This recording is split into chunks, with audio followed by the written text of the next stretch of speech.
Hi, welcome back guys. This is your friend, the What If Guy, back with another fanfiction. This is part of What If Supershy Issei had a crush on Rias. Now before starting, please give this video a like and subscribe to the channel if you want more videos like this. Now let's get into the fanfic. Issei, to you, what am I? Who am I? Asked Rias, her back to Issei. To me president is president, said Issei slightly confused. Idiot, cried Rias, her voice sounding as though she was crying, a sob escaping her throat. Rias rushed out of the clubroom. Asia rushed to the door, but paused to look back at Issei. Issei, you are horrible. It's too much. Why can't you understand Rias' feelings? Questioned Asia, tears in her eyes, confusing Issei, before she went after Rias. That wasn't right, Issei, said Yuuto with a sigh. And not right as in what? Asked Issei in confusion. That, exactly that. I can understand very well what the girls are going through, said Yuuto, sounding exasperated. Exactly. It is natural for Rias and Asia to get mad, scolded Akino, sounding angry as well. Even I, who is dense at these sorts of things, thought you were a bit off, Issei, chimed in Zenobia. Moo. Issei sure is a no-no. Poor Rias, added Irina, sounding mad as well. You are the worst, said Kaneko in a cold voice. Issei, meanwhile, was utterly confused and had no idea why everyone was looking at him in such disappointment and anger. I don't get it, what did I do? Thought Issei, before turning to Gasper. Hey Gasper, am I really bad here? Asked Issei desperately. Gasper seemed somewhat uncomfortable, but answered nonetheless. Yes, I think you are very bad, said Gasper timidly, causing Issei to drop to his knees. This is the fault of my mother and I, right? I'm sorry, said Ravel, getting Issei to look at her strangely. How is this Ravel's fault? Questioned Issei. Akino walked over to Ravel and placed her hands on her shoulders. This isn't your fault, Ravel. Issei is most at fault here because he never tried to think about the crucial thing between Rias and himself until now, said Akino kindly, causing Ravel to perk up. The atmosphere was so tense, Issei couldn't take it and abruptly left the room, getting some surprised expressions from those in the clubroom. Do you think he will go to Rias and make things right? Asked Yuuto curiously. I hope so. Rias looked crushed, said Akino. I just don't understand why Issei keeps acting like this, said Zenobia with a sigh. Hopefully, Issei-senpai will fix everything, said Gasper hopefully. Line break. I don't understand, why was everyone so angry with me? What did I do? Thought Issei as he clenched his fist. I can't take this anymore. This sense of unknowing. Not knowing if president loves me or not. If all the girls love me or not. Or if, thought Issei, before a face flashed in his mind. Will you die for me? Issei clenched his chest as he entered his house. Both his parents were out shopping. Their new house required lots of supplies after all. Issei chuckled dryly. Is that all I was to them? The prized Red Dragon Emperor. Someone to show off in front of others, but never be honest with. Thought Issei. The pain of that very thought caused him to scrunch his eyes up. Well, no more. I know it wasn't the best idea to continue to be such an open pervert. I love boobs so much, but it seems none of them take me seriously because of it. Thought Issei, remembering the verbal assault he had just taken as he entered his room. No more. I can't do this anymore, shouted Issei internally as he started to cry. The sense of not knowing, the sense of fear, that feeling of uncertainty, thought Issei as he closed his eyes shut tightly. Will you die for me? No more, whispered Issei as he quickly packed a backpack with all he needed from his room before heading down to the kitchen. No more, muttered Issei sadly as he grabbed enough food to last him for a few weeks. No more, said Issei as he closed the door behind him and dropped his key on the map. No more, shouted Issei as a red glow suddenly encompassed his being and a magic circle appeared under him. A massive amount of energy burst from Issei's form, so strong that everyone in Kyuubi felt it, even those who were not magically aware. Will you die for me? Roared Issei in agony before he vanished in a burst of red energy. Line break. Kiba-senpai, said Gasper timidly, sometime after Issei had left the clubroom. What is it, Gasper? Asked Yuuto. Was it fair for all of us to gang up on Issei-senpai like that? Asked Gasper. What do you mean, Gasper? We didn't gang up on him, replied Yuuto. Well, he did seem to be really confused, added Ravel timidly.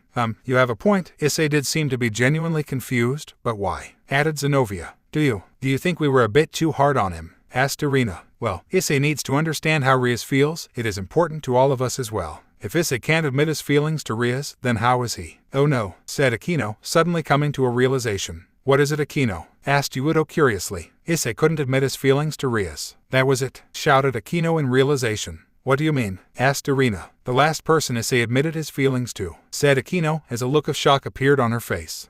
Rainier, said Kaneko suddenly as her eyes widened. Yuuto's eyes widened at this. Of course, how could we forget? Shouted Kiba in horror. What do you mean? Who is Rainier? Asked Irina curiously. Issei's first and only girlfriend, one who he confessed his love to, but she was a fallen angel and she killed him for the boosted gear, said Akino sadly. So do you think that because of that, he can't admit his feelings to anyone, not even Rias? Asked Zenobia. Poor Issei-senpai, what have we done? Whimpered Gasper. At that moment a huge wave of power was felt, along with a pained and anguished roar. Is that Issei? Oh no, quick. We need to go find him, shouted Akino, before they all ran to the sound of the voice. Line break. Rias was currently crying in a bathroom, her eyes puffy and swollen. Rias, are you okay? Asked Asia kindly, as she entered the bathroom and spotted Rias at the sinks. Sniff, oh, I'm fine, Asia. What are you doing here? Asked Rias. I came to check up on you. I mean, Issei isn't being very nice to you right now, which is unlike him, said Asia timidly. Sniff, well, I don't know what to tell you, Asia. I just can't get a straight answer from Issei, said Rias sadly. I'm sure he loves you, Rias. He would do anything for you, said Asia comfortingly, as she walked over to Rias and patted her on the shoulder. I just don't know anymore. It was easy in the beginning. He was a blunt pervert who loved breasts and said mine were the best. He fought tooth and nail to save me from Riser and from any other threats, said Rias fondly with a hiccup. I still remember when Issei first met me. He was so kind and honest, almost childlike, said Asia with a smile. Yeah, I remember when he woke up next to me for the first time, he was so nervous, commented Rias with a small smile. And I remember how he cried for me and called me his friend. Even as I was dying in his arms, Issei wanted me to be happy, said Asia. The two reminisced in their memories for a moment before Rias remembered something. Although, after you died, he was heartbroken. His power rose dramatically and he even took down that fallen angel all by himself. I was so proud of him, said Rias. Yes, I heard that he defeated Rainier, all for my sake, said Asia fondly. The two smiled at this, before they both came to the same realization. Rainier. They both cried, before feeling an immense wave of power and a loud, pained roar of anguish that actually shattered the mirrors in the girls' bathroom. Oh no, quickly, Asia, come stand next to me, shouted Rias to Asia, who obliged, before a large red magic circle appeared under the two. The two disappeared in a flash of red and appeared just outside the gates of the Hayato household.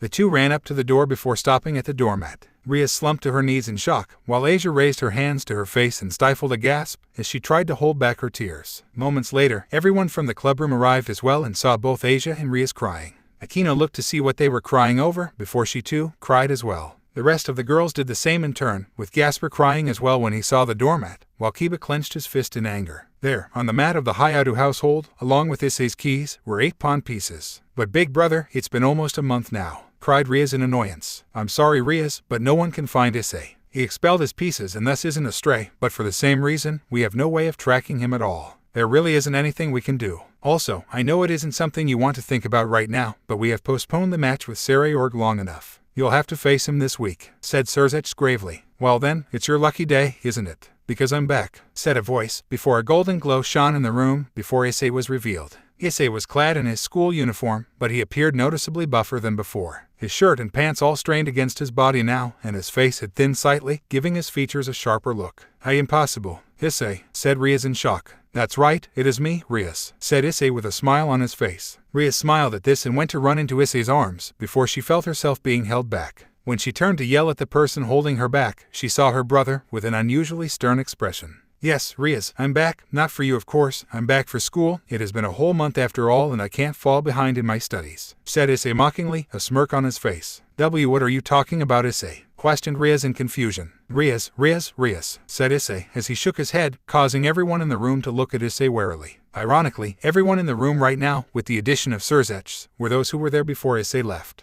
You really are a spoiled little princess, aren't you? Questioned Issei, as a look of anger appeared on his face. What do you mean? Asked Rias, sounding a little hurt. I died, in your sick twisted schemes. You could have told me to stay away from Rainier. After all, even then, and until just recently, I would have done everything you said. I died and was brought back as a devil, just so you could get a strong peace, to get you out of your marriage to Riser. I nearly died doing it too. I didn't care though, I loved you after all, said Issei, getting Rias to smile in joy before she heard his words properly. Loved? Asked Rias hesitantly. Yes, loved because now I hate you, Rias Gremory, snarled Issei, driving a stake right through Rias' heart and shocking everyone in the room. Why? What do you mean? Asked Rias tearfully. I did everything for you, I died for you and I risked life and limb for you. I followed you into hell literally and figuratively, just because you cared for me, or so I thought, said Issei sourly. But I do care for you, Issei, I love you, shouted Rias in tears. Do you now? Asked Issei, with a deadly flat tone. Yes, Issei, I love you with all my heart and soul, and want to spend the rest of our lives together, cried Rias. Words, nothing but sweet words. The very same words I would have died to hear from you just a month ago. But now, they mean absolutely nothing to me, said Issei, getting Rias to gasp. You only ever thought about yourself. While I did my best to have you accept me and truth be told, you did to some extent, you never acted like a loved one. No, all this time, you used me as you saw fit. Then, and here comes the kicker, when you couldn't get one thing from me, one thing, do you know what you did? Asked Issei rhetorically. You broke what was left of my heart, said Issei in a cold tone, which sent shivers up the spine of everyone. I'm sorry, Issei, cried Rias, openly weeping now. I didn't realize that Reiner had hurt you that badly, continued Rias. I wonder why, said Issei coldly, getting Rias to stop crying momentarily. What does sniff you mean? Asked Rias in confusion. What I mean is that you never cared about me, shouted Issei, causing Rias to recoil. All this year, you've been using me, flaunting your Red Dragon Emperor. Sure, I got strong under you, but what did you actually do? You might have been affectionate, physically with me, but, emotionally, they say no man is an island, but they must have never met you, Rias Gremory, hissed Issei. You never acknowledged my emotions. You knew I loved you, yet, you toyed with me. Do you know how much that hurt me? I couldn't think, I didn't know the truth, constantly asking myself, does she really love me as a partner? Then, no matter how many separate occasions you had, to heal the nagging doubt in my heart and mind, what did you do? Of course, make it all about you. You, Rias Gremory. Forget about Issei. Who cares if Issei has deeply seated emotional and trust issues? I just want him to say my name, because that means he loves me. Not like he hasn't proved it already, nearly dying for my sake. No, I need him to say my bloody name, shouted Issei, turning Rias into a sobbing mess. Issei breathed in for a moment before resuming. In any case, I am done with you, Rias Gremory, but let me fill you in on what happened to me a month ago, said Issei calmly, getting everyone to look at him, even the sobbing Rias. You see, ejecting the evil pieces from my body should have killed me. It was only thanks to D-Drag sustaining my life force that I managed to survive. You nearly, literally killed me with your selfishness, said Issei before pausing. But then, I saw an angel, once again, quite literally, said Issei, getting a gasp from Arena. That's right, Arena, I'm an angel now, just like you. Well, maybe not just like you, said Issei, before 10 wings burst from his back. What? 10 wings already? Me but the color, said Arena in surprise. Yes, a little thanks to D-Drag, my wings are now the same red of my balance breaker, although, you want to know the best part, said Issei with a smirk. I can't fall ha, laughed Issei, seeing the gobsmacked expressions on their face. No way, shouted Arena in surprise. It's true, I've even already lost my virginity since having them, and did it a few more times after that for good measure. I'll be an angel until the day I die, said Issei, dropping numerous revelations. What?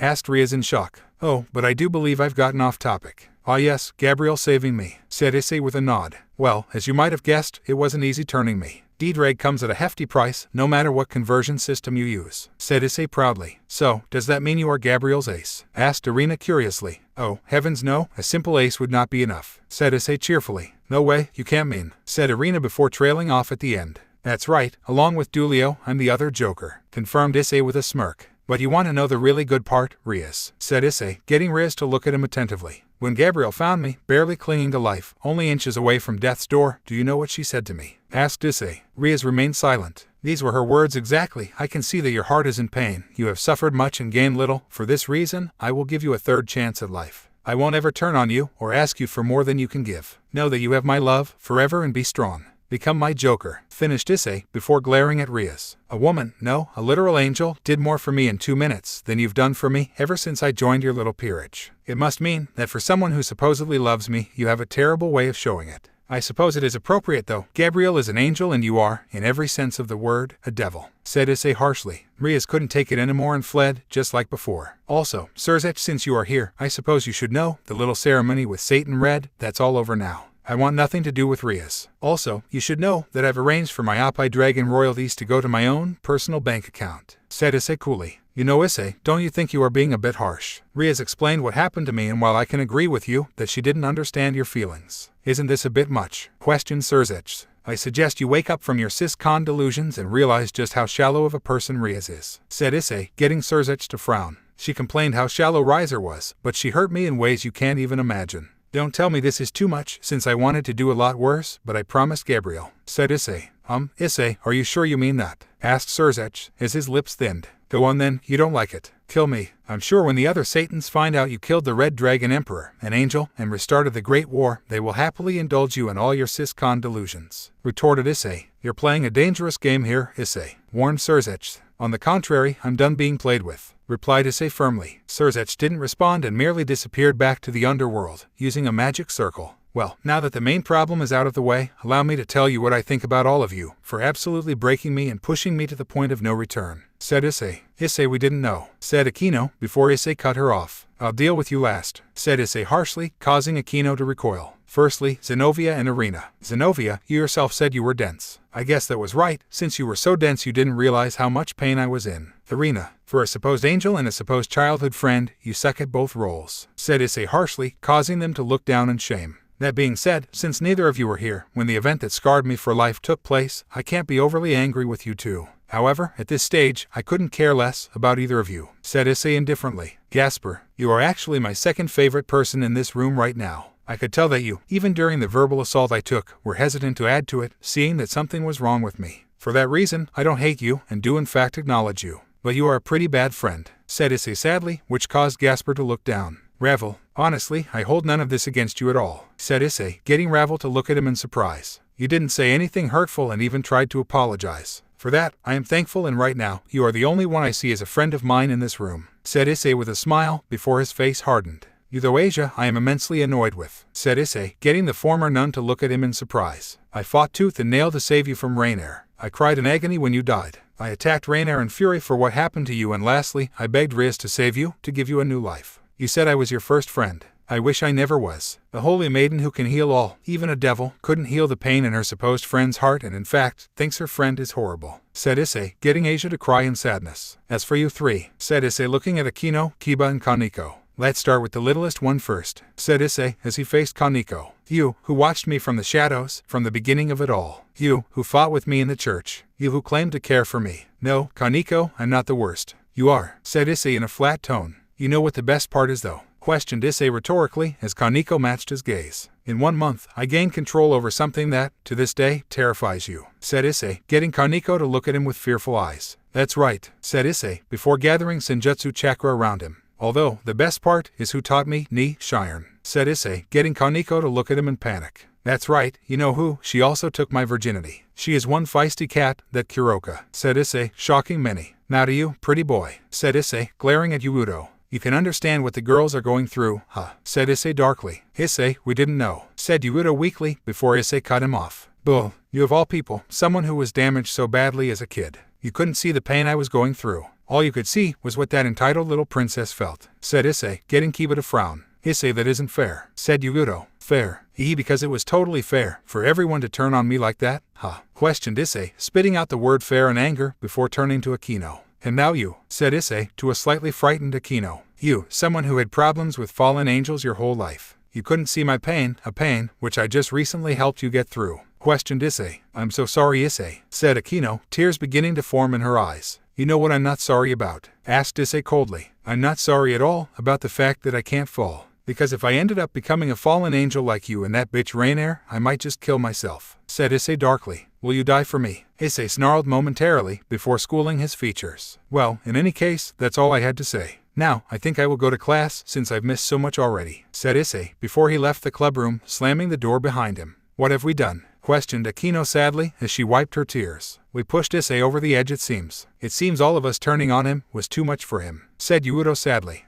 Do you think he will ever forgive us? Asked Asia, eyes swimming with tears. I don't think so, said Yuudo grimly. Kuroka was lazily swinging her legs over the arm of a large, red grandfather chair. The rest of her was curled up against the back of it. She was humming slightly, which caused Volley to look at her after a minute or two. You seem surprisingly cheerful, Kuroka. More than usual, I mean, said Volley. Naya. Oh, I guess that makes sense. I'm finally on track to achieving my goal, Naya, said Kuroka playfully. Which goal? Asked Volley. To bring back the Nekomata race, of course, Naya, said Kuroka cheerfully, still swinging her legs in happiness. Really now? With who? Asked Volley, genuinely curious, since he knew Kuroka would only accept a strong mate. Hee, you're so funny, Volley. You're opposite, of course, said Kuroka with a giggle. Hi-Odu. I didn't think he had it in him, commented Volley with a raised eyebrow. Well, just recently, I had him in me, Naya, purred Kuroka lustfully. I must say, I'm surprised, said Volley disinterestedly. Naya, you didn't even pick up on my hint at all, Naya, said Kuroka with a pout. What hint? Asked Volley distractedly. When I said he was your opposite, I meant that in more ways than one, said Kuroka seriously. Really? I know he has the red dragon, but how does that make him my opposite, in more ways than one? Asked Volley, bringing his attention back to Kuroka. Just think about it, Volley. Lucifer, Naya, teased Kuroka, stressing the word Lucifer. Volley paused for a moment and mulled this over, before looking at her with a raised eyebrow and a slightly disbelieving expression. You can't be serious, said Volley. Naya, he really is an angel, said Kuroka dreamily. The energy coming off him was irresistible, and the best part is, he was perfectly fine with me being a devil, as well as a stray, and gave me exactly what you want, Naya, said Kuroka happily. Wouldn't an angel fall, having impure thoughts, not to mention sex with a devil? queried Volley in interest. Well, as it turns out, he can't fall. I think we figured that out the 8th time we did it, Naya, said Kuroka thoughtfully. I see. How interesting, said Volley. Oh, and not only that, since we did it so much, while I was at it, I even restored the life force he lost from when he went into Juggernaut Drive a while ago, added Kuroka happily. Anything else? Asked Volley curiously. Naya, well, I did teach him Senjutsu as well, and he picked it up really, really quickly, especially since every time he showed reasonable improvement. We did it again, Naya, said Kuroka happily. Very interesting. Perhaps the next time we fight, he might even be able to beat me, said Volley thoughtfully. Well, as long as he keeps beating me with his not-so-little dragon afterwards, I don't mind. It will take a lot to get me pregnant outside of mating season, but, at the very least, I can get plenty of practice in. Heard Kuroka in anticipation. Line break. Gabriel, are you sure this was the right thing to do? Asked Michael, having just had a rather tense conversation with Surzech. Of course, Michael, replied the voluptuous, curly-haired blonde seraph known as Gabriel. We couldn't just let the Red Dragon Emperor perish like that, and his heart was in so much pain. I had to help him. All he ever wanted was someone's unconditional love, so I gave him mine, said Gabriel pleasantly. Well, you do have a point. Losing Issei would have been disastrous, and the boy has a rather pure heart. Whether that is for the best is debatable, said Michael with a smile, which caused Gabriel to laugh. Well, I don't know about that, said Gabriel, before her beautiful, smiling visage became uncharacteristically serious. The pain he was in. He was utterly heartbroken, like no one I have ever seen before. Michael, if you saw him now, on the surface, you would think he had only changed slightly. But I spent days with him, helping him acknowledge his heart and just what people mean to him. It wasn't easy, Michael. He was shattered and I barely managed to save him. Now though, he has changed, however, I do believe it is for the better, as now, he can open up to others once again, said Gabriel with a frown, sounding somewhat sad. I see. I did not know that Issei was suffering so much, said Michael. Yes, as it seems, no one did. Which is what pushed Issei to his breaking point, said Gabriel sadly. Line break. Ah, it feels good, D-Drag. I'm back and everything is better than ever, thought Issei happily. I must say though, I've never heard of such a thing happening before. True, all my hosts had members of the opposite sex flock to them. I've just never seen my host turn so many away, commented D-Drag. Hey, well, we already established I'm one of the strangest hosts you've ever had, thought Issei. True, but with your natural lust and perversion, I never could have seen something like this happening. Ever, admitted D-Drag. Will you die for me? Issei frowned slightly before replying. People change, D-Drag. Even you, after so many years, have changed yourself, thought Issei, before finally reaching his classroom. I'm back, shouted Issei as he opened the door and walked into the room, causing everyone to gawk at him. Hayao, where have you been for the past month? Questioned the teacher. She had an average appearance of average height, brown eyes, brown hair reaching down to her shoulder blades, and a rather slim figure. I've been on a journey of self-discovery, said Issei. Whoa, Hayao got bigger, commented one of the boys in Issei's class. I see. In any case, it is good to have you back, but can you please take your seat, so I may continue the lesson, said the teacher sternly. Of course, excuse my disrespect, said Issei as he gave a charming smile. Is that really Hayao? Asked one of the girls in the class as Issei made his way to his seat. The rest of the class proceeded without any fanfare, save for the occasional student glancing back at Issei. After class finished and the teacher had left, Issei was quickly swarmed by Madohama and Matsuda. Where have you been, Issei? Asked Madohama as his glasses gleamed. Yeah, at first, we thought you were just stuck in your bed or something, said Matsuda, getting looks of disgust from some of the girls sitting nearby. That's disgusting, shouted Murayama. Quiet you. You don't understand the pleasures of flesh, retorted Madohama. Haha, oh, that's funny guys, said Issei, getting the few people around him, namely Eikakuriwu, Murayama and Kades, to look at him oddly, along with Matsuda and Madohama. What do you mean, Issei? We are brothers in the knowledge of flesh, shouted Matsuda, his shiny bald head gleaming. Yeah, but have either of you actually had sex? Asked Issei bluntly, getting a small blush out of Murayama and Kades, while Kuriwu looked on in interest as the two perverts hung their heads momentarily. Hey, you haven't either, shouted the perverted duo, which only made Issei laugh. I wouldn't be so sure, teased Issei in a sing-song voice, getting those around him to gape. No way, Hayao had sex, said Kades in disbelief. I wonder if that is why he got so buff, whispered Murayama. Oh, they'd talk, but where's your proof? Asked Eikakuriwu as she looked at Issei with a grin, causing a few of their surrounding classmates to listen in on the conversation and turn to face Issei. Well, aside from the fact that I just did it before I came to school today and didn't have time to shower, so you can still practically smell her on me, said Issei, getting the five of them to gape. Why don't I give you some physical evidence? Questioned Issei rhetorically as he took off his blazer, revealing that his arms were straining at the fabric of his white dress shirt. Issei then took off his white dress shirt, leaving him only in his red t-shirt, revealing his arms to the classroom, which drew quite a few blushes from the girls and a few looks of envy mixed with grudging respect from the boys. Lastly, Issei turned around so his back was facing everyone before he took off his red shirt, getting a few gasps. "Holy shit, Issei, what happened to your back?" questioned Matsuda, for along Issei's back were numerous angry red scratch marks. "Like I said, physical evidence. She's a wildcat in bed and she can take one hell of a pounding," said Issei as he put his shirt back on, along with the rest of his clothes, the rest of the class still gaping from what he just said. "No way. Was Hayato serious?" asked Murayama in a whisper. They did look fairly genuine," said Kyuubi, commenting on the marks they just saw on his back. "Lies, Issei. There is no way that is the truth. Tell us this is all a sick joke," cried Madohama indignantly. "Nope. Besides, this wasn't the first time we did it and it won't be the last," said Issei casually. "How? Who? Why?" shouted Matsuda. How? Well, you saw for yourself how the girls in this class reacted to my body, and you guys know that despite my perverseness, I'm not that bad of a guy. I'd do anything for my friends," said Issei with a frown as he recalled an image which was appearing more and more frequently in his mind. "Will you die for me? As for who, I'll leave that until the end. The why, though, is because I have superior genetics," said Issei before going silent. "Well, who is it?" asked Madohama, both in excitement and envy. "Kuroka," said Issei simply. "That doesn't tell us anything," shouted the perverted duo. "Oh, right, did I forget to mention that Kuroka is Kaniko's big sister? Also, when I say big, I'm not just talking about her age in comparison to Kaniko," said Issei, getting jaws to drop throughout the classroom. "No way," said Matsuda in shock. "Kaniko has a big sister," continued Madohama. "Yep, although they aren't on the best of terms. Oh, and I'll say this now, she's mine, so don't even think about it," said Issei. "I can't believe Hayato had sex with someone." "Him," said Murayama. "Well, if you want, I could show you what it's like," teased Issei with a grin, getting Murayama to blush and splutter refusals. "Oh, that's too bad. If Kuroka is to be believed, I'm apparently very good at it. I mean, just ask everyone who heard us near the edge of town this morning," said Issei, getting wide-eyed looks from everyone. Issei smirked at this, before he felt someone looking at his crotch, and looked to where he felt the gaze coming from, only to see Kyuubi gazing at it with a blush. "Impressive, isn't it?" asked Issei, getting Kyuubi to nervously chuckle and look away. "Well, you're not short of power, that's for sure," said Kyuubi perversely, getting Murayama, Katace, Madohama and Matsuda to look at him in shock. "Like I said, superior genetics, in more ways than one," said Issei with a smirk, which caused Murayama and Katace to blush slightly at the implication, while Matsuda and Madohama hung their heads in shame and envy. Issei was walking home after the school day, not the Hayato residence, which had been taken over by the members of the Occult Research Club, but rather his apartment. Yes, his apartment, not a single room, but a whole apartment that he had purchased, with assistance from Kuroka. It seemed being bad really did pay well. It wasn't particularly large, but it wasn't small either. 3 separate floors, with 2 rooms on each level, each room about the size of a small, 1-bedroom house, complete with kitchen and bathroom.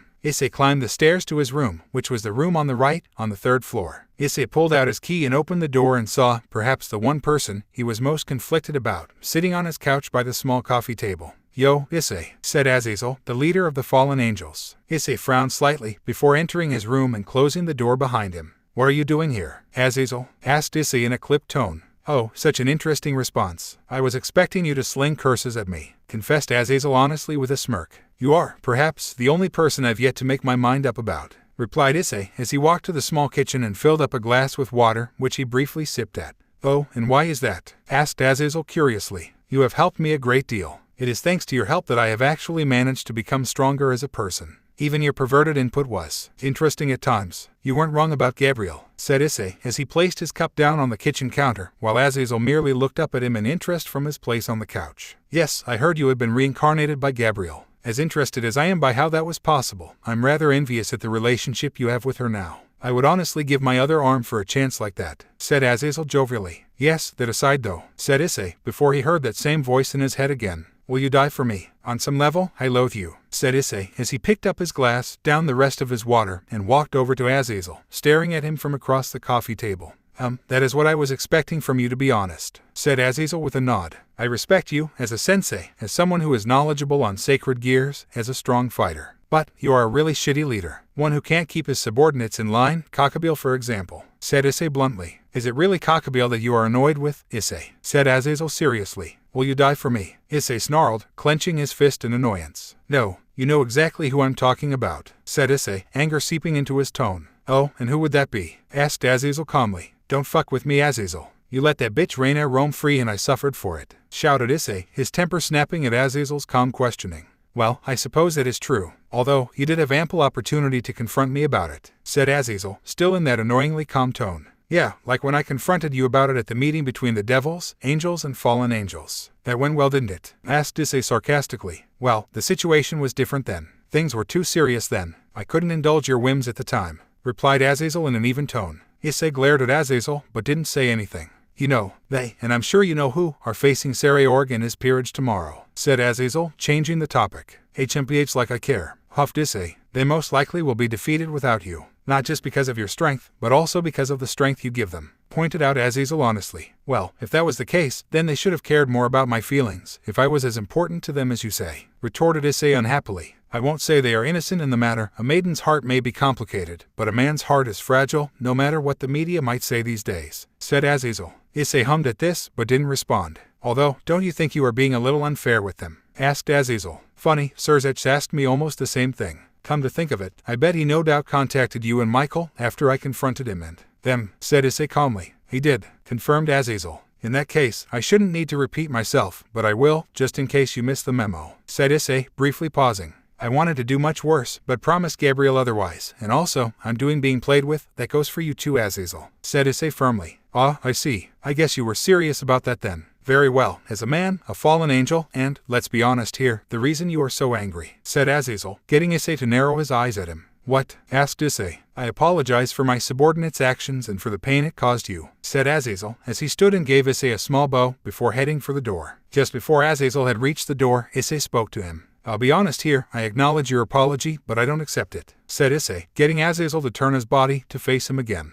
Also, I should point out that despite it being your fault it was there to begin with, if they had cared about me and understood the pain in my heart, we wouldn't be in this situation right now and they wouldn't be heading to their imminent defeat at the hands of Sarayorg and his peerage, continued Issei. Azazel gave a stiff nod and made to turn around, before Issei said one last thing. And just for your personal amusement, I've already had sex on that couch 4 times, said Issei, pointing to the couch Azazel had just been sitting on. Azazel laughed uproariously before turning to the door and opening it. Well, at least you haven't changed completely, laughed Azazel, as he gave one last look to Issei. No, but I have changed a lot, said Issei with a smirk as his 10 red angel wings burst from his back. I see. In any case, I'll let them know. You might be surprised, though, at what they do now, said Azazel, before leaving, closing the door behind him. Like I care what they do anymore, thought Issei with a frown. Will you die for me? Issei growled, before deciding to go take a shower. Man, I hate that bitch, thought Issei angrily, as his mind was still plagued by a certain fallen angel. Line break.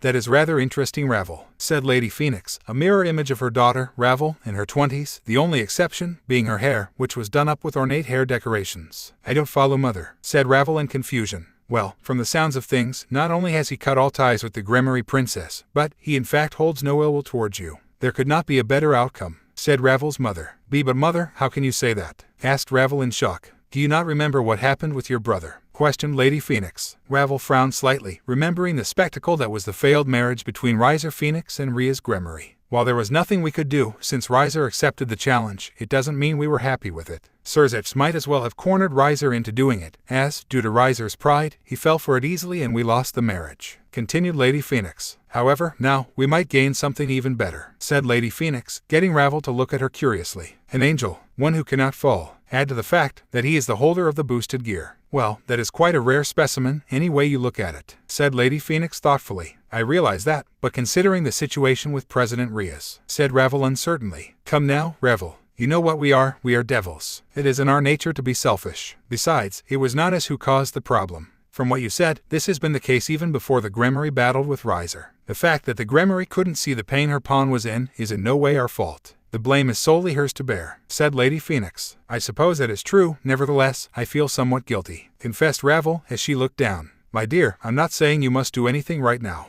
All I am saying is that you should act as you would have prior to this incident. You don't need to feel guilty for something you did not do, said Lady Phoenix kindly.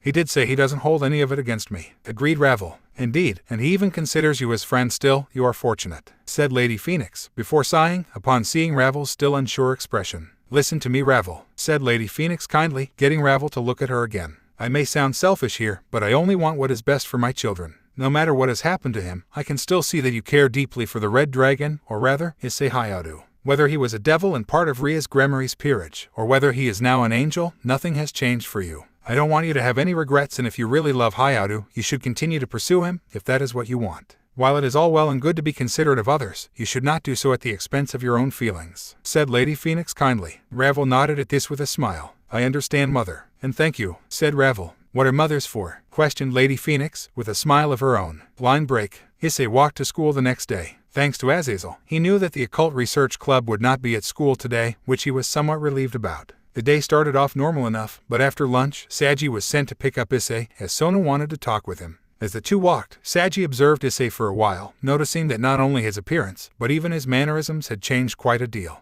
Even simple things, like the way he walked and the way he held himself, had changed. "So, is there a reason Sona wants to see me?" asked Issei curiously. "She wouldn't say, only that there is something she wants you to see," replied Saji. There was a lull once again, before it was broken by Saji as they neared Sona's office. "Why did you do it?" asked Saji curiously. "That's a pretty vague question," said Issei, getting Saji to frown slightly. "All right, just a joke, I know what you are talking about, no need to get all moody," said Issei with a small chuckle, before turning serious. "Tell me, Saji, if Sona turned on you, would you still care about her?" asked Issei. "What do you mean, why would Sona turn on me?" asked Saji, genuinely confused, as the two stopped just outside Sona's office. "If Sona betrayed you, would you still care for her? Could you still proclaim you love her if she broke your heart?" asked Issei with a frown. Saji didn't respond, and merely looked at Issei strangely. "If the rest of her peerage turned on you, if nearly everyone you thought was your friend turned on you, could you look at them the same way?" asked Issei again. "What do you mean? How did they turn on you?" asked Saji in confusion. "Answer this for me, Saji. If you risked your life for someone, put your body through hell for someone, endured endless suffering for someone, just so that someone could be happy, would you consider that proof of one's love?" asked Issei. Saji blinked at this, before responding as Issei expected him to. "Yeah, I suppose," said Saji with a small shrug.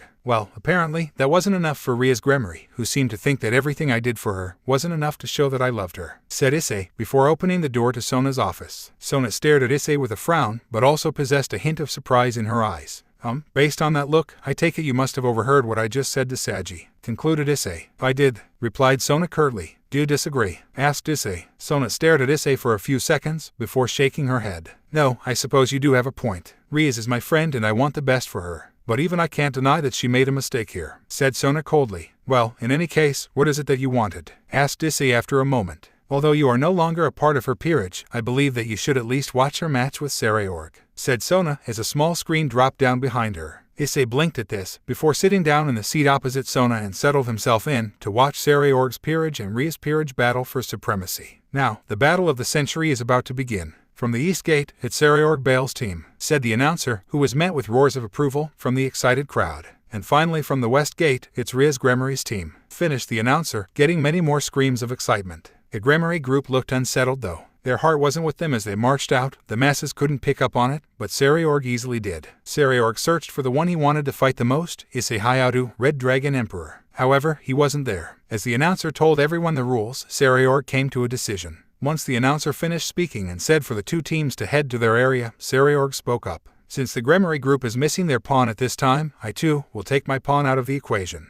declared Sarayorg loudly. "What's this?" asked the announcer, before looking at the Gremory group closely. "Ladies and gentlemen, it seems as though the famed Red Dragon Emperor is not present today. This might explain why there was a delay for this match. However, Sarayorg has graciously taken his pawn out of the battle as well, equalizing things," said the announcer loudly. The crowd was surprised at this, noticing that the Oppai Dragon was indeed not present. Some of the crowd cheered for Sarayorg for his gesture, while others muttered quietly at the lack of the Red Dragon Emperor. The Gremory group could say nothing and went to their area in silence. Line break. The first match had Yuito Kiba up against Baruka Furkas, a knight of Sarayorg, from the house of Furkas, a family that tames horses and one of remaining 72 pillar families. Kiba was being beat back by Furkas and was struggling. "I have to use it seems," muttered Yuito to himself, thinking of his ace. Before Kiba could use his ace though, the angry visage of Issei briefly appeared in his mind. "No, but still, I can't lose here," thought Kiba. "Baruka, allow me this one chance. Come at me with everything you have in one strike," shouted Kiba, surprising many. "Oh, that is an odd request. It sounds like something my king would say," said Baruka from atop his stead.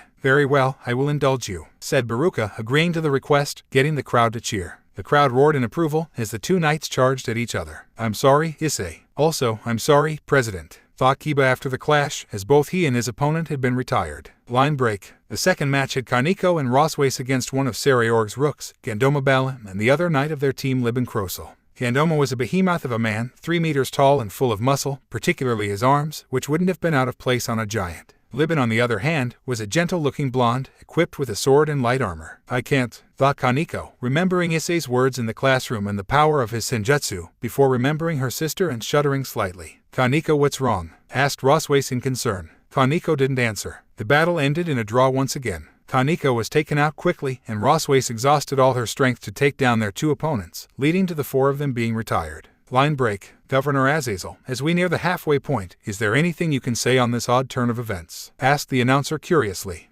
Yes, it seems that the Gremory group is lacking their heart in this battle. Though it is too soon to say so, I don't think that they will be able to overcome Sariorg and his peerage, who are all united under his dream, said Azazel honestly. Line break. The next match had Zenovia and Gasper face Ludor Abune, the remaining knight for the Baal team, and Mastita Sabnok, the male bishop. The battle was not much of one. Zenovia was cursed quickly into the fight by the bishop, who temporarily sealed her ability to use her holy swords, while Gasper sacrificed himself to buy time, until Zenovia's curse wore off. Afterwards, she unleashed X-Durandal on both her opponents, taking them out. However, Gasper too fell in battle, leaving the Gremory group with only a knight, a queen, a bishop and a king, with no pawn. Line break. The Battle of Queens was next, Akino Heimjima against Kyuubi Abaddon. The 2 took to the air and clashed with intense blasts of demonic energy. If Akino used fire, Kyuubi countered with ice. If Akino used water, Abaddon used wind. It was a stalemate. Come now, Holy Lightning Priestess, is that all you have to offer? You certainly don't live up to your namesake, taunted Kyuubi. Akino stiffened at this, recalling as Issei claimed he would kill himself if he ever became a fallen angel. I don't need Holy Lightning to beat you, roared Akino as she unleashed a multitude of attacks at Kyuubi, exhausting herself. Kyuubi laughed at this and a massive hole appeared in front of her, which sucked in all of Akino's attacks. This is the end for you, declared Kyuubi boldly. A multitude of holes quickly surrounded Akino and unleashed all her magic back on her, who, in her exhausted state, was easily retired. Line break. The next to last fight was one not in the Gremory group's favor. A 12 was rolled, so Sariorg himself came out to fight. Rias couldn't be sent out, as she had no illusions about beating a fresh Sariorg and Rias didn't want to send Asia out, so Zenovia alone went to face Sariorg.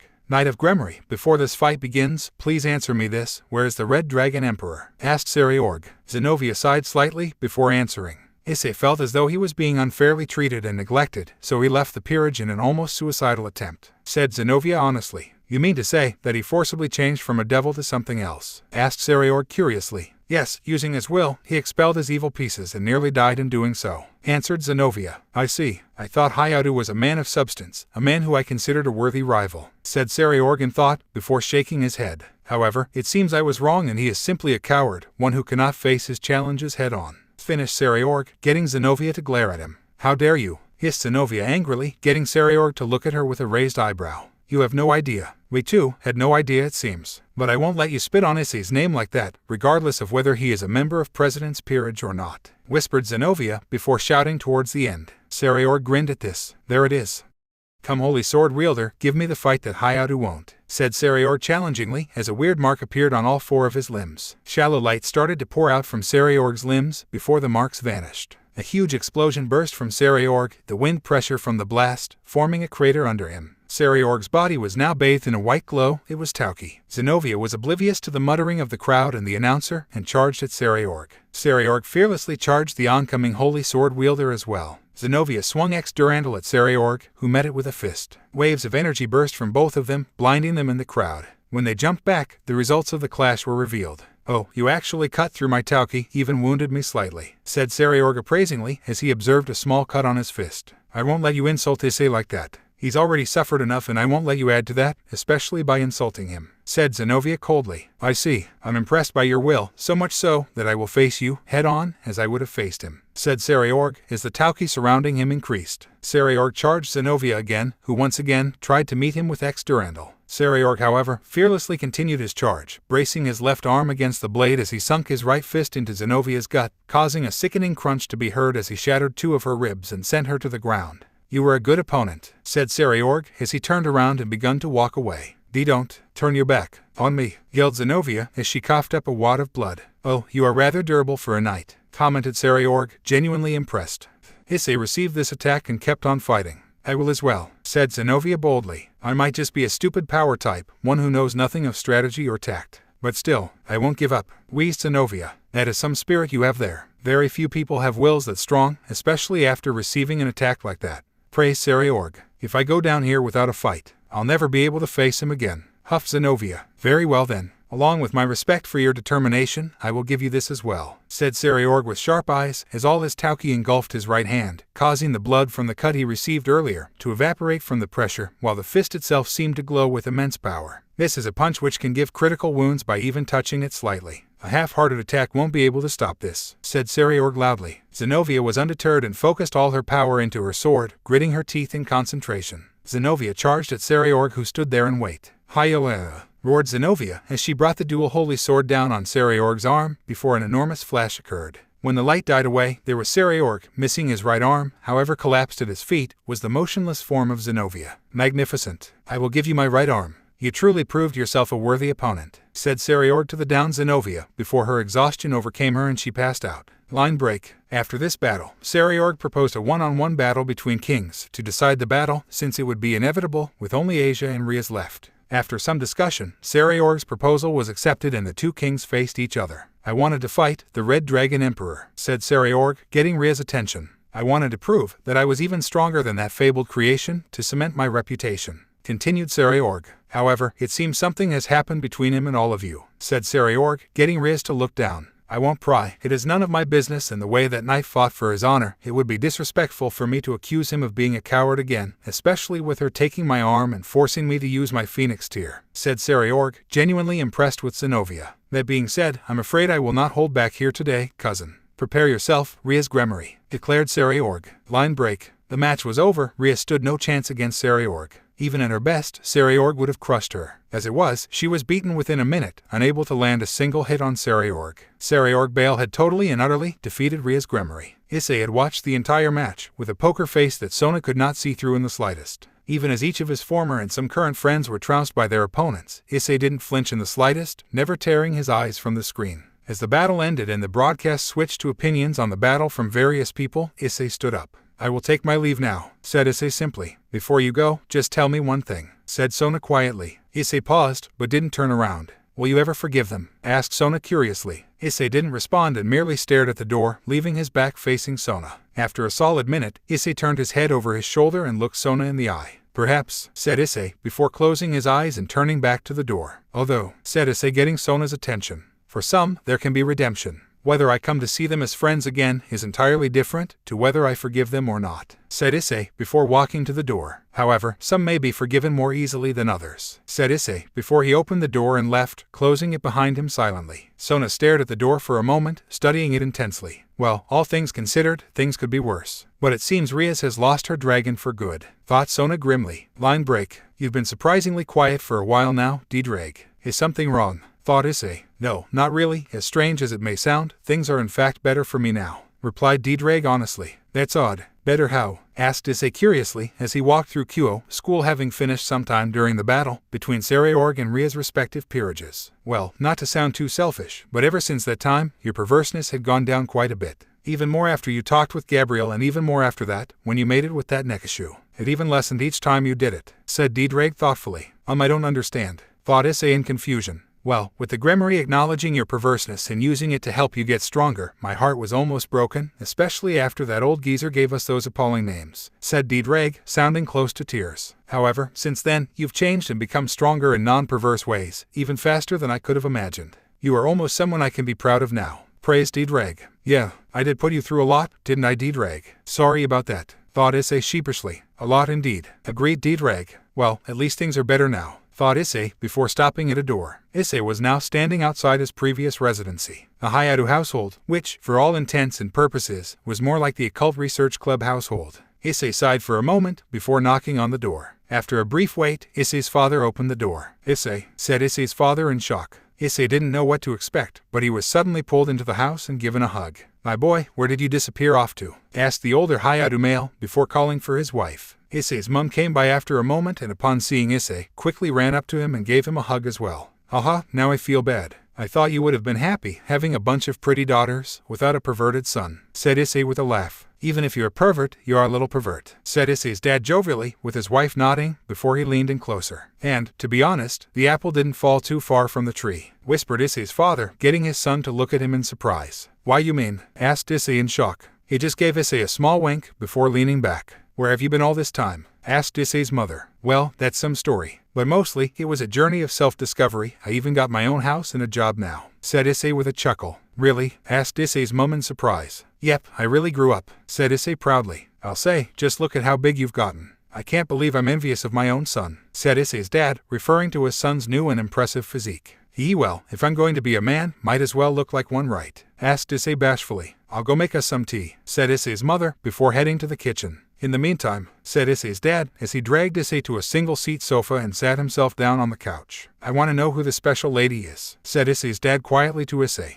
What lady? Asked Issei in surprise. Don't be coy with me. You think I wouldn't notice my little boy finally graduated from a little pervert to a man? I'll bet that is where the new physique came from, said Issei's dad, getting his son to look away bashfully. Well, it is someone new actually, confessed Issei. I figured. They didn't say anything, but a lot of the girls around here have been rather sad this past month. They tried to hide it, but being married for such a long time helps you pick up when a girl is hiding something. I'm guessing something happened between you all, said Issei's father sagely. Issei was rather surprised at his father's foresight, but nodded nonetheless. Yeah, some things happened and things are not quite right between us all right now. It is also the reason I got a new place, said Issei truthfully. I see, well enough about that, tell me about this new girl. Is she stacked? Asked Issei's dad lecherously. Well, I can't deny I'm my father's son, thought Issei in amusement. Yeah, she is, said Issei with a chuckle, before his mother came and set down tea for all of them and sat next to her husband. Well, tell us about her, Issei. How'd you meet? Asked Issei's dad. Another? Asked Issei's mother in surprise, to which her husband nodded. Well, it was interesting to say the least, said Issei with a nervous chuckle as he recalled meeting Kuroka again.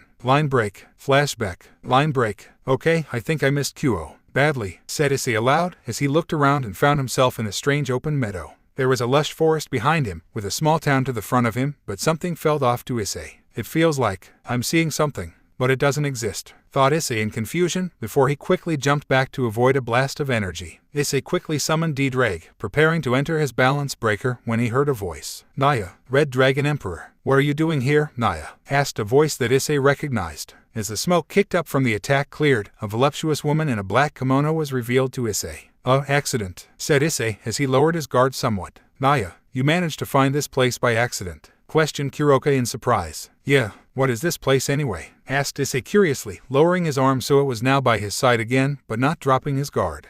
Don't worry about that, although, now that you're here, even if it was by accident, what do you say about giving me some kittens, Naya? Proposed Kuroka as she walked closer to Issei until she was right in front of him and looked up at him with a half-lidded gaze. Would you love them? Would you love me as well? Asked Issei seriously. Of course I would. What mother wouldn't love her kittens and her mate? Purred Kuroka. Issei stared into her eyes for a moment, searching for the truth before closing his eyes and giving a small nod. Okay, why not? Said Issei. Naya, exclaimed Kuroka in shock as her eyes widened in surprise. What, were you joking? Asked Issei curiously. No, I just didn't think you'd accept, said Kuroka still in shock. Well, you were straightforward about it, so why not? Asked Issei as he caused the boosted gear to disappear.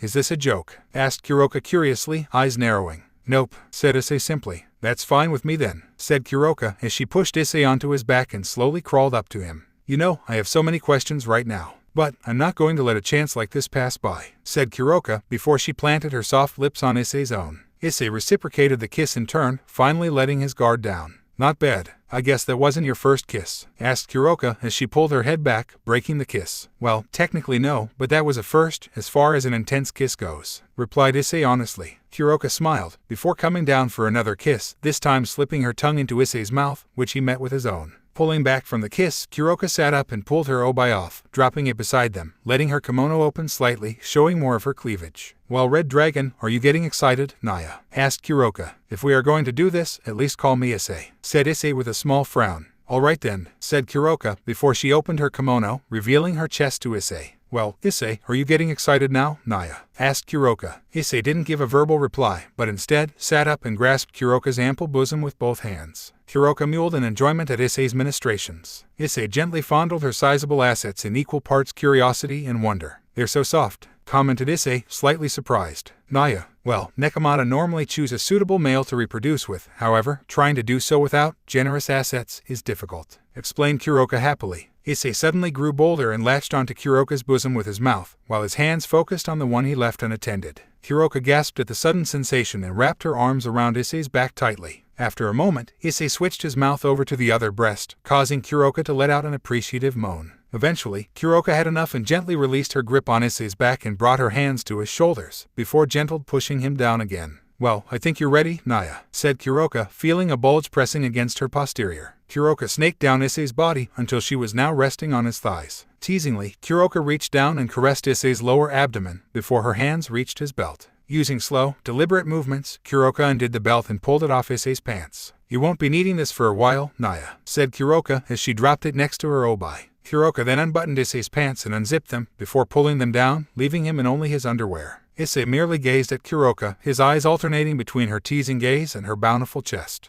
Issei couldn't decide which was more attractive, although he reasoned that the gaze would change, but the breasts wouldn't, therefore the breasts were superior. Kuroka then, unlike previously, quickly pulled off Issei's underwear, revealing her prize. Kuroka gazed at it thoughtfully for a moment before looking at Issei. What, no insecurities about size, Naya? Teased Kuroka, getting a shrug and somewhat lecherous smirk from Issei. Hey, it'll get the job done, won't it? Retorted Issei, which made Kuroka smirk. Well, you're not wrong, Naya, replied Kuroka with a Cheshire-like smirk, before grasping the object in question. For the record, it is big enough, with a little extra, so you can rest assured, Naya, teased Kuroka, getting Issei to mentally exhale in relief. Phew, thought she caught my bluff. But, she says it is big, awesome, thought Issei proudly. Well, are you ready to become a man, Naya? Questioned Kuroka teasingly. I don't know why you're still teasing me, you're the one who wants kittens, pointed out Issei, while inwardly restraining himself from cracking. I guess you have a point, Naya, said Kuroka thoughtfully, before, in one swift movement, she impaled herself on Issei. Oh, this feels good, moaned Kuroka happily, even leaving out her usual verbal tick momentarily. Issei once again sat up, and again attacked Kuroka's chest with his hands and mouth. The double stimulatory effect caused Kuroka to moan throatily. Not to be outdone, Kuroka quickly regained her senses and ground into Issei softly, getting him to pause in his ministrations and release a soft moan himself. Naya, that's more like it, whispered Kuroka as she brought her lips down to Issei's once again, while continuing to grind the two of them together. Kuroka pushed Issei down once again.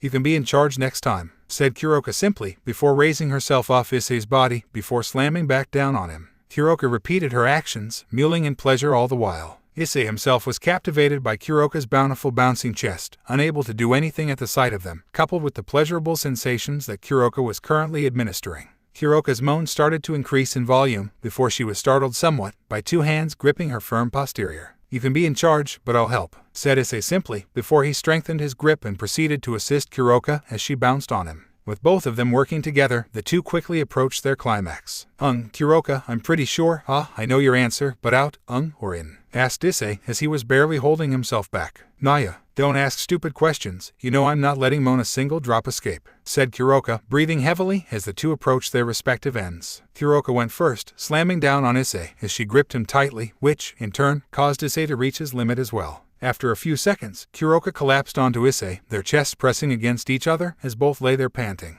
As far as accidents go, this was the best one of my life, said Issei after he had regained his breath. Well, I didn't expect this would happen either, but I'm glad I was the scout today, Naya, said Kuroka. Yeah, you never did tell me where I was, said Issei thoughtfully as he wrapped his arms around Kuroka's slender back. Do you really want to know? Or would you rather we go for round 2, Naya? Asked Kuroka with a seductive smirk. Well, I still need about another minute before I'm ready. Why not just give me the short version? Suggested Issei. You're near where I, along with the rest of Team Volley, are currently hiding, said Kuroka honestly. They won't come here, right? Like, if you don't report back within an hour, they won't come and search for you, right? Asked Issei nervously. Not for another 3 hours, although I'm sure Lefei would love to join in, Naya, replied Kuroka teasingly. Yeah, well, I don't really relish the idea of Volley or Biku coming over here, said Issei with a grimace. Well, in any case, it's been a minute, so time for round 2, Naya, said Kuroka before she sat up again. Best accident ever, thought Issei. Line break. After numerous rounds of intercourse, the amorous duo had got redressed and Issei finally told Kuroka what had happened to him recently. Naya, let me see your wings then, please Issei, Naya, asked Kuroka shyly, with a small blush, biting her index finger coyly. Who could refuse such a face? Questioned Issei, before his wings burst from his back. Kuroka looked so excited seeing them and practically pounced on Issei, pushing him back to the floor.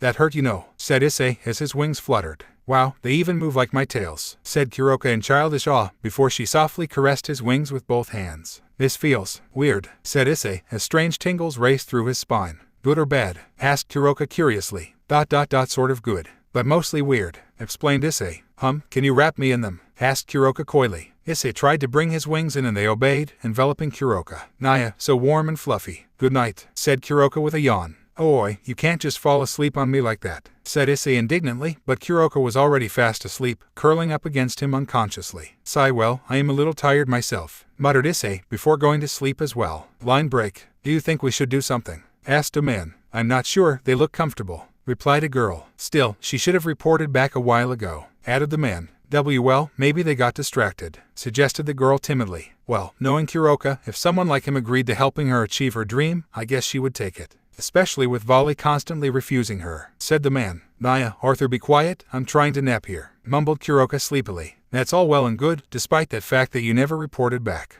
Although, being on top of the Red Dragon Emperor, who currently has 10 angel wings, never mind that he is meant to be a devil wrapped around you, is something unusual, replied Arthur, the wielder of Caliburn. I'll explain later, I need to test something now that you reminded me of it, said Kuroka, now wide awake. Issei, time for round 8, or 7, or 9. I forgot, said Kuroka, rousing Issei, whose wings opened involuntarily as he stretched his arms. Issei blinked, before looking into Kuroka's playful eyes, before glancing to the left and seeing the two blonde-haired Pendragon siblings. Issei sighed at this, before palming his face. I told you someone would come, muttered Issei with a groan. Well, it isn't Volley or Biku, and look, even Lefei came, Naya, said Kuroka happily. I'm not doing this in front of them, said Issei quietly. Naya, fine then, said Kuroka. I'll be back in half an hour, said Kuroka as she made a shooing motion with her left hand at the siblings.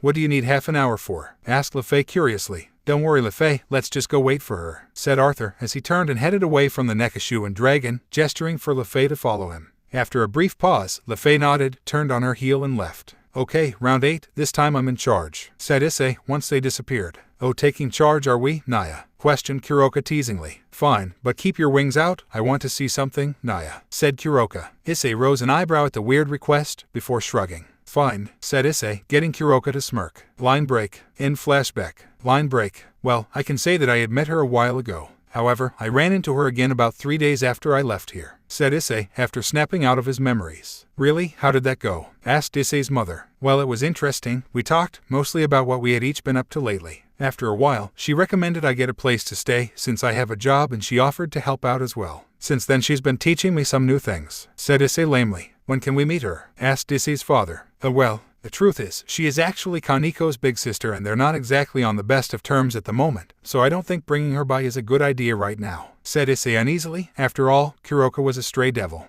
and devils lived here. I see. Well, hopefully once they reconcile you can introduce us, said Issei's father. Sure, why not, said Issei, with a slightly nervous chuckle. After a bit more small talk, Issei decided that it was time for him to leave. Come by again soon, said Issei's mother from the door, her husband behind her as they both waved at their son. Will do, said Issei with a smile, before walking off. Well, isn't that nice? He got himself a girlfriend and everything seems to be going so much better for him now, said Issei's mother. Yeah, that's the reason, thought Issei's father perversely. Zenobia had been unconscious for over 4 hours now. While her body wasn't weak, in any sense of the word, taking a brutal punch from Sarayorg, then exhausting all her energy in a final attack, had drained her completely. As she returned to consciousness, she found that she wasn't in as much pain as she expected. I was wondering when you would wake up, said a voice, getting Zenobia to turn in its direction. Zenobia stared blankly at the person before turning her head away. What are you doing here, Issei? Asked Zenobia, as the newly reincarnated angel walked up to her bedside. I saw the game, heard everything too, Issei muttered, getting Zenobia to look at him. Did you come to gloat? I wouldn't hold it against you if you did, we couldn't win without you, queried Zenobia. No, I'm not that petty. True, I tore into you all on the clubroom, and I don't regret anything I said, but I was venting a bit as well, confessed Issei. You weren't wrong, Zenobia added, to which Issei nodded. So why are you here? Asked Zenobia. Like I said, I heard everything, particularly what you said, said Issei. Zenobia turned her head away from Issei again. I meant it all, whether you agree or disagree with it doesn't matter, said Zenobia. Who said I disagree with it? I was surprised, in fact, especially that you were the one to say all of that. Why? Asked Issei curiously.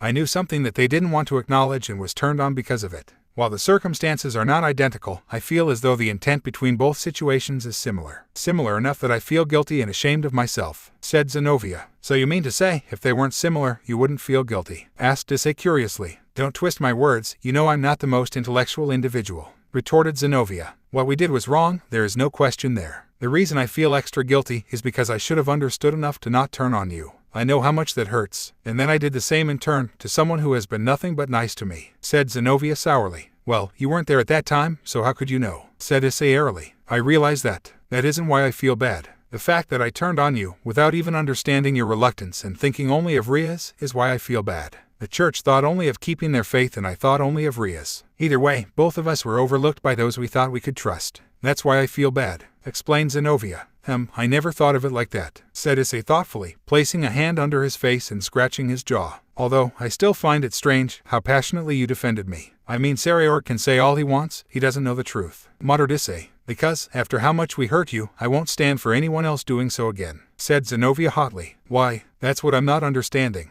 questioned Issei, genuinely confused. Even in the beginning, I didn't think much of you, just another devil. However, the way you strongly defended Asia and stood against us was interesting, said Zenobia, getting Issei's face to narrow. However, the moment where I knew what I thought of you changed was when you asked Lord Michael to allow me to pray, said Zenobia. Why, changed to what? Queried Issei. That was the point I realized why the others liked you, and the point I started to like you as more than a friend, said Zenobia with a small smile. I told you that I wanted to join you peerage in the future, as I wanted to stay with you. However, now that is impossible and furthermore, we hurt you, said Zenobia with a small frown, before turning away again. Issei didn't respond for a minute, absorbing what Zenobia said. Do you really mean all that? Asked Issei softly, getting Zenobia to look back at him. Every word, I love you Issei, said Zenobia, getting Issei to inhale sharply.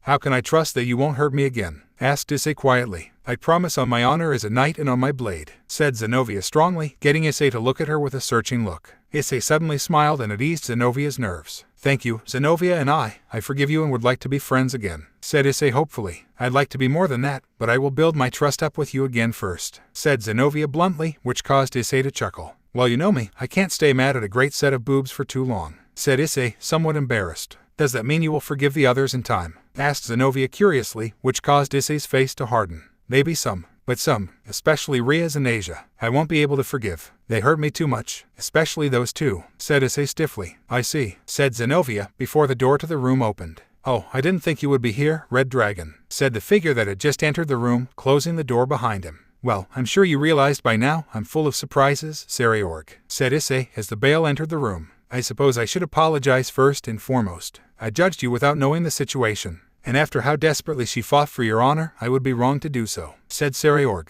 Zenobia didn't respond and merely turned her head away with a small blush, a surprising action from the normally calm, and also shameless, stoic. Yeah, I didn't expect that from Zenobia either, but I can't say I'm upset about it, said Issei kindly, getting Zenobia's blush to increase marginally. Now that you are here though, I know I have no right to ask, but what happened? Asked Sariorg curiously. Like you said, you have no right to ask. This is between me and Gremory's peerage, said Issei, getting a stiff nod from Sariorg. True, but she is my cousin and while beating her in battle does help my reputation, I care for her all the same, said Sariorg firmly. Isn't that the case? Muttered Issei sourly. If you must know, your cousin is a rather selfish person when she wants to be and disregards others and how they feel, said Issei harshly, getting Sariorg to narrow his eyes. What do you mean by that? Asked Sariorg stiffly. What I mean is there are only so many times a person will risk their life to save you and be taken granted for before they snap. That's all that happened, said Issei bitterly. Sariorg didn't respond. Although I heard of you wanting to face me in battle. I also would love to fight you, but not for reputation.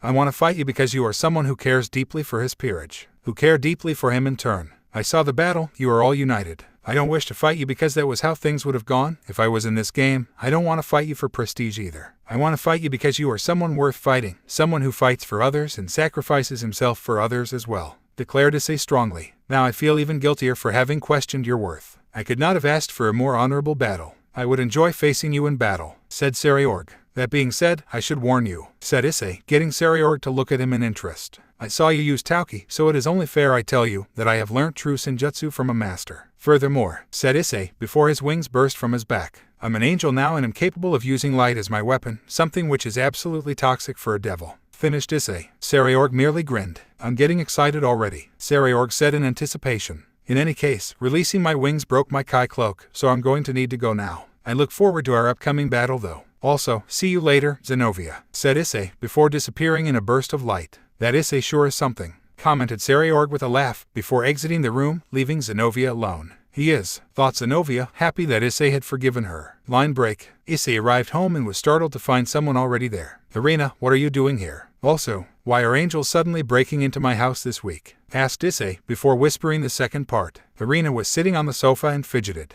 Issei, struggled Irina, before she simply stood up and offered something to Issei, with her head bowed. Issei looked at it in surprise. Is this what I think it is? Asked Issei curiously, as he took the offered object. Yep, I've kept it all this time, said Irina cheerfully, with a forced smile. Issei looked at the object. It was a cardboard dagger, held together with tape. Why are you giving this to me? Asked Issei quietly. Issei, I'm really sorry, said Irina sadly. Issei looked at her and frowned. Issei gave her back the cardboard dagger and Irina felt as though her heart had been torn out. Issei then disappeared in a flash of light and Irina dropped to her knees, tears beginning to fall from her eyes. He won't forgive me, thought Irina sadly, before another flash of light occurred and Issei was back in front of her. Issei, said Irina with a sniff, which turned to shock when she saw what Issei was holding. In Issei's hand was another crudely made cardboard dagger. Issei, you kept yours as well, said Irina in surprise, from her place on the ground. Issei offered her his hand and she took it, standing back to her feet and quickly wiped her eyes. Of course I did. You were my first and only friend growing up. When you left, it was one of the only things I had left to remember you by. Even if I thought you were a boy, said Issei quietly. Irina gave a small giggle at this, but it was strangled. I still can't believe you thought I was a boy, said Irina softly as she blinked away her tears. You know Irina, out of all the people who turned on me, yours probably hurt me the most, said Issei sadly. Irina looked at Issei sadly. I'm sorry Issei, I didn't know about what had happened to you, said Irina. I know, that's why I'm not upset with you like I am with those four, said Issei, growling towards the end. But even before all of this, before Diedrag, before becoming a devil, before all of it, you were my friend, said Issei sadly. I am so sorry Issei, said Irina tearfully. Out of everyone there, you should have been on my side. It really hurt when you agreed with everyone that I was the bad guy, said Issei as he grimaced slightly in pain. Issei, what can I do to make it up to you? Asked Irina desperately. Issei thought on this for a moment. Show me your wings, said Issei, and after a moment of confusion, Irina complied, revealing her 2 wings to Issei. If you have impure thoughts outside of love, you'll fall, won't you? Questioned Issei rhetorically, already knowing the answer. Irina nodded. Then kiss me here and now, said Issei, getting Irina to blush. What? Stuttered Irina in embarrassment. If you really love me, you won't fall, right? If you don't fall, it will mean you love me, truly love me. Gabriel told me that an angel who follows their heart, not out of sin, but out of love, won't ever be able to fall. That is why, if you really love me, this will prove it without a doubt, said Issei calmly. Irina took a moment to absorb what Issei had said and nodded her head. Will you do it? Asked Issei curiously. I will. I love you Issei, and if this is what I need to do to prove it, then I will gladly do it, declared Irina boldly as she placed her cardboard dagger down on the coffee table. Issei walked over to the table as well, placing his dagger down next to Irina's and turned to face her. Irina's heartbeat quickened as she drew closer to Issei, taking in his stern-looking face and calming brown eyes. Irina stepped closer to Issei until she was only a hair's breadth away from touching him and angled her head upwards, eyes half closing, as she leaned in. Issei brought his face closer to Irina's, so close that she could feel his warm breath against her face. Last chance to change your mind, whispered Issei. My mind is made up, I love you, whispered Irina before pressing her lips against Issei's. Issei reciprocated the kiss, wrapping his left arm around Irina's waist while his right gently caressed her cheek and neck, deepening the kiss. Both had closed their eyes and in that moment, only felt each other. Irina was in bliss. She had been waiting for this moment for months now, and after what had transpired, worried that it might never happen, but Issei was really kissing her. After a few more seconds, the two broke the kiss, eyes opening slowly. Irina looked into Issei's eyes happily. Issei looked behind Irina briefly, before turning his gaze back to Irina's. I love you Irina, and I guess this means you really love me as well, said Issei happily, which caused Irina to shed a tear. Irina still had 2 pure white wings behind her, and that was all the evidence that Issei needed. Suddenly though, Issei started to tear up, which surprised Irina even more so when he pulled her into a hug and buried his face into her shoulder. Just please promise me, said Issei weakly. Please promise me that you will always love me and won't turn on me again.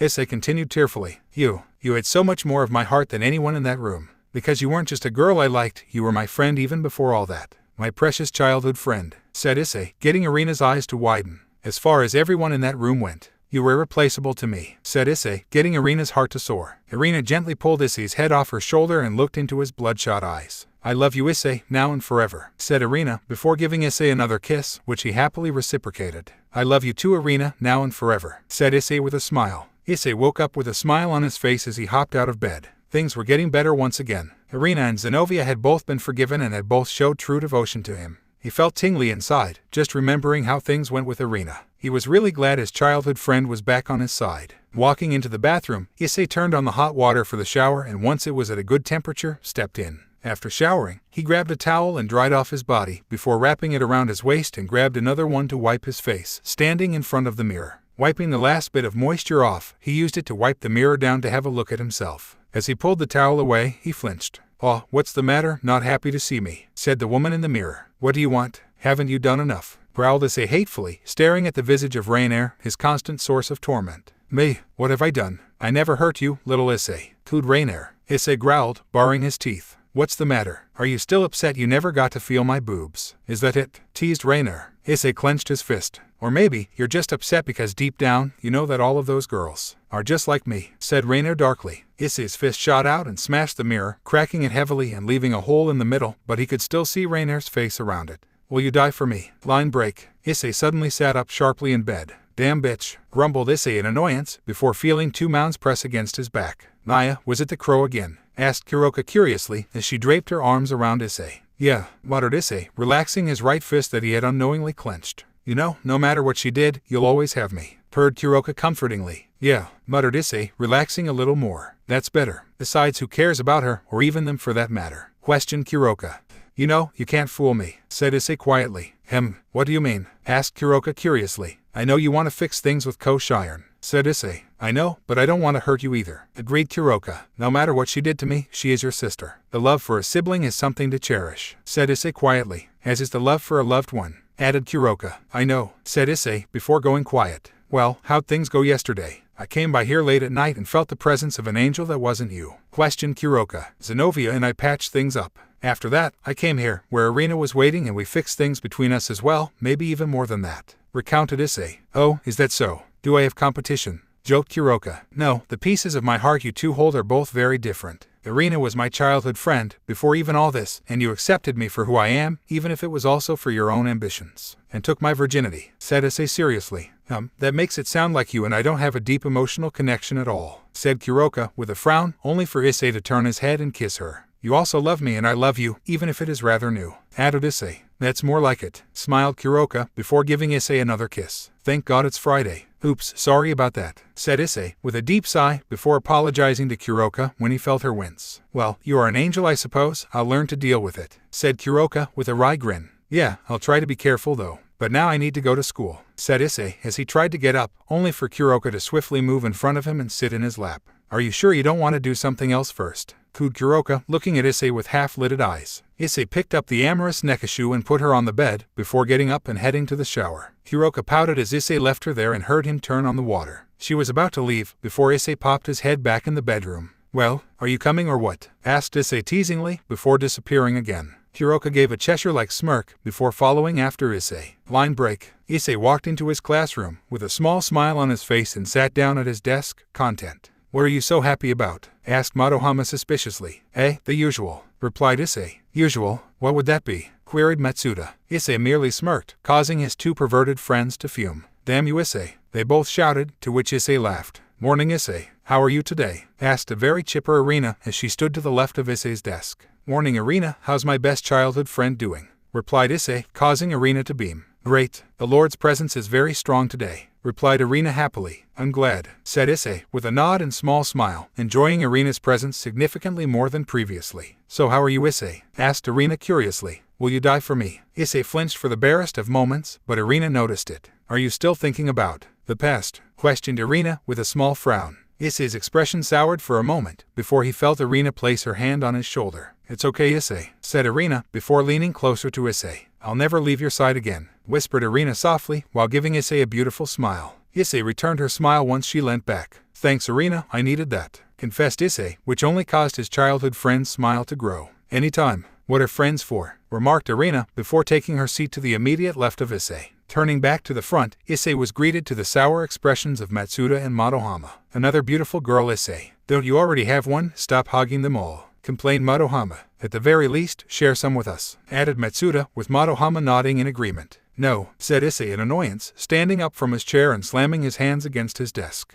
"If you want girls, get them yourselves. You both have traits that girls find desirable, such as athleticism and intelligence, but instead, do nothing but watch stupid porn all the time," shouted Issei, getting Madohama and Matsuda to gasp, and quite a few girls in the class to look at him in shock. Did Hayato just say porn was stupid? Muttered a girl to her nearest neighbor. Blasphemy, shouted the two perverts. Yeah, well here is what I think about your stupid porn, said Issei as he stepped over to Irina and grasped her face. Issei, what are you doing? MPH started Irina, only to be cut off mid-word as Issei leaned down and pressed his lips against hers. The class gaped at Issei's brazen actions, while Matsuda and Madohama looked like they had just been stabbed. Issei decided to be slightly more adventurous in his kissing this time and gently pushed his tongue into Irina's mouth, who allowed it after a brief moment. Irina moaned into the kiss, not caring that she was currently making out with her previously perverted and loathed by most childhood friend in the middle of their classroom, filled with their fellow students. To her, there was only Issei and herself at that moment. After a full 30 seconds of tongue jousting, Issei pulled back and spared a moment to look at Irina lovingly before turning back to his former perverted brothers. And that's why your porn is stupid, it pales in comparison to a real woman, declared Issei, before sitting back down with a smile, looking over to Irina, who had now regained herself and was blushing slightly under the gazes of her fellow classmates. Well, I suppose you're feeling better now, commented a new arrival to the class. Issei followed the voice and saw Zenobia with her usual stoic expression. Yeah, I guess I am, said Issei, giving Zenobia a smile as well. Zenobia then pulled out a condom and looked at Issei.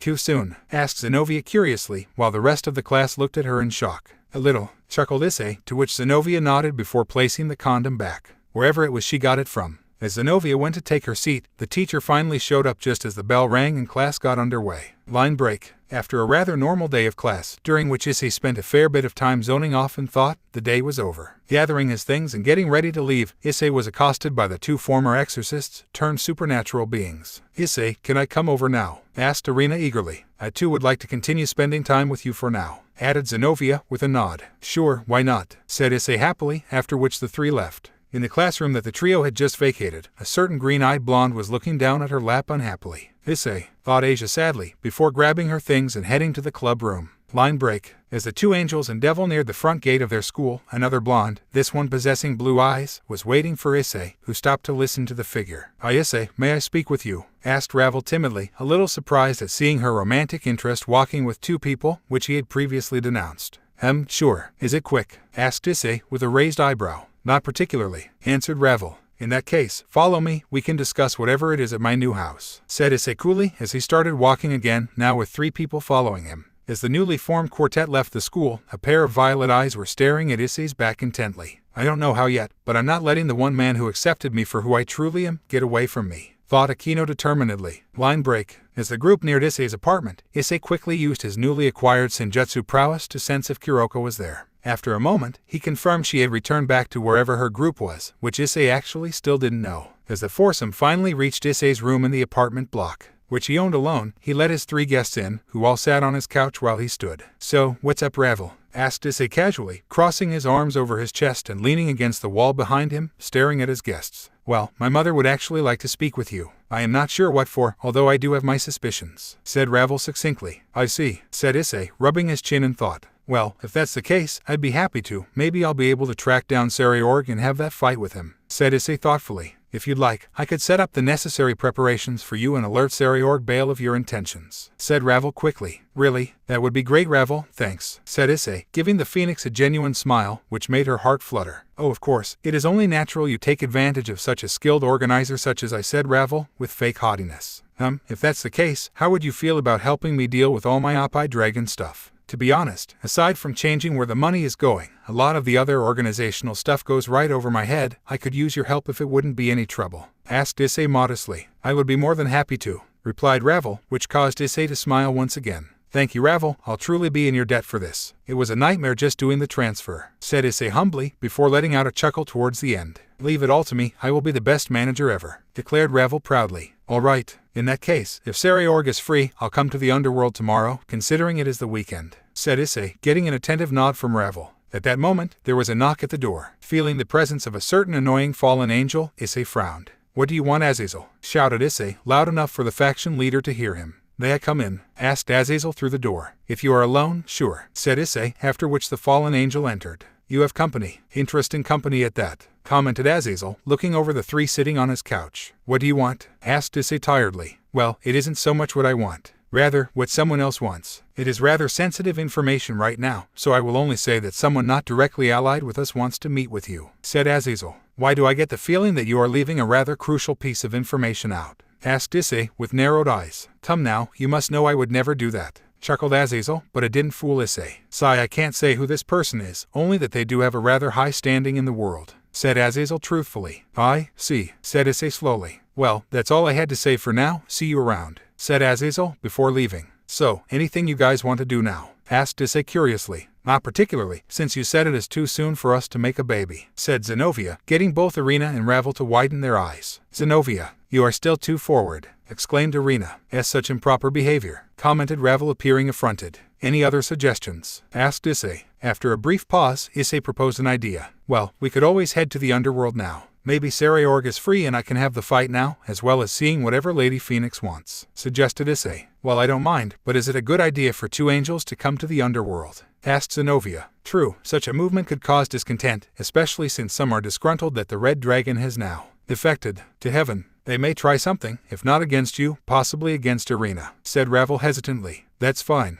Anyone who tries to fight me will understand why you shouldn't provoke those who can use your weakness against you. And if anyone tries to touch Irina, I'll smite them where they stand, said Issei calmly, before growling towards the end. Irina's heart soared at this, with Ravel and Zenobia both hoping no one actually tried anything. Very well then, we can head off at once, said Ravel, as she stood up and motioned for the rest of them to gather, before utilizing a special magic circle, which could carry all types of supernatural creatures to the underworld. Line break. The four reappeared outside the Phoenix Manor. While Zenobia, Irina and Issei glanced around in interest, Ravel walked up to the gates and spoke with the guard stationed there. After a brief conversation, the gates opened and Ravel gestured for the three to follow her. Any problems? Asked Issei curiously as he examined the land of the Phoenix clan. No, there was some hesitancy at your presence, but my assurance was enough to dissuade any ill thoughts towards you and Irina, replied Ravel succinctly. As the quartet entered the manor, Irina and Zenobia looked around in surprise, while Issei simply raised an eyebrow. It is very lavish, commented Issei, seeing enough gold to buy a continent in the hallway alone. The ceiling was very high, easily more than 10 meters above ground level. The hallway was expansive, so much so that it felt as though it was a room by itself. Dozens of phoenix statues made out of pure gold were placed every few meters, somehow able to remain solid, even with the brightly burning flames within the mouth of each sculpture. Yes, well, it has been built upon by generations of Phoenix clan members. Some of the fixtures in the building are older than the current Satans, and some are only as old as you. The Phoenix deals with regeneration from the ashes, and this is reflected in the design of the structure, explained Ravel. Come, I will show the two of you around after I alert my mother. Issei, please remain here for someone to take you to mother, requested Ravel, before leading Irina and Zenobia away. Issei stood there in silence, merely examining the luxurious hallway in interest. After a minute had passed, Issei's guide arrived, and it was certainly not someone he was expecting. Hello, Red Dragon, we meet again, said Riser, one of Ravel's older brothers and someone who Issei had beaten the stuffing out of in the past. How are you, Riser? I recall you had been traumatized by me somewhat, queried Issei blankly. Riser grimaced at the reminder of his past, before moving past it. In any case, I will take you to mother, please follow me, said Riser, before turning on his heel, with Issei following. As the two walked, only the sound of their light footfalls was heard. The tension was rather heavy between the two for a different reason. Eventually, Riser broke the silence. I realize this is personal, but I am curious, and given the state of things, I do believe I have some personal stake in this as well, started Riser, before Issei interjected. Let me guess, you want to know what happened with Gremory, right? Questioned Issei, getting Riser to stop momentarily and face Issei, before walking off again. Gremory, how odd, such a cold manner of speaking, commented Riser. Cold? Hardly, scoffed Issei. This being a woman you nearly killed yourself for. I find it hard to believe you would act like this, said Riser. Ah, how surprising. Even you could see what she couldn't? Hilarious, droned Issei. At this point Riser stopped walking completely and turned to face Issei. What do you mean? What can I see that she couldn't? Questioned Riser in genuine confusion. Riser, you saw how hard I fought for Gremory, both during the raiding game and in our battle of single combat. Why do you think I would go so far? Risk utter destruction, sacrifice parts of my body permanently, place my own being into danger, the likes of which could end with my utter eradication. What do you think that means? Asked Issei as he stopped walking as well. Well, initially, I thought you were merely fighting your hardest due to the famed Gremory kindness, and that it was that which motivated you to push yourself to your limits, began Riser. And what did you think it was afterwards? Questioned Issei. Lust at first, but then I thought to myself, that is what motivated me, which she found revolting, answered Riser honestly. Towards the end though, right before you defeated me, I saw something different. Love, finished Riser. I see. You saw that I loved her at that point. Now, imagine me doing so over and over again, numerous times, each time coming closer and closer to death. Tell me, don't you think that she should have realized I loved her by then? Asked Issei darkly. She did though, said Riser, before noticing Issei's stony expression. didn't she? Finished Riser. No, she didn't. The spoiled princess that is Rias Gremory only thought of her own needs and desires. Her lowly pawn, one who literally sacrificed limb to protect her interests, was chided for not understanding her and not being able to show his love to her. Apparently, nearly dying on multiple occasions just to keep a smile on someone's face is not proof of one's love to another. I honestly think you are the lucky one, Riser. Despite it all, you never had your heart toyed with and broken to pieces by a woman you loved and would give your life for. Now though, if she was to express her undying love to me, I'd laugh in her face, said Issei calmly. Will you die for me? She is a true devil, growled Issei unhappily. Riser was momentarily speechless and so resumed walking, leading Issei once more, who promptly followed. Eventually, the duo reached a set of ornate double doors, easily 3 meters in height. Riser placed his hand against the door handle and prepared to open it, only to pause. No matter what happens or is said in there, please take care of my sister, Issei. As someone who understands heartbreak, please don't cause her the same, and if you do not reciprocate her feelings, please be gentle with her, said Riser, before opening the door and gesturing for Issei to enter alone. Issei walked past Riser and entered the room. As Riser made to close the door, he heard Issei mutter one last thing. I swear it, whispered Issei, before the doors shut behind him. Riser stared at the closed doors for a moment, before walking off. Thank you, Issei Hayato, thought Riser as he walked off to go and check up on his sister. Issei entered the room and found it to be just as lavish as the rest of the Phoenix Manor. The only difference, a key one at that, was the presence of a woman who looked like an older Ravel. Thank you for agreeing to meet with me on such short notice, Red Dragon, said Lady Phoenix amicably. It was no trouble at all, I honestly had nothing better to do, said Issei, studying the woman currently sitting in a rich red armchair, encrusted with rubies. Please sit, I've prepared some tea as well, said Lady Phoenix, gesturing to a similarly fancy chair opposite her, as well as a small table, holding 2 cups of tea on a pure silver tray. Issei obliged the older devil's wishes and made his way to the opulent chair, before sitting down. I've been told you wanted to speak to me, but not what it would concern, said Issei, a hint of suspicion in his tone. Yes, I've not made my intentions for this conversation known to anyone. I would also prefer if you keep the details of this conversation private, between only us, said Lady Phoenix calmly. Why would you want that? If what you say can be harmful, I won't lie to those I care about, questioned Issei sternly. Oh no, nothing harmful, although I am glad that you would not wish to hurt those close to you, said Lady Phoenix. I believe that for the rest of my life, I will try not to, considering how much I disliked it, said Issei bitterly. I do extend my apologies for the recent falling out you experienced, said Lady Phoenix kindly, with Issei's frown lessening slightly. In any case, what did you want to talk about? Asked Issei, hoping to move the conversation forward. Very well then, I will be honest, but in advance, forgive me for bringing up any bad memories for you. You see, when you broke Riser's engagement, our house suffered for it, started Lady Phoenix, noting Issei's expression souring at being reminded of the past. Well, with what happened, it has been tough for the Phoenix, as far as our reputation is concerned,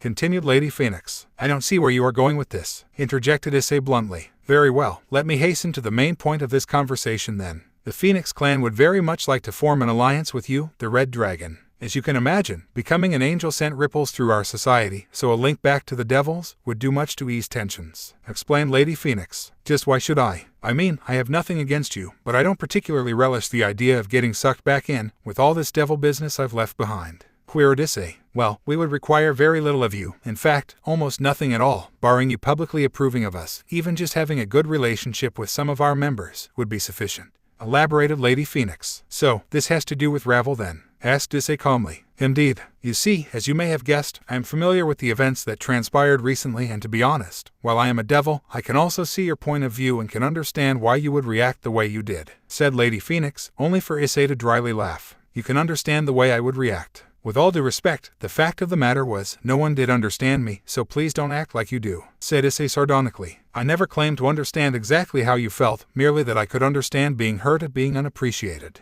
Of course, I have no idea how you felt personally, I was merely stating that your reaction was understandable, not your emotions at the time, reiterated Lady Phoenix, which caused Issei to give a small hum, but not speak. However, your feelings are not what I wanted to discuss with you today, but rather, the feelings of another, said Lady Phoenix calmly. Ravel, said Issei simply, getting a nod from Lady Phoenix. You see, she holds herself responsible for what happened, started Lady Phoenix, only for Issei to cut her off. What do you mean? Ravel had nothing to do with this at all. She did nothing wrong, said Issei in shock. I have told her as such, but she didn't seem too agreeable with me. I understand you have already told her you hold nothing against her, but if you could assure her on her innocence in the matter, I would greatly appreciate it, continued Lady Phoenix, getting Issei to adopt a thoughtful expression and rub his chin in thought. After a brief lull, Lady Phoenix spoke up again. Would you mind if I speak honestly for a moment here? Asked Lady Phoenix, to which Issei quirked an eyebrow, but nodded nonetheless. I hope you have realized by now, but Ravel cares for you, that is, more than a friend, said Lady Phoenix, getting a small nod from Issei. That being said, in light of what happened, she feels unworthy of pursuing her romantic interest in you, as she blames herself for what happened to you. To this end, I only ask that you be honest with her from this point on. If you return her feelings, please do make this obvious, as I'm sure you know now, the sense of unknowing and uncertainty can be crippling. Ravel is young, so should you break things off with her now, gently, she won't be too damaged by it. However, I simply ask that you don't string her along if you don't return her feelings, requested Lady Phoenix softly. I see. Riser asked me something similar and I'll give you the same general reply. I swear I won't hurt Ravel. Ravel is a friend of mine and perhaps something more. I can't say for sure yet, but I do like her. I will try to understand myself and my feelings for her as soon as possible, as I don't want to string her along, confessed Issei honestly. That's all a mother could ask for, thank you, said Lady Phoenix calmly. Issei gave a small nod, before grasping the cup of tea set for him, downed it and then stood up. If we are done here, I would prefer to meet up with Ravel and the others. Not to be rude, but while you and maybe a few others are fine with me, I don't think Devil Society, as a whole, is too pleased with me right now, said Issei. Of course, please, follow me, requested Lady Phoenix, before standing up herself and walked to the door, with Issei following. As the duo walked through the extravagant building, Issei walked with a calm detachment, thinking on his most recent conversation. Lady Phoenix, meanwhile, was content to walk in silence. After a few minutes, they reached another door, just as large and just as decorated as the one Issei had entered previously. This would be one of the living rooms in this house, closer to Ravel's room. No doubt, she would be here, I'm sure, after her little tour, said Lady Phoenix. Thank you, said Issei calmly, before reaching for the handle. Also, one last thing I'd like to say. Ravel is still growing at this point, both mentally and physically. However, even among devils, they say, if you want to know what a daughter will look like when she grows up, look no further than her mother, said Lady Phoenix, before giving a smile and turning on her heel and leaving. Whether voluntarily or not, Issei's eyes followed Lady Phoenix's form, as she walked away, paying close attention to the sway of her hips, before shaking his head. Not exactly what I was expecting from Ravel and Riser's mother, thought Issei in surprise. Issei opened the large door and was greeted to a room that was equally large and well-furnished as the one he had left. Only in this room, Irina, Zenobia, and Ravel were present. Irina and Zenobia were sitting on a three-seater sofa, across from Ravel, on a three-seater of her own, both in luxurious red upholstery. Ravel was sitting in the middle of her sofa, while Irina and Zenobia were sitting on either end of their sofa. Issei, you're back, exclaimed Ravel in surprise, as she had turned to face whoever had opened the door and sighted Issei. Yeah, shouldn't I be? Asked Issei in confusion. Oh, no, of course not. I was just surprised. Mother usually talks for a while. I wasn't expecting you back for at least another hour, said Ravel in embarrassment. Well, I didn't really want to leave you all alone for too long, so once we finished with the main reason for her wanting to talk to me, I requested to leave and then she brought me here, explained Issei. Mother brought you herself? Asked Ravel in bafflement. Yes, said Issei questioningly. Ravel gave a small jump as a small magic circle appeared next to her ear, giving a few nods here and there. After a moment, she turned to Issei. Issei, would you like to have your battle with Sariorg today? Asked Ravel curtly. Sure, why not? Said Issei after a moment of thought. In that case, Issei accepts, shall we say 1 hour from now? Asked Ravel, communicating through the magic circle. After another pause, Ravel gave a small nod to herself, before the magic circle disappeared. Well, it seems you will be able to fight Sariorg very soon. In fact, I'm actually quite surprised at how quickly everything has been organized. It seems that a great deal many wanted to see the Red Dragon face off against the strongest youth, said Ravel. Not to sound pessimistic, but are you sure you can handle Sariorg, Issei? He is outrageously strong, asked Zenobia, rubbing her stomach in memory of her battle with Sariorg. Well, it has been a while since I fought with anyone, but considering that the last person I fought with was Kuroka, an outrageously strong devil in her own right, I think I can handle it, said Issei thoughtfully. You do have the advantage of being an angel as well, added Irina. Yeah, but I'm thinking about not using my light powers against him, confessed Issei, surprising the others. Why? Asked Irina in confusion. Well, it's no secret that most devils aren't too happy with my change, so I was thinking it would be best to keep things under wraps. I still have the boosted gear and senjutsu though, so I don't think I'll be too inconvenienced, explained Issei.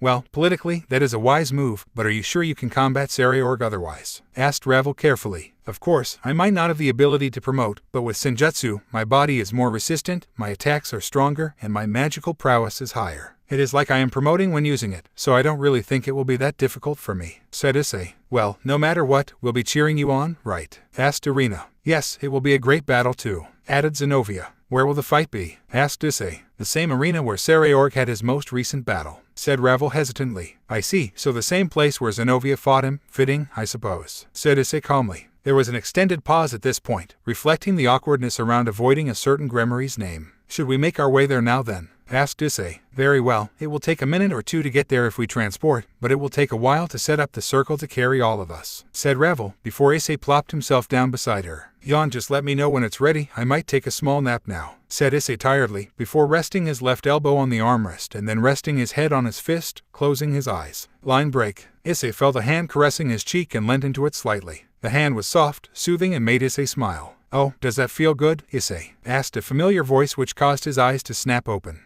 There in front of him was not Rainier, but rather her other form, Yuma Mano. Isn't it bad enough that you taunt me, now you do it in 2 forms? Grumbled Issei. Fine, I just thought you might appreciate a more innocent face, said Yuma, before morphing back into Rainier. Scoff, you are anything but innocent, grumbled Issei. Oh, come now, Issei, compare me to all the others and you know I am just as innocent. I have to admit though, that lady, she's certainly wordier than I, said Rainier, with a smirk. I'm not stupid. I know what Lady Phoenix was trying to do, said Issei calmly. Rainier simply tapped her index finger on his nose. Yet you didn't call her on it. Sometimes, Issei, I wonder if you like being pushed around and played with. First there was me, then Rias, now there's another, said Rainier mockingly, causing Issei to growl. I hate you so much, growled Issei. Oh, Issei, your words wound me. Or at least they would, if they were true, said Rainier, leaning closer to Issei. I do hate you, insisted Issei, even as Rainier drew closer to him. Oh, Issei, we both know that isn't the truth, said Rainier, as she leaned in closer to Issei and briefly pressed her lips against his. Issei quickly pulled back and wiped his lips with his right hand, making Rainier laugh. I know you felt it, Issei. You know the truth, you just can't accept it, said Rainier mockingly, before fading away. Line break. Issei grumbled as his eyes opened.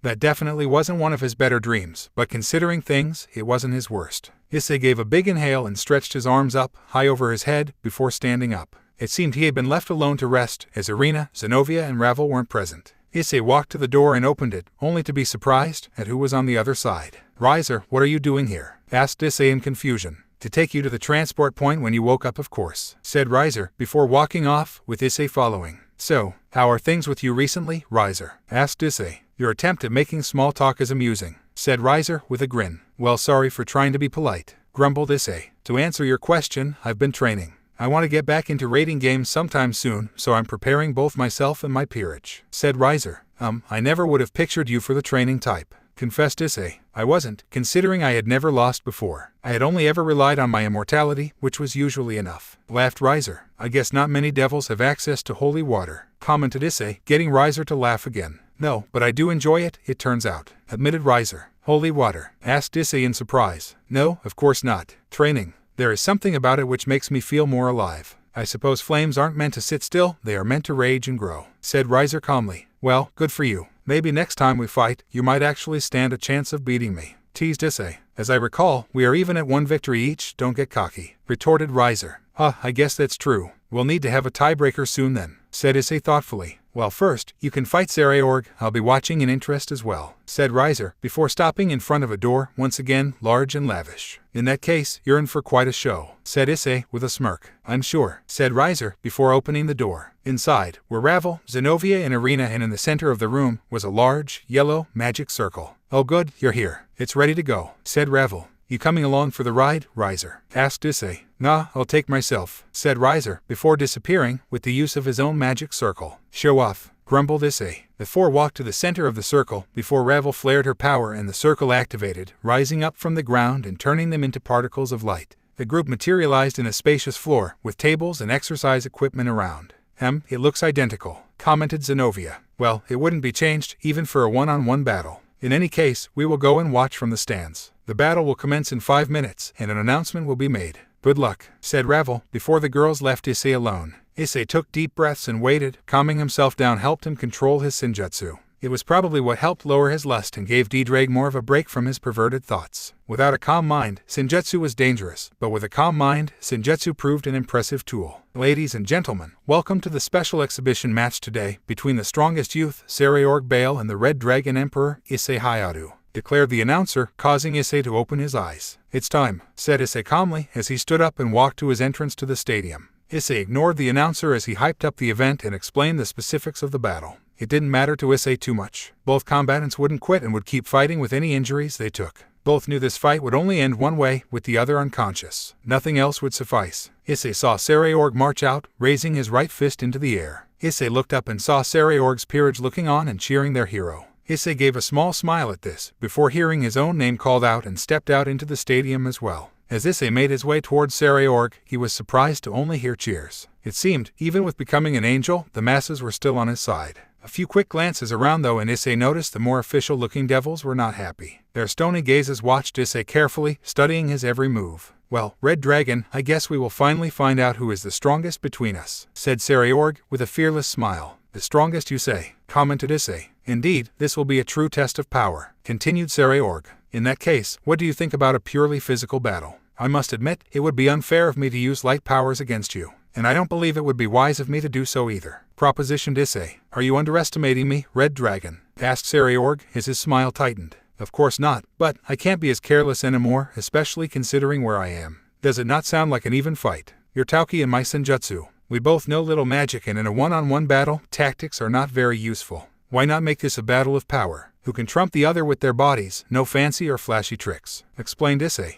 "Aha, I must admit, that does sound interesting. I truly did want to fight you at your very best, but I can understand not wishing to endanger yourself," laughed Sarayorg. "It isn't myself that I worry for, rather, what may happen to others to get to me," said Issei, with a small frown. "I see. In that case, I accept your challenge. A battle of pure strength. My blood is boiling already," declared Sarayorg. "Awesome. In that case, shall we begin?" asked Issei. Sarayorg smirked, as a weird mark appeared on all four of his limbs. Shallow light started to pour out from Sarayorg's limbs, before the marks vanished. A huge explosion burst from Sarayorg. The wind pressure from the blast formed a crater under him. Sarayorg's body was now bathed in a white glow. It was Tauki. Issei stood in front of Sarayorg, within the crater. "I have to say, I'm impressed. If this was before, I would be hard-pressed to match you, even with the boosted gear. However, I've not been sitting by idly for the past few weeks," commented Issei, before black helical markings spread along his arms, neck and face. "But I'm not the same person as I was before," finished Issei, as the marks seemed to shatter and a reddish-black glow surrounded him. The ground cratered even more around the two, as the audience watched in awe. In particular, though, a certain red-haired observer watched with a pang of regret. "Issei, you've become so strong. Without us," thought Rias sadly. Sarayorg raised an eyebrow in surprise. "I must say, I've never seen energy of this color before," commented Sarayorg. "It comes with being the Red Dragon. And also who trained me. My Senjutsu was rather rough to begin with, but with D-Drag's help along with my instructor, I was able to fit it to myself specifically. It not only draws on my life force, but D-Drag's as well, along with all the past wielders of the boosted gear. This is why, even if I do not directly use the boosted gear in this state, I may as well be using it anyway," explained Issei. "How terrifying. You are an interesting person, Issei Hayaoru," said Sarayorg, with a wide smile. "As are you, but enough talk. Now, it is time to speak with our fists," said Issei, raising his right hand in front of him, red and black energy dancing around it. "I wouldn't have it any other way," said Sarayorg, before both launched their fists at each other. The crowd instantly flinched, as a massive explosion of light blinded them all momentarily. When the light cleared and everyone regained their vision, the crowd looked on in shock. Behind Issei's right and Sarayorg's left were deep trenches behind them. The clash of fists had shot through both combatants and tore up the ground. Issei looked at his fist in surprise for a moment, bringing it back to his face, before smirking. Sarayorg too gave a smirk, before both disappeared in a flash of light. The stadium was silent, as no one could see or hear anything, before a thunderous echo reverberated through the arena. Issei had launched an elbow at Sarayorg's head with his right arm, while Sarayorg had blocked it with both palms. Sarayorg swung into action, bringing his left fist into an uppercut aimed directly at Issei's solar plexus, only for Issei to harshly swing his right arm down and block the attack with his forearm, causing a massive explosion of energy on impact. The crowd gaped at the power behind each attack, before cheering loudly. The two disappeared once again, before another thunderous explosion was heard. Sarayorg and Issei had both grappled each other, pushing against the other. It was a perfect stalemate, despite Sarayorg's greater size. The two disappeared again, only to reappear, with their right knees slammed against each other's. In that brief moment, you could notice a smirk of amusement from both of them, before they disappeared again. Numerous explosions continued to ring out throughout the stadium, showing Issei and Sarayorg momentarily for a moment, clashing, before disappearing again. The crowd roared in excitement, despite only seeing occasional flashes of the battle.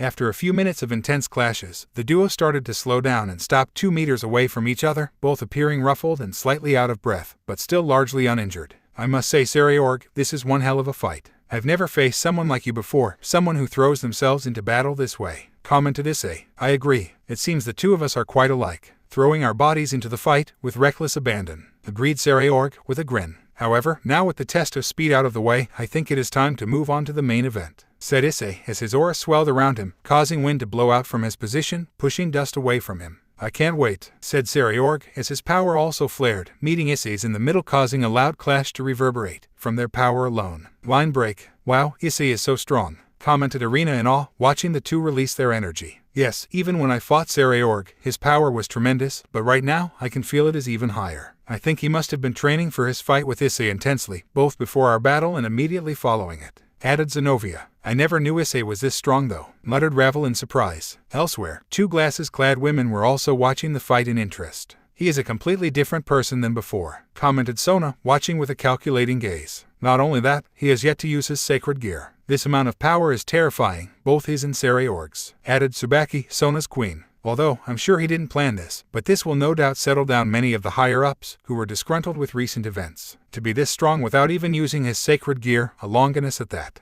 I don't think anyone would want to anger him, added Sona, before refocusing on the fight. Line break. Well, Saraorg, since neither of us is holding back anymore, let me say this in advance, this was a great fight and I look forward to a time when we can both fight completely unrestrained, said Issei with a smirk. Aha, I hope I can have some time to train before then. You truly surpassed my expectations. Even without using your powers of light and balance breaker, you are almost a match for my full power. It is embarrassing, but also exciting. Keep getting stronger after this and I will do the same, said Saraorg, before his power intensified again, pushing Issei's away and pushing him back slightly. Issei crossed his arms over his head as Saraorg slammed an axe kick down on them. Issei quickly opened his hands and grabbed onto Saraorg's right leg and swung backwards, slamming Saraorg into the ground. Saraorg placed his hands down in front of him, cushioning the blow in a modified push-up position, before twisting his body, throwing Issei to the side. Issei flipped in mid-air, slamming his hand on the ground to slow his movement, only to find Saraorg charging him with a right fist. Issei quickly charged to meet him and at the last moment, gave a right palm thrust to Saraorg's inner elbow, numbing it temporarily, before twisting his body and launching his left elbow into Saraorg's gut, stunning him. Saraorg bent over slightly, looming over Issei's left shoulder, only for Issei to grab the back of Saraorg's head in between his hands and run forward, before falling to the ground, slamming Saraorg's head against the ground, Issei's back hitting it as well. Issei quickly flipped over Saraorg and grabbed him around the waist, before giving a mighty heave and suplexed the larger fighter over his head, slamming him headfirst into the ground. Issei didn't let go after his maneuver and picked Saraorg up again, quickly turned around, before hefting Saraorg up and harshly down into another suplex. Saraorg quickly brought his legs up and slammed them into Issei's chest, breaking his hold, before roughly getting to his feet, blood trickling down his forehead, from a cut within his hairline. Saraorg charged Issei again, this time, with a palm thrust of his own, and slammed it into Issei's right shoulder, spinning him, before launching a side kick into the small of Issei's back, propelling him towards the stadium wall. Issei slammed into the wall harshly, with a crunch, causing quite a few to cringe, at what sounded like bones breaking. Issei pulled himself out of the wall, only for Saraorg to suddenly appear behind him and push his face back into the wall. The wall suddenly vibrated, as Issei gave a deep growl and launched his right elbow back, nailing Saraorg in his ribs, before spinning and launching a roundhouse kick, which sent Saraorg into the stadium wall to Issei's left. Issei took the brief reprieve to crack his nose back into place, grimacing as he did so, before spitting out a wad of blood from when he had bit his cheek, when Saraorg slammed him into the wall the second time. Saraorg clambered out of the wall as well, spitting out a wad of blood as he moved his jaw around carefully. Issei grinned, before rushing Saraorg again and tackled him into the wall. Issei somersaulted back, avoiding Saraorg's downward punch at his back, before launching a push kick into Saraorg's chest, slamming him back into the wall and digging further into the construct. Saraorg then grabbed Issei's ankle and twisted. Issei turned with the motion to avoid having his ankle shattered, but couldn't protect himself from Saraorg's elbow slamming into his knee, causing him to cry out in pain as the joint barely held on under the immense power. Placing his hands on the ground, Issei twisted his legs, hoping to throw Saraorg, but he released Issei's leg and slammed his fist into Issei's gut, cratering the ground under him and causing spittle and blood to fly from Issei's mouth. Issei recovered quickly and grabbed Saraorg's arm, before throwing him over his legs, back towards the center of the stadium. Issei pushed as much energy into his legs as they could handle and charged after Saraorg. As Saraorg's body flew through the air, Issei was upon him and launched numerous punches along his torso, before disappearing once again and reappearing in front of where Saraorg was flying. Issei crouched down and waited for Saraorg to reach him, before launching a back kick into Saraorg's back, launching him into the air. Saraorg groaned at the recent onslaught he had experienced, before widening his eyes slightly as Issei has appeared above him. "Take this," shouted Issei, before slamming a double axe handle right into Sariorg's gut, sending him flying to the ground. The crowd gaped at the massive explosion that occurred when Sariorg impacted with the ground. The walls themselves were already cracked and would need repairs after the fight. The ground was cratered in numerous places, and many wondered if the stadium would even last the match. Issei slowly fell to the ground, creating a small crater on impact when he landed and dropping down to one knee, breathing heavily. Blood was still running down his nose and out of his mouth. Issei ripped off his school blazer, wondering why he hadn't clothed himself in something more appropriate for fighting, as he then ripped off his white, long-sleeved dress shirt, leaving him clad in his red t-shirt, showing his muscles and also quite a few welts on his arms, from blocking Sariorg's hits, as well as the impact of launching his own attacks. His pants were also frayed, revealing his ankles and the lower part of his shins. Sariorg groaned as he stood up from the crater, taking a full 10 seconds to get back to a vertical base. His white vest was in tatters after the onslaught it had taken, and his black bodysuit was torn in many places, revealing fresh blood dripping from his arms. "I must say, this has been one of the most enjoyable and also most painful fights I've ever experienced. You are truly a worthy opponent, so much so that I no longer feel worthy to witness your full power if I'm losing this badly when you are handicapped," said Sariorg, panting as he did so.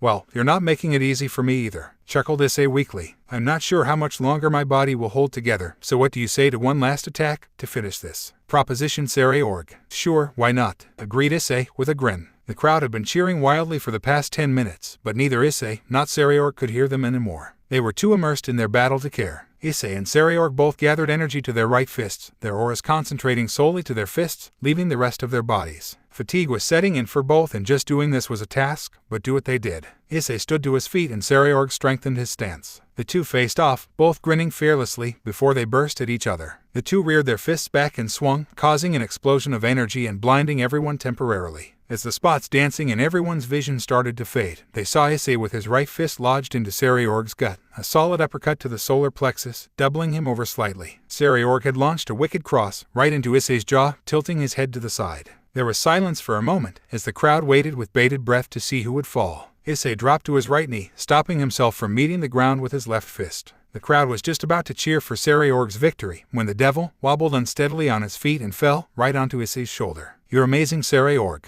You were barely holding on at the end there. You took my hit and weren't even conscious anymore, but you still managed to land your blow on me. You are truly a worthy opponent as well," muttered Issei. Issei weakly raised himself and Sariorg to their feet, before raising his left fist high into the sky in victory. The crowd's roar was deafening, eardrum-shattering. A fight such as this was truly worthy of praise, and the spectators showed it. Issei struggled to carry Sariorg away, before Sariorg's queen, a beautiful blonde-haired girl, came and took him from Issei, despite the difference in size between the two. Issei breathed a sigh of relief and turned towards his waiting room. He took one step, before his eyes closed and fell forward, unconscious. Issei gave a small groan as he returned to consciousness. It took a moment for Issei to remember what had happened. After a minute, he realized he had passed out after his fight with Sariorg, and fallen flat on his face. "Yeah, that must have hurt," commented a voice, which made Issei freeze. Looking to his left, Issei saw milky white skin covered in threadbare leather attire. As his gaze traveled upwards, he saw two distinct wings. Black wings, wings of a fallen angel. Hesitantly, Issei raised his head the rest of the way and gazed at the visage of the person standing to his right.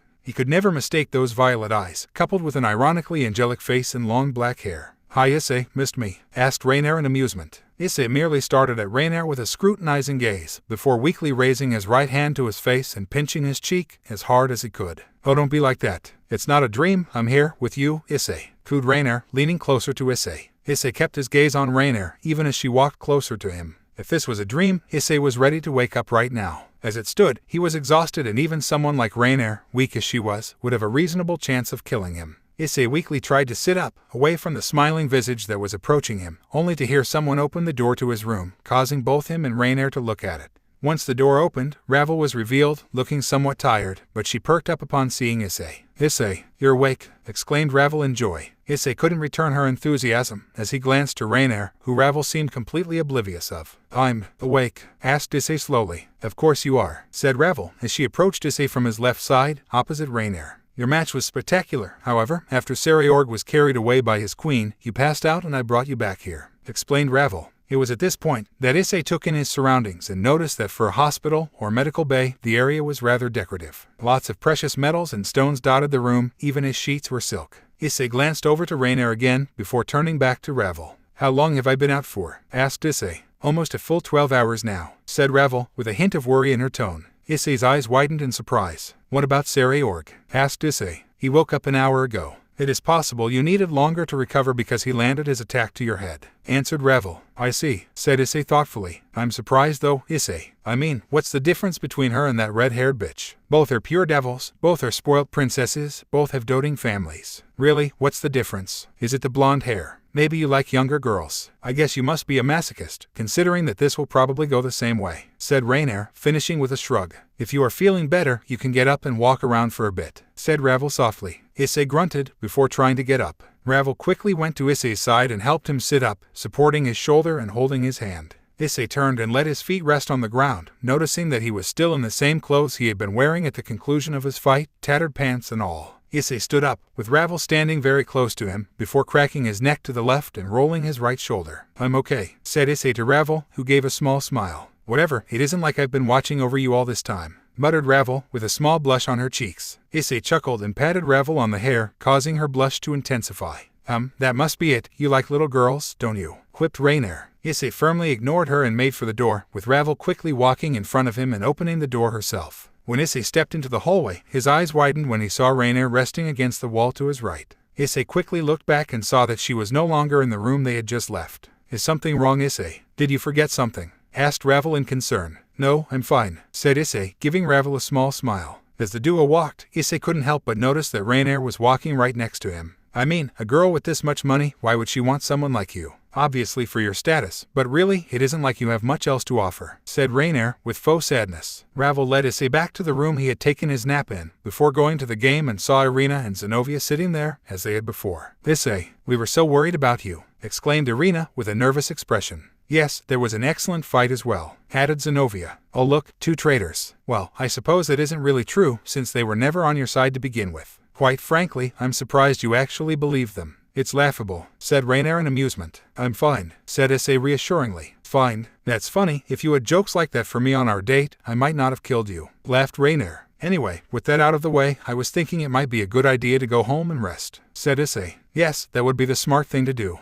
I'll get a magic circle ready for you, said Ravel, before leaving Issei alone with Irina and Zenobia. To think, you honestly thought these two cared for you. Then again, you thought I cared for you as well, so clearly you're a bad judge of people's intentions. I mean, I could have seen that red-haired skank using you a mile away. Say what you will about me, but when I turned on you, I was upfront about. She just kept manipulating you behind her smile. I'm almost envious of how manipulative she is, said Rainier, becoming wistful towards the end. How are you feeling, Issei? Asked Irina worriedly. I told you, I'm fine, really, said Issei, with a small laugh. Rainier laughed along with Issei, but for different reasons. Okay, if you're sure, said Irina reluctantly. How did you become so strong, Issei? You didn't even use your boosted gear, yet you beat Sereorg and he is no pushover? I'd know. Questioned Zenobia, lightly brushing her stomach in memory. Ah, betrayal is a beautiful thing, isn't it? Nothing serves to push someone more, am I right, Issei? Quipped Rainier playfully. Just training, I suppose. Senjutsu is really powerful, especially for brute strength, said Issei. Of course she wants to know. After all, if she can use you to get stronger, why wouldn't she stick around? Questioned Rainier. It's ready, said Ravel, as she re-entered the room and gestured for them to follow her. I have to say though, compared to the red whore, this one has a much nicer house, commented Rainier, looking to the roof. Issei looked at Rainier, who quickly matched his gaze. What? You know it's true. They might have had dozens of butlers and maids, but they had nowhere near this much gold, or anyway close to the number of jewels I've seen in this place, said Rainier. As the four walked over to the circle, Rainier stood off to the side. See you at home, Issei, giggled Rainier, blowing Issei a kiss. Issei pursed his lips as his form was vaporized, before reappearing in his living room. Issei sighed for a moment, before a figure walked out from his bedroom. Welcome home, Issei. I've missed you, teased Rainier, putting on a faux sad expression and placing her index finger on her lips. Girls, sorry if this is abrupt, but I think I'm going to go take a nap. I'm still pretty tired after everything, said Issei weakly, giving a small smile. Of course, it would be best that you rest as much as possible, so you can recover quickly, said Ravel, with the other two nodding. Thanks, I'll see you all later, said Issei, walking to his bedroom. Oh, is this your way of saying you want to get down and dirty? My Issei, I never expected you to go straight from a grueling battle to a battle in the sack, said Rainier in surprise, before smirking. Issei ignored the fallen angel, but made sure to close his bedroom door. Not like it helped, since she was lying down on the bed. Come on, Issei, what's that expression? Oh right, paint me like one of your French girls, purred Rainier. Issei walked to the bed and slid in next to Rainier, before turning his back on her. Oh, playing hard to get are we? That's fine, I have plenty of time. I'm not going anywhere after all. Good night, Issei, said Rainier sweetly, blowing a kiss to Issei, before laughing. Line break. Issei awoke the next day, feeling 2 mounds pressing against his back. Issei stiffened, before feeling 2 tails wrapped around his legs. Oh, this one is hilarious, Issei. I guess you do like bad girls. Although, you could barely touch me, even after I skewered you, said Rainer, standing in front of Issei, leaning against the door. Rainer walked over to Issei, looming close to his face. I'm sure you wanted me to be the one to take your virginity though, didn't you? Don't deny it, I know the truth after all, said Rainer, with a smirk. Issei tried to get up, only to find Kuroka had also wrapped her arms around his midsection.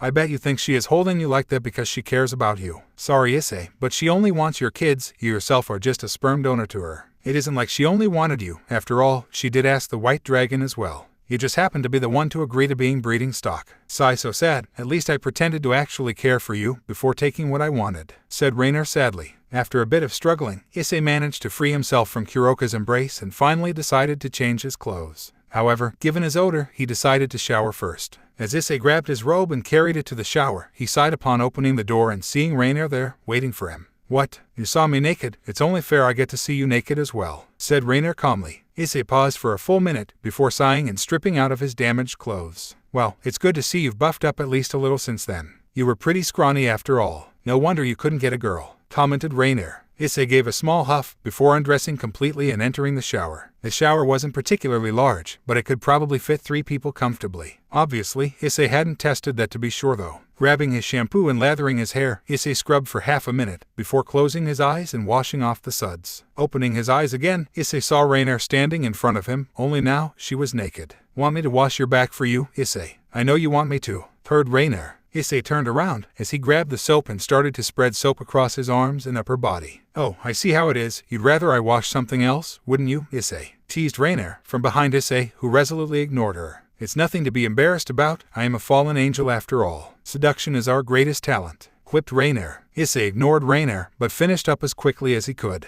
After dressing in his undergarments, Issei quickly realized that even though he had been out for a while, it was still the weekend. Sunday to be precise. Deciding a trip to heaven may help, Issei grabbed a plain, red, short-sleeved shirt and black jeans, dressed quickly, then made his way to his living room. Issei concentrated, causing his halo to appear above his head. Giving a small chant, a white line split down the middle of his apartment in front of him, before manifesting into a large door, which slowly opened, spewing bright white light. Issei walked through, before finding himself outside a pair of large gates, surrounded by marble structures. Calmly, Issei walked through the gates, emerging into a white fluffy area, which extended as far as the eye could see, before heading to the elevator. As he made his way through, he greeted everyone, who greeted him in turn. While the devils may have been unhappy at what happened, many in heaven were delighted. While the fallen angels, at one point, had the white dragon and the devils had the red dragon, heaven was left without a dragon. That isn't to say they were disadvantaged. Dulio was a true force to be reckoned with, but having a dragon of their own eased their souls. As the elevator finally reached the 6th floor, Issei made his way to where he knew the seraphs would be. It was rare for all of them to be present, and today was no exception, but both Michael and Gabriel were present, and of all people, Dulio was there as well. Ah, hello Issei, I trust you have been well, greeted Michael once he noticed Issei. Yes, things have been going well recently, replied Issei with a smile. Wow, I've never been to this level before. Funny to think a shameless pervert like you actually managed to get up here, said Rainer, walking past Issei and looking around in awe. Well, for the most part, amended Issei, his smile shrinking slightly. Is something wrong, Issei? You know I'm always willing to listen to anything you would like to discuss, said Gabriel pleasantly. Seriously, her boobs are huge, even bigger than mine, much as I hate to admit it. How did someone like you get rescued by someone like her? Commented Rainer in shock. I would greatly appreciate the opportunity to speak with you sometime soon, but I came today in hopes that you may have need of me. I've been growing somewhat restless, I'm afraid, confessed Issei nervously. I don't mind if he comes along with me. It would be nice to have some company, said Dulio, giving his input. I see, in that case, Issei, there have been a few reports recently of something rather disturbing. A rather unnatural energy source near Romania. It is close to the dominion of the vampires, but not actually within the territory itself. It has gotten our attention, as the feeling is similar to the output of a Longinus. We have no idea if it is controlled or not, nor who it may be coming from. Ideally, you should only scout the area for information, but if a conflict is unavoidable, do try to not let it escalate and return as quickly as possible. We have never been on good terms with the vampires, and our investigating so close to their area is bound to cause tension, explained Michael. No worries, if we need to remain undetected, I'll be able to cloak both Dulio and myself with Kai, said Issei. In that case, you can leave whenever you are ready, said Michael calmly. All right, let's do this, Dulio, cheered Issei. You're rather enthusiastic, commented Dulio in amusement. What can I say? I've had a lot on my mind and this sounds like just the thing to help distract me from my current thoughts, said Issei. Oh, you can try, but we both know I'm going to be on your mind, whether you like it or not, teased Rainer, leaning over Issei's right shoulder, whispering into his ear. Line break. Issei and Dulio were walking through a dark and slightly foggy, mountainous terrain. There were numerous mountains in the distance and off to the west, a civilization could be made out. A rather large town from appearances, but it was in fact the location of the vampires. The two jokers were a good distance away though, appearing only as tiny specks in the distance, to anyone who would try to spot them, enhanced vision or not. Where are you eating, Dulio? Asked Issei, noticing Dulio was eating a rounded, cylindrical sandwich. I believe this is known as a kebab, replied Dulio, taking another bite. Then exactly where did you get it from? Asked Issei in surprise. I always carry a few types of food with me. It helps make longer journeys more interesting, replied Dulio. Issei blinked in confusion, before giving a slight shake of his head and ignoring it. Dulio and food had an interesting relationship, one that was best not attempted to be understood. Issei had found out that Dulio was a food aficionado, but not out of gluttony. He brought back any new and exciting foods he found to children of various orphanages, hoping to give them a taste of exotic cuisine and buoy their spirits. Issei had also heard that upon hearing about a new food, Dulio would become unreachable. I just wonder what could be so important to rile up the higher-ups, muttered Issei. Funny, that rhymed. If anything though, I would think it would be a longinus of some sort, said Dulio calmly, taking another bite. Ugh, not another one. Why do I always happen to run into overpowered people? Lamented Issei. That's funny, considering you are the poster boy for overpowered. Light powers, senjutsu and the ability to boost your abilities indefinitely isn't exactly mundane, retorted Dulio cheerfully. And complete control over the elements is nothing, right? Quipped Issei. Well, I'd still say you are the more powerful one in brute strength. I may be more versatile, but you hold the capacity for devastating singular attacks, said Dulio pleasantly as he finished his snack. Hi kettle and pot, scoffed Issei, getting a smile from Dulio. So, what has been troubling you lately, Issei? Asked Dulio calmly. Me, troubling you? How rude. I thought I was your girlfriend, said Rainer from beside Issei. Just some stuff from my past, said Issei with a small grumble. You know, Issei, living in the past is dangerous. If we had continued to do that, our faction might not even exist anymore and neither of us would be angels right now, said Dulio happily. Yeah, I'd be dead too, snorted Issei. Come now, Issei, Gabriel wouldn't want you to act like this, especially after how much you two bonded, said Dulio with a sad smile.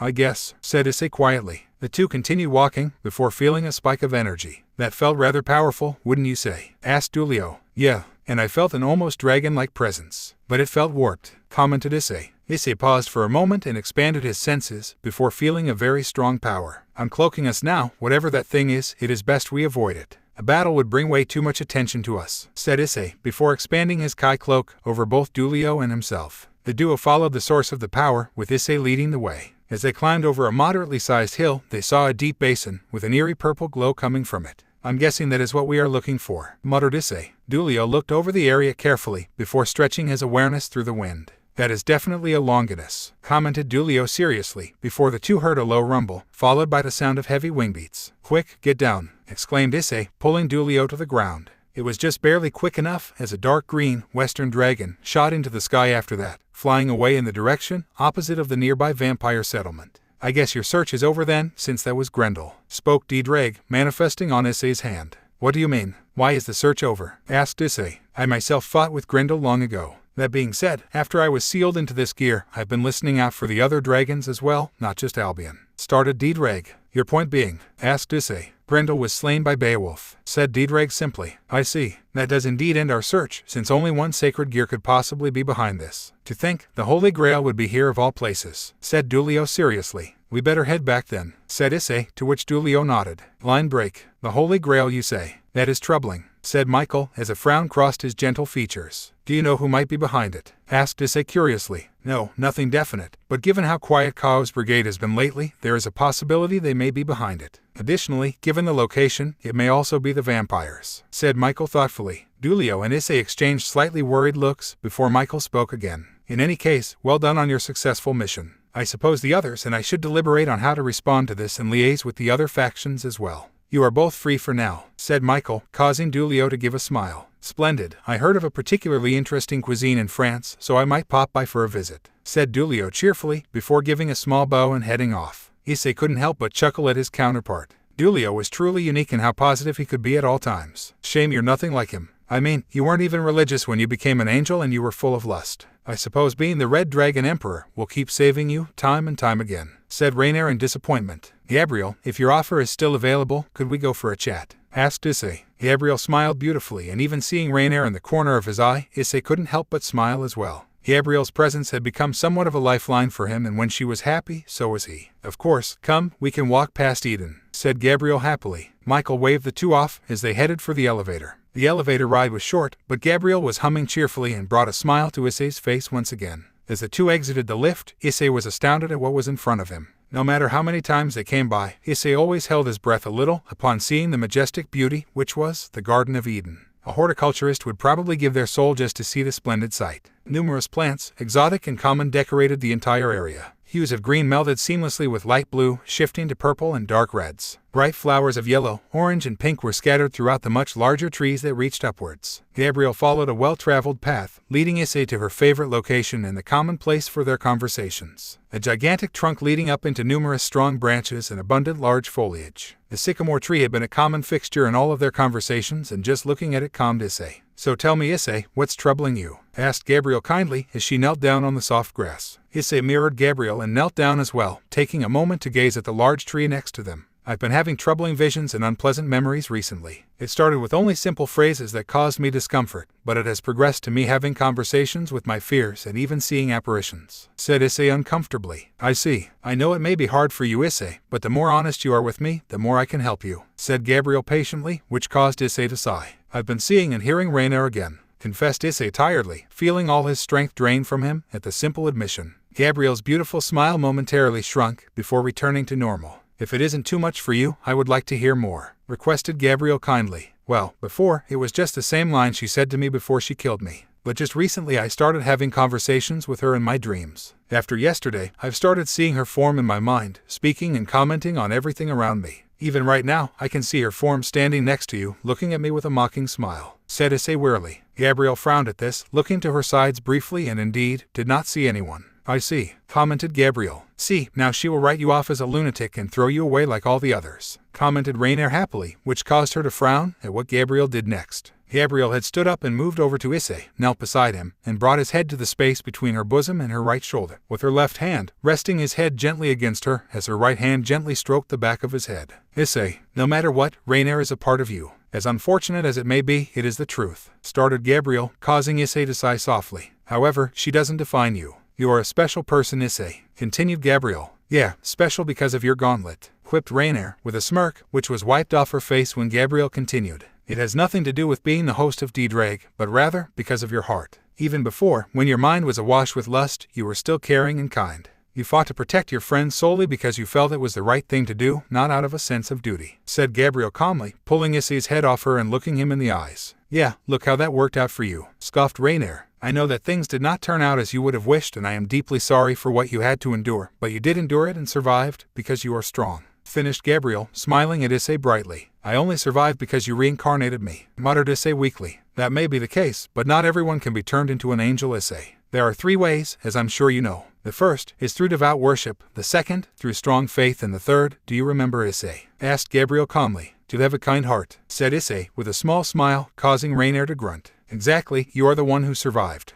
You are the one who persisted, and you are the one who held strong. Issei, as I have said before, no matter what happens, you will always have my love. It is yours to have, and I will never take it from you. Remember, Issei, though you have suffered much and gained little, I will never ask you for more than you can give, and you have my love forever. Remember those words, Issei. Engrave them in your heart, and no matter what happens, no matter what trials and tribulations you may face, you will always have me on your side. That is my assurance to you. While Rainier may be a part of you, remember also that I am too. Even if she troubles your heart and mine with doubts, remember that I will be here for you, always, said Gabriel kindly. The sincerity in Gabriel's words warmed Issei's heart. True, Rainier was still there, a little off to the side and sporting a grimace as she gagged, but Issei couldn't care less. Thanks, Gabriel. That really helped a lot, said Issei softly. Gabriel smiled and kissed Issei on the crown of his head. Of course, Issei, you have no need to worry. I will be with you forever. Throughout it all, you can always come to me if your heart is heavy, said Gabriel, with a smile. Issei wasn't quite sure what came over him at that moment, and it would still be on his mind for weeks to come, but without warning, Issei leaned forward and kissed Gabriel herself, right on her lips. Gabriel was surprised at the action, and even the apparition of Rainier looked on gobsmacked. Issei quickly retracted his head with a huge blush on his face. Forgive me, Gabriel, I'm not sure what came over me, stuttered Issei nervously, only for Gabriel to laugh softly. It is fine, Issei. I told you, no matter what, you have my love. Angels are not beings without emotions. If we were, the fallen would have never existed, said Gabriel reassuringly. Issei risked a quick glance to Gabriel and upon seeing her smile, relaxed slightly. I see, said Issei, calming down slightly. Issei, if you love me in such a manner, do not be embarrassed. When God created both Adam and Eve in this very garden, it was always the natural way of things, for man to love woman and for woman to love man. I see no reason why we could not pursue the same intimate relationship, as I know your heart is pure and you know mine, said Gabriel softly. Are you sure? Asked Issei in surprise. Of course, you have suffered much and gained little, but if being with me eases your soul, I would be happy to explore our feelings together, answered Gabriel happily. Issei simply smiled. I would like that, said Issei happily. Line break. Gabriel, is there something you wish to tell me? Asked Michael, once Gabriel returned, without Issei. Issei has been experiencing uncomfortable recollections of his past, explained Gabriel. I see, said Michael solemnly. I believe I was able to calm his heart, so much so that he has officially expressed his interest in pursuing a romantic relationship with me, said Gabriel. I see, said Michael in surprise, his eyes widening slightly. Yes, I could tell after a few weeks of interacting with me, he had begun to develop feelings, but I didn't expect them to grow to this level, commented Gabriel thoughtfully. What are your feelings on the matter? Asked Michael curiously. I can comfortably say I love Issei, as I love everyone, whether it is something more than that, I am unsure, but I am willing to attempt it. We are beings of love after all, said Gabriel. I see. I wish you my best then. It is rare for angels to interact in such a manner, but if it is through love, I'm sure the outcome will be good, said Michael optimistically. Line break. Issei, meanwhile, was still in shock at what he had done. I kissed Gabriel, thought Issei in shock. What the hell? How could you kiss another person, with me standing right there? Shouted Rainier indignantly. I kissed Gabriel. I really did, continued Issei, completely ignoring Rainier. Hey, pay attention to me, snapped Rainier, clicking her fingers in front of Issei as he sat down on his couch, unmoving. I actually kissed Gabriel. Me, muttered Issei aloud. There was a loud thud outside Issei's door before someone quickly entered his house and grabbed him by the collar. What did you say? Asked Azazel, his eyes nearly popping out of his head. I kissed Gabriel, muttered Issei, unaware of Azazel completely. Azazel looked at Issei in shock for a minute before engulfing him in a hug. Issei, I hereby declare you the one true inheritor of my will. My son, I'm so proud of you, cried Azazel tearfully. Rainier just sighed in the background.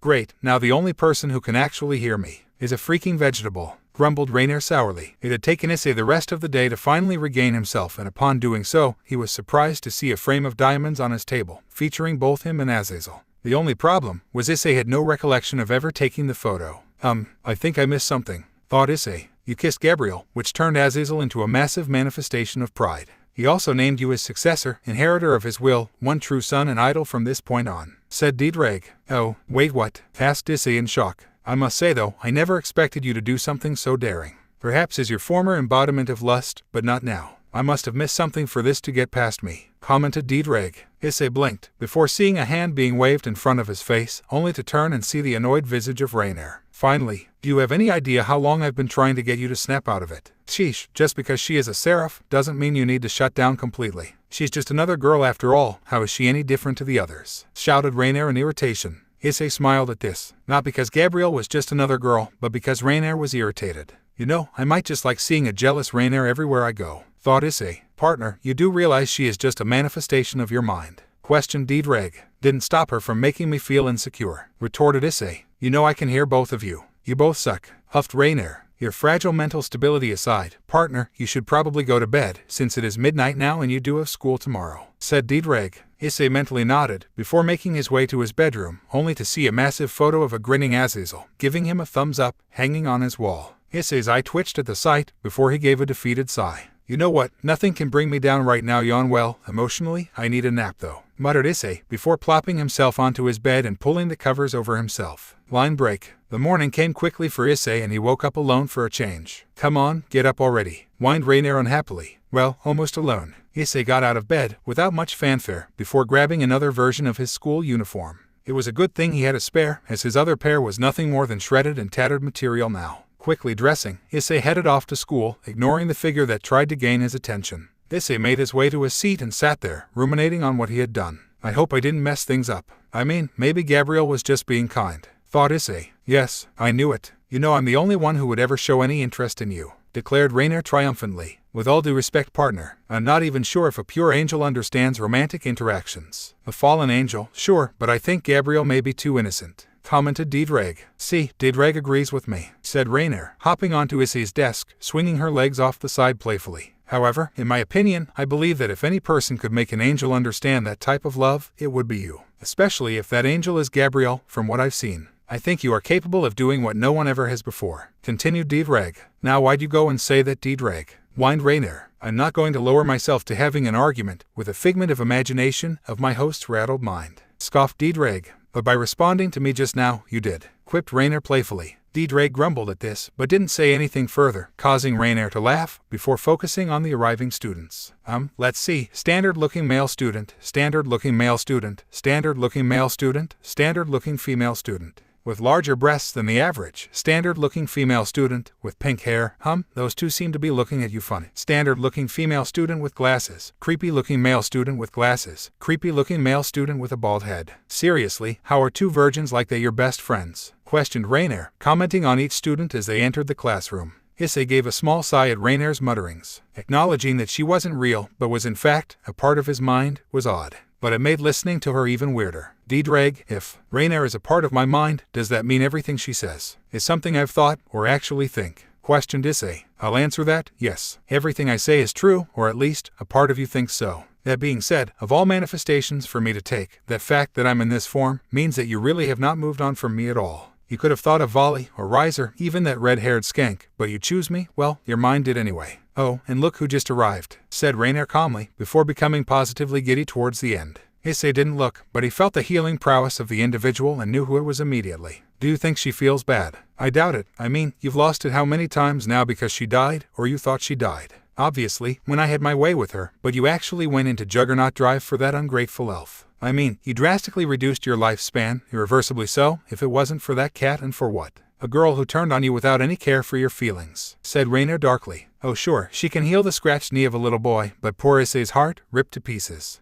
It almost makes me happy she died, said Rainer mockingly, having adjusted her position on Issei's desk, so her elbows were resting on the table, open palms held together, supporting her head from under her chin, while her legs waved in the air, above her lower back. You know, Issei, I almost did feel sorry for killing you. It wasn't much, but it was there. I just wonder how much she regrets what she did to you. No one did more for her than you. Sure, Red reincarnated her, but you pushed for that, and then after that, you protected her. Every single time, only for her to spit in your face, continued Rainer. Issei's expression couldn't stop itself from shifting to a frown as he recognized the cold truth behind Rainer's words. He had done lots for the former nun, but she had cast him aside, carelessly. Oi, Issei, what's with the frown? One of your girlfriends dumped you? Asked Matsuda, initially in concern, before switching to jealousy. No, just a bad memory, said Issei, with a frown, momentarily catching a certain blonde's eye, before she quickly looked away in shame. That is something I've been wondering. What did happen between you and Asia? I was sure you were going to claim the pure maiden for yourself, interjected Madohama, his glasses gleaming in the light. Yeah, all that hard work I put into teaching her about skinship was wasted, added Kyuubi. You should ask her then, grumbled Issei. I did, but she won't say, responded Kyuubi, with a frown. Then just forget about it. I don't want to talk about it, and if she doesn't want to say, then just deal with it, said Issei sourly, pursing his lips slightly. You sound pretty grouchy, Issei. What's the matter? Haven't had any release lately, asked Matsuda, causing the eavesdropping Murayama and Kades to cringe. Perverts, shouted Murayama angrily. Don't rile us up, or we'll be right there peeking on you today, warned Madohama, with a creepy grin, which caused Kades to shiver. Wait, you mean you guys haven't been peeping recently? Asked Issei in shock, with a gobsmacked expression. No, we decided to look into what you said about us being appealing to women with our own skills, answered Matsuda, with Madohama nodding, surprising Issei. Really? Questioned Issei. Yeah, Madohama even got a girl's number. She was just a 6, nothing too impressive. But then again, when you're getting nothing, even a 6 becomes a 10, recounted Matsuda, with Madohama puffing out his chest in pride. Really? That's surprising, teased Kyuubi. Hey, you're just jealous. You're only barely a 6 yourself, so don't flatter yourself. Really, that's me being kind. You're really a 5, but I'll give you a point for your ability, said Madohama dismissively. Wow, I really must have died because I never would have thought something like this was possible back when I was alive, commented Rainer in shock, pushing herself up on the desk and resting on her left thigh, with her left hand supporting her. I'm actually pretty shocked myself, muttered Issei, Before any further conversation could occur, the teacher walked in and everyone took their seats. I don't even know why you bother coming to this place. I mean, what does it even matter if you can't differentiate equations, when you could literally destroy this entire school and even the town if you wanted to? You could be doing much better things, sighed Rainer dramatically. Issei actually took a moment to mull Rainer's words over before simply shrugging. Rainer sighed once again before turning around, so she was facing Issei directly. Issei kept his attention on the front of the class, ignoring the restless fallen angel who kept fidgeting on his desk. When the bell rang, Rainer cheered and jumped off the desk as Issei sluggishly stood up. Oh, don't be like that. I really want to see some familiar faces. Maybe the bitch who killed me will show up, chuckled Rainer. As if a deity was on Rainer's side, upon exiting his classroom, Issei made his way outside, only to see a red-haired figure directly in front of him. Issei took a brief moment to look into the blue eyes he was previously mesmerized by, only to find them lighting a soft rage within his heart, which he thought had been extinguished. Issei, started Rias, but Issei walked past the girl, ignoring her completely, shocking those who had seen the action. Ria's shoulders slumped at this and she made her way to the old schoolhouse in sadness. Oh, the silent treatment, fitting for someone who is familiar with having lavish attention thrown at them, both in this world and her true home, said Rainer approvingly. Issei didn't respond, but his facial expression hardened slightly. Issei made his way to a tree near where he and his friends peeped on the kendo club previously. Situating himself under it, Issei closed his eyes and tried to relax. Something else you aren't telling us, Issei? Asked Madohama curiously, with Matsuda leaning over his shoulder. It's nothing, grumbled Issei. Well, if you are ready to see something, then watch and learn, boys, said Matsuda with a grin before making his way down to a familiar place that Issei had long since stopped visiting. Is he really going to start peeking again? Asked Issei with a sigh. Just watch, he actually has a plan this time, a rather interesting one at that, said Madohama with a grin. Issei watched as Matsuda made his way towards the kendo club changing rooms, knowing they would be changing into their uniforms right now. Kendo girls, come out here, shouted Matsuda, getting Issei to look at him like he had gone insane. Did he discover he was a closest masochist or something? Asked Issei in shock. Just wait for it, hushed Madohama. As expected, it took less than half a minute for the members to come out, prominently among them Murayama and Kades. Now, I will have victory on this day because I have wood, shouted Matsuda, disgusting some of the members as he reached for his waist before pulling a shinai out from the back of his pants, which it had kept hidden along his back. Issei watched in undisguised shock as Matsuda quickly, albeit ungracefully, ducked the attacks of the kendo club, occasionally striking a few members on the bottom with his weapon when he could, particularly Kades, whose face was starting to match her hair color. Stop doing that, shouted Kades, after Matsuda had swatted her on the behind for the 10th time. Never, not until one of you agrees to date me, whipped Matsuda. In your dreams, shouted Kades, as she charged at Matsuda angrily. The battle persisted for a few more minutes, with Issei starting to notice something.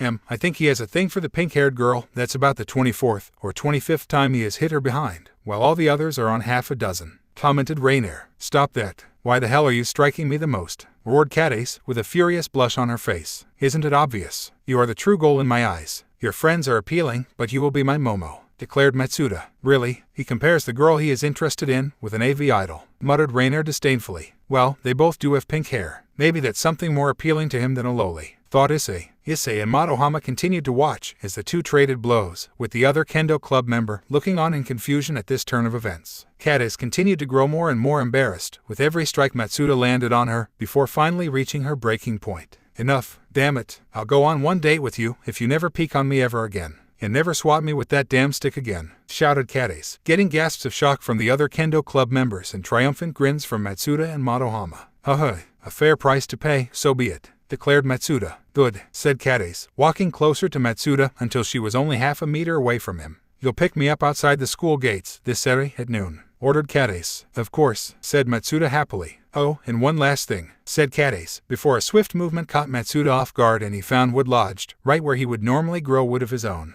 That was for my ass, you creep, shouted Kades furiously as Matsuda slumped to his knees. Ugh, you'll regret this, when I need this working at full capacity to give us kids, groaned Matsuda at Kades' retreating back. I'm surprised that actually worked, commented Rainer, with Issei agreeing non-verbally as his face was gobsmacked, mouth open wide and eyes even wider. See, I told you he has a plan. That hit to the nuts though. That was probably a surprise for him, said Madohama in amusement. I didn't think he could pull it off, but he actually did it. I'm honestly impressed, said Issei slowly. That's one small step for me, one giant leap for perverts everywhere, groaned Matsuda after he hobbled over to Issei and Madohama. If I was wearing a hat, I'd tip it to you, Matsuda. That was by far one of the stupidest things I've ever seen you do. But it worked, said Issei in shock, causing Matsuda to grin. I planned this over the weekend. It always works with Tsundere in most shows, and Kades looked like a prime candidate. But damn, does she have one mean swing. No porn for the rest of the week for me, said Matsuda with a small groan. I suppose now I understand why they are your friends. They are just as perverted as you were and twice as stupid and lucky, sighed Rainier, to which Issei grinned. Now you just need to figure out how to keep things from crashing and burning. Cheered Issei.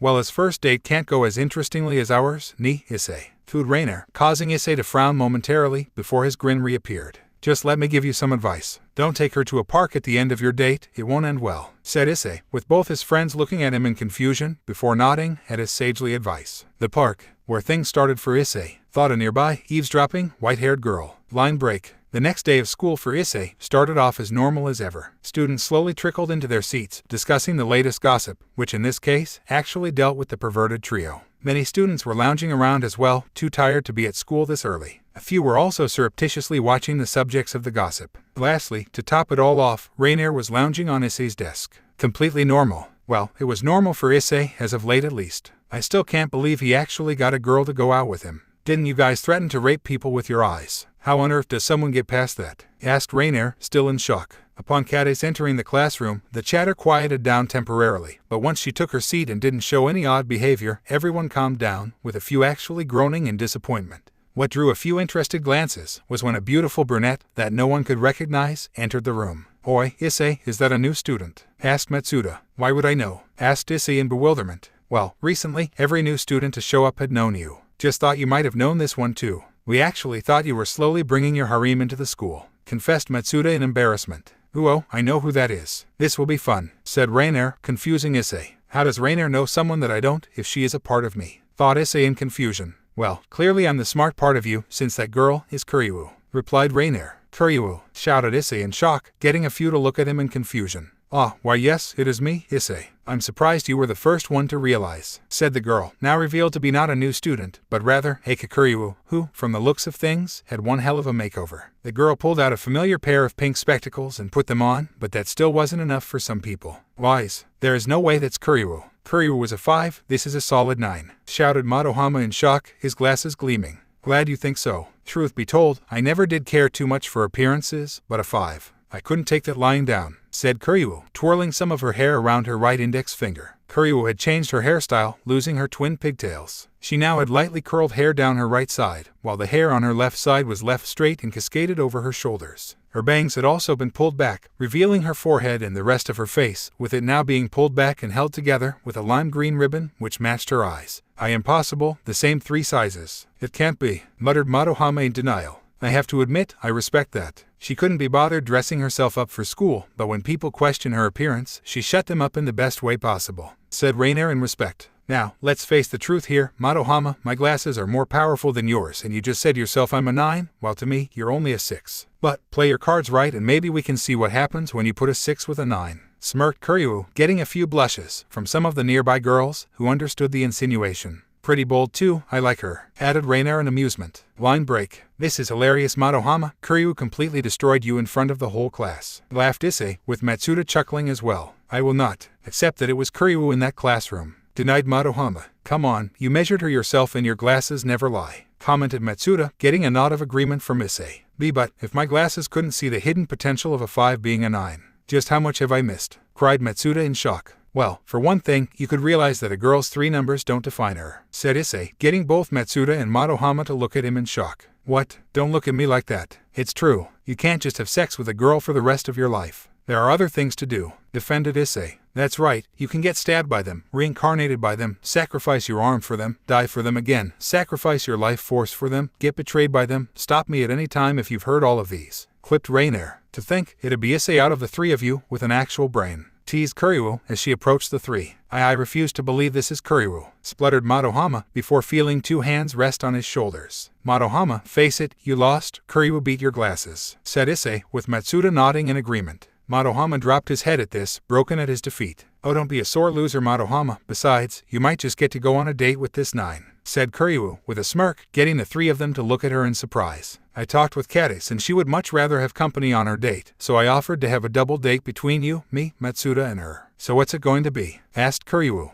Just take the offer, Madohama. Not only did she beat you, let's face it, you are the one who said she is a 9, this is your best shot, said Issei. Fine, but I will upgrade myself from a 6 as well. I can't take this lying down, declared Madohama. That's fine, there is always stand and carry, but you need to have some actual strength, like Matsuda and Issei for that, smirked Kyuubi. I'll show you. My perverted mind knows more than anyone in this country, declared Madohama. That might not be a good thing, you know, muttered Issei in embarrassment, palming his face as he did so. In that case, noon on Sere, don't be late, said Kyuubi, before turning on her heel and leaving. Issei watched Kyuubi leave for a moment, before realizing something. It finally happened. The perverted trio all have girls for once. With real girls, shouted Issei triumphantly. Success, cried both Madohama and Matsuda. Although, you guys are still really far away from having a harem, while I'm up to, said Issei, trailing off towards the end as he started counting his fingers. Matsuda and Madohama watched as Issei counted, and after he kept counting past 4, they growled in annoyance. Go die Issei, shouted the duo, causing Issei to laugh heartily. I wonder if they'd say that, knowing you already died once and almost did again just recently, teased Rainer, but Issei kept laughing.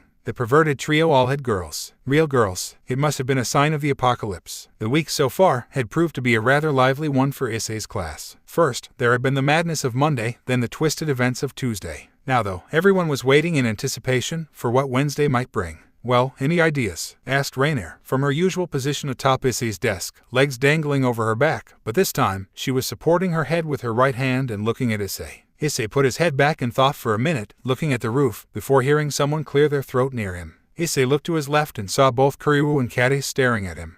Something you two need? Asked Issei in confusion. Actually, yes, said Kade firmly, causing Issei to raise an eyebrow in confusion. If you guys want protection for your dates, you'd be better off asking Zenovia. I still have no idea where she gets them from, said Issei calmly, before muttering the last part to himself. That's not what we came here for, cried Kade in annoyance. But thanks for the tip, added Kyuubi, getting Kade to look at her with an embarrassed glare. You see, Mirayama hasn't been too happy with the week so far, and we also promised we'd go on our first date together, as best friends should, started Kade. I see, that must have made you tagging up with Kyuubi hurt her feelings, commented Issei, with Kade giving a stiff nod. Yeah, well, in any case, Kyuubi had an idea on how to help her, said Kade, before turning to Kyuubi. Really? What did you think of? A makeover? Asked Issei in surprise. Before I answer that, do you really think Mirayama needs a makeover? Asked Kyuubi slyly. I don't think so. She'd probably be one of the top 10 girls in the school in attractiveness, by my count anyway, said Issei thoughtfully, rubbing his chin in thought and looking up slightly. In that case, what would you say to joining us all for a triple date? Proposed Kyuubi, surprising Issei. What? Said Issei in shock. Well, let's just say, Mirayama hasn't exactly had the best of luck with boys as of late. Outside of you three, she's had very little interaction with them at all, and for that reason, tends to come off as too aggressive to most, explained Kade. Sorry then, apologized Issei sheepishly. Well, in that case, would you mind being Mirayama's date this Sere? Asked Kade. Well, before I answer that, let me make sure you all have a few things clear, said Issei, getting a nod from the duo. You do realize I'm not exactly single. In fact, I've got about half a dozen girls who like me, and I like them in turn. Not to mention, I've been fairly frequently doing it with one of them, said Issei, getting 2 nods from the pair, although Kade's was accompanied by a blush. That's fine. It's just for the day, and I don't think Mirayama would care too much either. Just don't expect anything physical from her, said Kade sternly. Of course not, I'd never expect something like that. But are you sure she'd be okay with it? Asked Issei curiously. I'm sure, said Kade. Okay then, I wasn't planning on doing anything this weekend anyway. Plus, it'd probably be funny to see how badly Madohama and Matsuda screw things up, said Issei, chuckling darkly towards the end. Then Saturday at noon, don't be late, said Kade, before she and Kyuubi walked off. This is hilarious. You've gone from hated pervert to a non-sexual pimp. Oh, I wish I was alive, so I could laugh at this for real. Also, you really didn't need to mention your harem or your bedroom activities, you just felt like bragging, didn't you? Laughed Rainer. Line break. Once again, come lunchtime, there was quite a large amount of chatter going on. Issei, what's this about you going on a date with another girl from our class? Asked Irina, with a pout on her face. I would like to know as well, added Zenovia. Well, there isn't much to explain really. I'm going on a triple date with these 2 perverts, so the 3 girls we go with can all be happy, said Issei. But what about us? Asked Irina unhappily, giving a small frown. That's a fair point, I suppose. How about you two both move in with me at my apartment complex? I still have a few rooms free, and this way we can spend more time together, proposed Issei. Irina and Zenovia quickly looked at each other before breaking out into a smile, Irina's significantly larger than Zenovia's. Okay, we can come over tonight then, cheered Irina. Yes, I will come prepared as well, said Zenovia, pulling out a bunch of condoms. For crying out loud, where do you keep getting these things from? asked Issei, snatching one from Zenovia's hands. I have secrets too, Issei, said Zenovia proudly, confusing Issei. I didn't mean where you get them from exactly, I meant where do you keep pulling them out of, clarified Issei. My bra, of course, said Zenovia, pointing down her shirt. I see, said Issei, pocketing the condom upon seeing dangerous glares being sent his way from Matsuda and Madohama. Anyway, we'll see you later tonight then, said Zenovia before she and Irina walked off. Issei turned to face his two friends, who were glaring at him in jealousy. Hey, don't look at me like that, you guys have girls as well now, said Issei defensively. Too many. You have too many and it isn't fair, commented Matsuda. Well, too damn bad. I've struck out more than both of you combined in the past, so it is only fair I get more in the end, simply from how much effort I put into this harem thing. You guys just watched porn for like a year before doing anything, retorted Issei. I suppose that's a fair point, said Madohama unhappily, with Matsuda reluctantly nodding. Besides, this just means you can both profit from my expertise, said Issei in pride. Oh yes, the expertise on how to get thrashed by your love interests. I'm sure they would love to know about that, drawled Rainer sarcastically. Line break. The day quickly concluded with little fanfare, but whispers of Irina and Zenovia moving in with Issei were starting up and would no doubt explode come tomorrow. All right, I'll wait here for you both, so after you grab your stuff, we can all head home together, said Issei, getting an excited nod from Irina and a cool one from Zenovia. Issei stood by the gates, watching as everyone left, absorbing himself in a conversation with D-Drag. So D-Drag, if Grendel came back, do you think other dragons will as well? Asked Issei in worry. A strong possibility. Dragons were always feared for their power. After all, the threat of me and Albion simply fighting united the three factions. It is worrying though, because the evil dragons, like Grendel, are in fact stronger than the current 5 great dragon kings. 6 previously, when Tannen was a part of the group, said D-Drag gravely. So these dragons are even stronger than Tannen. Man, that's not good, thought Issei. It gets worse, considering that one of them, Krom Kruach, was very close in power to Albion and I, last I heard at least. Added D-Drag. That is bad then. Really bad, thought Issei in worry. D-Drag didn't reply to this, but Issei could feel his silent agreement. Issei closed his eyes in thought, before a voice broke him out of them.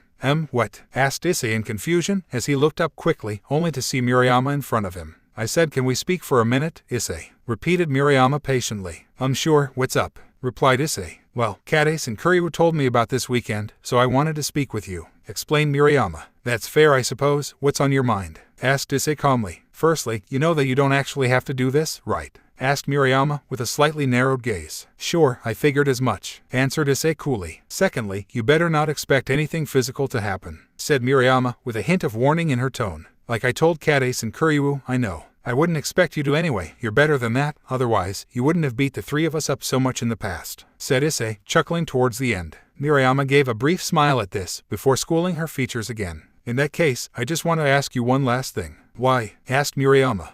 Why what? Asked Issei in confusion. Why would you agree to do this? If it were before your self-discovery thingy, I would have said it was because you were a horny beast, but if you already have a girlfriend, or multiple girlfriends, one of which you do certain things with, why would you want to go out with me, knowing nothing will happen? Asked Murayama carefully. A few reasons I suppose. 1, it'll be fun to see how badly Madohama and Matsuda flounder on their dates, that I can't miss. 2, I really meant it when I told Kuryu and Kades I have no plans this weekend and me being bored isn't a good thing. I get pretty destructive if I'm bored, or train excessively, neither of which are fun, despite what it may sound like, said Issei thoughtfully. Murayama gave a soft sigh at this, dropping her head slightly. Lastly, who wouldn't want to go out with a beautiful girl like you? Even if it is only for a couple of hours, anyone would be lucky to take you on a date, finished Issei, getting Murayama to look up at him searchingly. Really? Do you really mean that? Kuryu told me what you said, about me being one of the top 10 girls in our school, in your mind. Do you really mean that? I mean, compared to most, I'm pretty plain and boring. And I suppose a little violent too, queried Murayama cynically. Of course I mean it. Even before I got a single girlfriend, you were always in my top 10 list. It's also why I never bothered peeking, on the rare occasions you didn't show up to school, said Issei, leaning in closer and whispering conspiratorially towards the end, with a wink, to which Murayama laughed. I don't know if I should take that as a compliment or an insult, said Murayama dryly. Take it however you want, it's the truth, said Issei, with a grin. Murayama couldn't help a small smile herself, as she examined Issei's relaxed face. You know something, Issei, for what it's worth, I'm glad you went on your little self-discovery trip because you're a lot more likable now and much less of a pervert, said Murayama honestly, but Issei couldn't help a small wince. Yeah, I suppose I wasn't the best sort of person, personality-wise, before that. But people change, I suppose, said Issei. Well, some people do, others just fool you for so long that you never expect something from them, added Rainer mockingly, causing Issei to frown. Well, for what it's worth, you're a lot more fun to talk to now at least. It also helps that you don't peek anymore, said Murayama calmly. Thanks, said Issei happily. I'll see you on Saturday then, said Murayama before walking off. It was only a few minutes later that both Irina and Zenovia appeared, carrying a small amount of luggage. Ready to go? Asked Issei. Yeah, said Irina somberly. Something wrong? Asked Issei in concern. It's nothing, said Irina before remembering what had just happened only minutes ago. Line break. Flashback.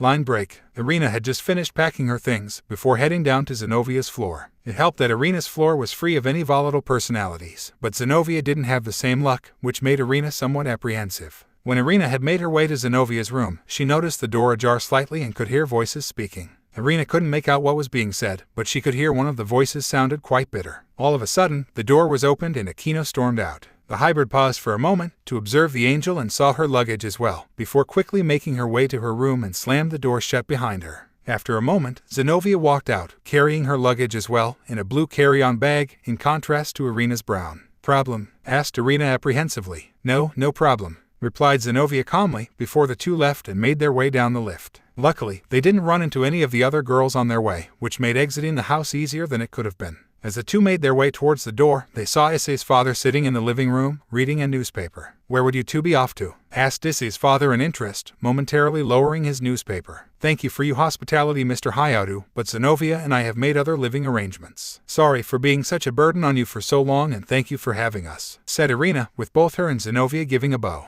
Ah, it was no bother at all, Irina, you're practically family after all. Do give my regards to Issei though, both of you, said the older Hayato before reopening his newspaper. Hey, what do you mean? Spluttered Irina. I may not be the smartest man around, but I know enough about Issei and you to figure things out for myself. As long as Issei is fine with it, you both have my blessings. Now shoo before someone else gets down here. This house isn't as quiet as you'd think and I can tell that you two don't want any more friction to occur between you two and the others, said Issei's father, not looking up from his newspaper. The two heeded the wise words and left immediately. As the two walked down the street, Irina noticed Zenovia looked rather calm, especially considering what may have just happened between her and Akino. Zenovia, what happened up there? Asked Irina kindly, but firmly. It was as you'd expect. Someone was clearly unhappy that we had been forgiven and they hadn't, that's all. Nothing too groundbreaking, replied Zenovia calmly. Did you tell her where we're going? Asked Irina nervously. No, but I'm sure she figured it out, more or less. Not the location though, said Zenovia. Irina sighed, but spared a glance back at the slowly shrinking building as they walked away from it. Line break. End flashback. Line break. All right, if you're sure, said Issei, snapping Irina out of her thoughts. The trio made their way to Issei's apartment in silence, before finally arriving, just as the sun had started to set. So which rooms do you girls want? All the rooms are free, well, aside from mine obviously, but feel free to come by at any time, asked Issei. The duo looked at each other before giving a silent agreement. Could we have rooms opposite each other? Asked Irina. Sure, ground floor or the floor above that, asked Issei. The latter. It would be best if we are as close to you as possible, especially if we need to make a baby in the future, said Zenovia, getting Irina to look at her with a blush. I think if we were going to make a baby, we would probably need to be in the same room, laughed Issei. Fair point, but it couldn't hurt, responded Zenovia with a nod. No worries, let me just go grab you two your keys, one sec, said Issei, before dashing into the complex. Zenovia, you're still too forward, chided Irina. On the contrary, Irina, it seems I'm beginning to see some success. Not only did Issei take a practicing tool from me today, he didn't say it was still too soon for us to talk about making a baby, said Zenovia calmly, causing Irina to pause and think on it. Ah, here they are. Your room is on the left, Zenovia, and yours is on the right, Irina. Well, both are identical, so feel free to switch if you want to, said Issei as he handed the girls a key each. What about a key for your room? Asked Zenovia. Ah, well, I do have a key, but I actually never really lock my door, which means people tend to come in on their own, said Issei, turning towards Irina at the end, who smiled cutely and stuck out her tongue. So don't worry about that. The keys are just mostly so you girls can have privacy if you want it, explained Issei before giving a yawn. Well, I know it is only about 7 or so, but I'm feeling tired. Do you two need any help unpacking? Asked Issei. No thanks, Issei, we should be fine, said Irina happily, with Zenovia nodding in agreement. Cool, in that case, I'm going to go to bed. I normally leave for school at 8, so I'll come by and give you both a knock at 5 too, in case you want to go together. If you need more time to prepare, that's fine, but the offer is there, said Issei before heading upstairs. Issei made his way to his room, opened the door and made his way to his bed, before lying down on it and promptly falling asleep, ignoring the fallen angel who had been trying to get his attention on the bed completely, much to her chagrin. Line break. As Issei had said, he woke up, got dressed and made his way down to Zenovia and Irina's floor at 5-2 and knocked on their doors. Both girls were ready to go and the trio made their way to school, which started to set off whispers. High school, always gossiping, thought Issei in amusement. As the three made their way to their classroom and sat down, Rainer made her presence known by standing on Issei's desk instead of lounging on it. Finally, I've been trying to talk to you for hours now. Don't you know it is rude to ignore a girl? Ranted Rainer. Also rude to kill someone, thought Issei dryly, causing Rainer to laugh and resume her usual position on Issei's desk. I suppose that's fair. Oh, look who just walked in, standard-looking female student, with larger breasts than the average, commented Rainer. Issei turned and noticed Murayama had indeed entered the classroom, and in a move that surprised Issei, gave him a small smile and wave, which Issei returned after a moment. Okay, that's it. I concede defeat. You are clearly the luckiest pervert in the world, to get a girl who you used to peek on, to like you. This is unfathomable, uttered Rainer in shock. Issei heard a few people begin to mutter at this recent turn of events and couldn't help but laugh internally. What a week, thought Issei in amusement. Line break. Come lunchtime, the trio of former peepers made their way to the same spot as the day before. After all, even though they stopped peeping, the spot was pretty comfortable, providing a large source of shade. Teach us, master, cried Matsuda and Madohama once Issei had sat down. What? Asked Issei in surprise. How on earth did you make Murayama so nice to you? You used to peek on her as well, but she didn't smash a shinai into your trousers, asked Matsuda, wincing slightly at the phantom pain he felt. I just talked with her. It isn't that hard, answered Issei in bewilderment, which was compounded when Madohama produced a notepad from somewhere, glasses fixating on him intensely. About what? Asked Madohama eagerly. Well, she asked me about my reasons for agreeing to go on the date with her, started Issei, only for Madohama to eagerly start scribbling. What did you say? Asked Madohama, not looking up from his notepad. The truth. Firstly, that it would be really funny to see how badly you two flounder on your dates. Secondly, that I have no plans this weekend, and lastly, that who wouldn't want to go out with a beautiful girl like her? Recalled Issei. Well, that is gold, said Madohama in awe as he finished writing and looked up at Issei. With words like that, no wonder you've gotten a harem, added Matsuda in admiration. What do you mean? Asked Issei in confusion. You must teach us to be like you, Issei. We will never tell you to go die again, as you were clearly sent to this planet to impart your wisdom on lowly perverted mortals such as us, said Matsuda, with Madohama nodding in agreement. Okay, first rule then, don't say stupid stuff like that, said Issei, to which Madohama dutifully took notes, causing Issei to sweat drop. Secondly rule, always be truthful with a girl. Be genuine and don't lie to her, continued Issei. Third rule. Third rule. You know what? The third rule is to obey the first two rules. Don't be overly perverted and be honest and genuine with a girl. That's really all you need to do, finished Issei thoughtfully. As the duo of harem-less perverts listened to the wise words of the harem-possessing pervert, none of them noticed a girl listening to them a short distance away, with another person next to her listening as well. Line break. The day finished off as normal for Issei, only this time, he made his way home with Zenobia and Irina in tow. Issei thought about asking Irina if Michael had told her anything about Grendel and what he and Dulio had investigated, but reasoned that if Irina only had 2 wings, she probably wouldn't have been told, and decided to visit Heaven himself to get his answers directly from the source. As the familiar door appeared in front of Issei, he entered the light and eventually made his way to the 6th floor. Only Michael was present this time, but that was all he needed for now. Issei, I wasn't expecting you back so soon, said Michael in surprise. I was just wondering about a few things to do with what Dulio and I found, said Issei. What is on your mind? Asked Michael calmly. Well, for one thing, does Irina know about any of this? For that matter, exactly who does know about this all? Asked Issei. Irina does not know, and outside of the Seraphs and Dulio, only you know the situation as well, answered Michael. I see. I also have a question more directly related to the issue at hand. Exactly how strong are the current measures we have against dragons? For that matter, since I'm familiar with it, what kind of chance does a Scallan have against someone like Crom Cruach? Asked Issei. In reverse order, a Scallan would be capable of severely wounding and even killing a dragon of Crom Cruach's caliber. The only problem is having someone who can fight him and survive long enough to be able to use it to its full potential. Aside from a Scallan, there is not a great deal many items we can use that are capable of specifically harming dragons, explained Michael. Said Issei thoughtfully, before causing his boosted gear to appear and brought a Scallan out, sticking straight out of the red gauntlet. I suppose I should probably learn how to use a sword then. I mean, I can use the aura and boost it repeatedly for attacks, but I think direct contact would work better, said Issei. You would be right in your line of thinking. However, even without a Scallan, you yourself are capable of harming powerful dragons with your own abilities. Combine that with the boosted gear and you are a formidable opponent in your own right. However, given you have 2 very skilled sword wielders now living in close proximity to you, training is a very valid option for you as well, said Michael. Issei raised an eyebrow at the fact that Michael was already aware of Irina and Zenobia moving in near him, but didn't dwell on it, as he saw Michael quickly walk over to a small wooden table and grasp what looked like a few slips of paper. Now Issei, what I am about to give you needs to be kept quiet, particularly from the devils and fallen angels. The devils more so, said Michael sternly. Issei nodded, prompting Michael to continue. You see, the Brave Saint system is ultimately quite limited to 54 angels at that. However, as I'm sure you know, the devils have a system allowing for multiple people to be converted by those lower down in the power chain.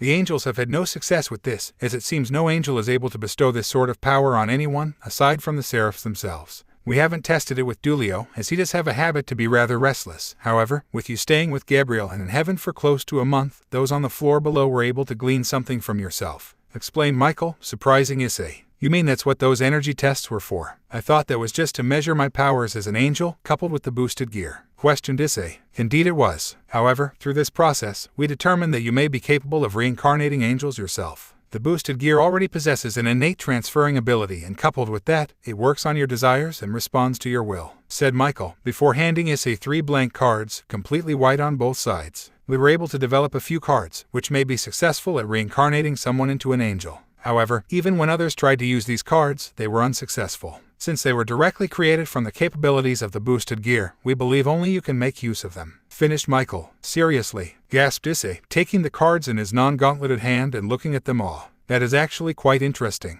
Michael does make a valid point, and I do believe you may be able to do so, Issei. All sacred gears, not just mine, respond to a user's will. Given how you were able to come up with different versions of the boosted gear, with your ability to promote, it seems you would also be successful at converting people through use of your transfer ability. It may also explain why your wings were red, my presence aside, commented Drake, speaking from the gauntlet. We are unsure on just who they may work on. Highly religious people, common humans, devils, fallen angels, yokai, even dragons, but we are entrusting them to you in the hopes that you will find people to use them on and inform us of the results, elucidated Michael. Devils you say, muttered Issei thoughtfully. I understand your thoughts, Issei, but should you follow through, please be mindful of the ripples you may create, said Michael sternly. I will, said Issei calmly, fully expecting Michael to determine what he was thinking, given what Michael had just, moments ago, revealed to him. In that case, you may leave now if you wish. Gabriel is not here currently, unfortunately. However, if there is anything else you would like to discuss, feel free to come to me as well, said Michael. All right, one last thing though, should I tell Irina about any of this? Asked Issei. If you do what I think you will do, which I urge to think carefully on before proceeding, you may, but only about the cards. It would be best if we not alarm too many about the possible threat of numerous evil dragons returning, answered Michael. Issei nodded, before giving a small bow and leaving. Michael let out a small breath once Issei had left. I do hope this doesn't cause even more tension between the 3 factions, thought Michael grimly. As Issei returned from heaven, he went to his bedroom and sat down on his bed, deep in thought. Come on, you can't seriously be thinking about this. You already got fooled by her once, why on earth would you want to try something like this again? Asked Rainer cynically. This is different, this isn't personal. This is about the future and the possible battles it might bring, said Issei to the figure in front of him.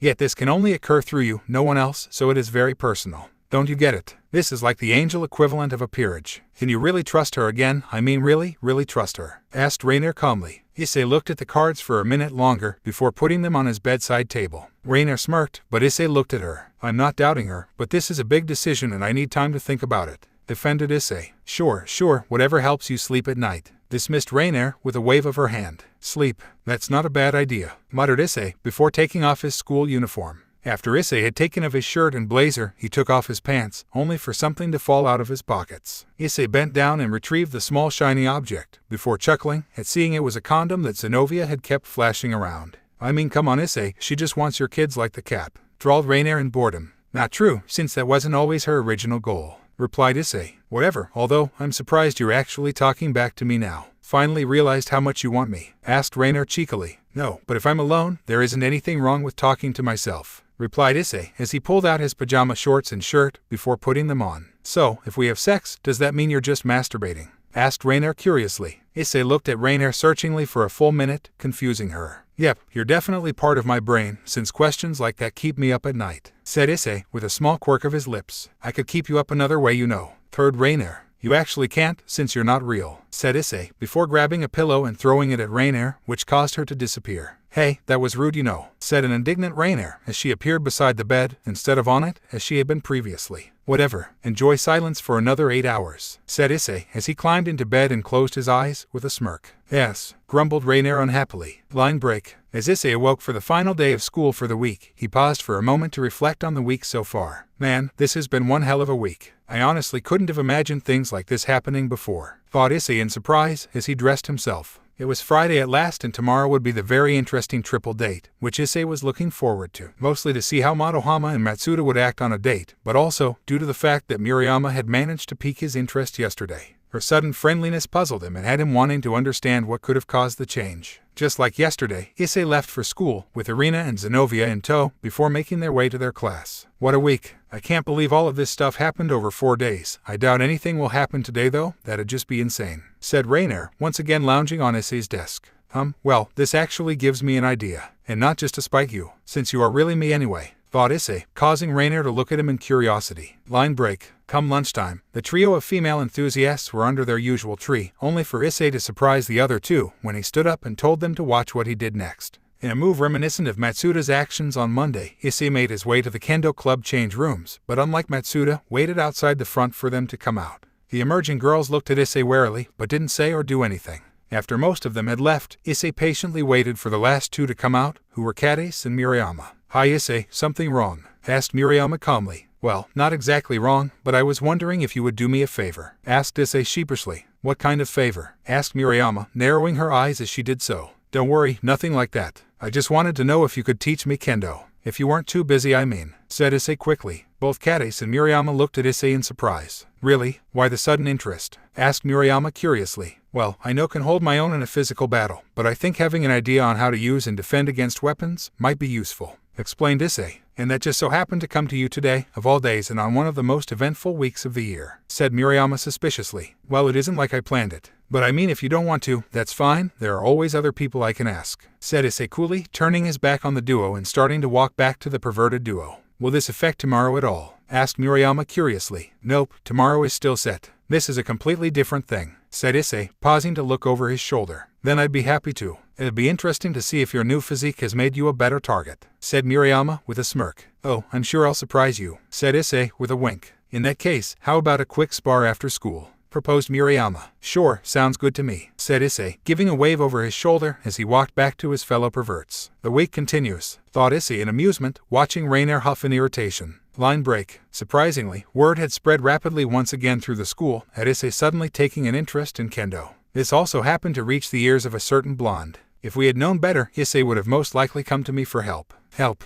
Issei helped us all, but we couldn't help him. We really were terrible friends, thought Kiba, his face fixed in his usual fake smile, even though beneath the surface, he was drowning in guilt. We need to do something about this. If both Zenovia and Irina could be forgiven, there exists a chance, however slight, that we may be forgiven as well, thought Yuuto, with newfound determination. Line break. Issei made his way to the outside sparring ring for the kendo club, located just a stone's throw away from their changing rooms. The school was largely empty now and only a few people, who also had late club activities, remained. When Issei arrived, he noticed Murayama, garbed in her kendo attire and was holding two shinai. You don't mind doing this test in your school uniform, do you? Asked Murayama curiously. Nah, it's fine, I'm surprisingly pretty comfortable in these clothes, said Issei, before quickly raising his left hand to grab the stick of wood that had been thrown at him. Quick reflexes, that's good, it'll help you avoid being struck, praised Murayama. Murayama walked over to Issei, holding her weapon down, informing Issei that combat was not about to begin yet. Murayama circled Issei quickly before coming to a stop in front of him. Well, you have a balanced build, so a fairly basic opening stance would be your best bet, said Murayama, before raising her shinai in front of her, bending her knees slightly. Her left foot was positioned at a 45-degree angle and her right foot was pointed straight ahead.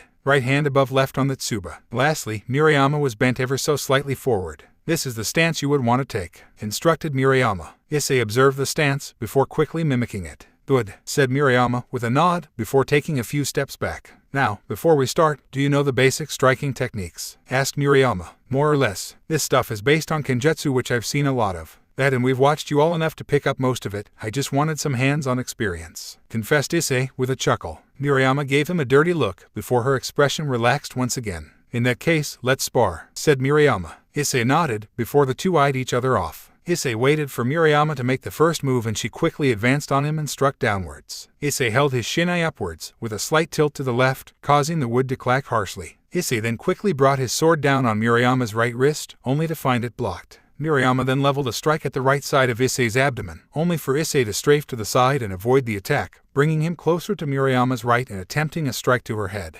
Murayama blocked it and the two continued to trade blows back and forth. As the spar continued, Murayama started to find herself equally surprised and frustrated. Not only was Issei a complete rookie matching her, he was doing it so easily, almost as though he wasn't even being challenged. After a few more strikes, Murayama decided to stop holding back so much and started leveling increasingly faster strikes at Issei, occasionally aiming for his left side as well. To Murayama's surprise, Issei found no difficulties blocking on either side, which was surprising. Blows to the left side were not common, outside of those aimed towards the head, which made many at least a little bit imbalanced when someone could strike at both sides so fluidly. As her strikes picked up in speed, so did Issei's. A furious clacking of wood on wood was all that was heard between the two, both controlling their breathing to a frightening level. Eventually, Murayama decided it was time to end this and aimed a rapid thrust at Issei's throat. Murayama's eyes widened as she realized that Issei was not wearing the proper gear and a strike to his throat would be devastating, possibly even crippling. Issei felt the intent behind the strike before Murayama had even moved and had quickly taken his left hand off his shinai. "I think that's enough for now," said Issei, gripping Murayama's shinai at the tip with his left hand, only about a hand's length away from his throat.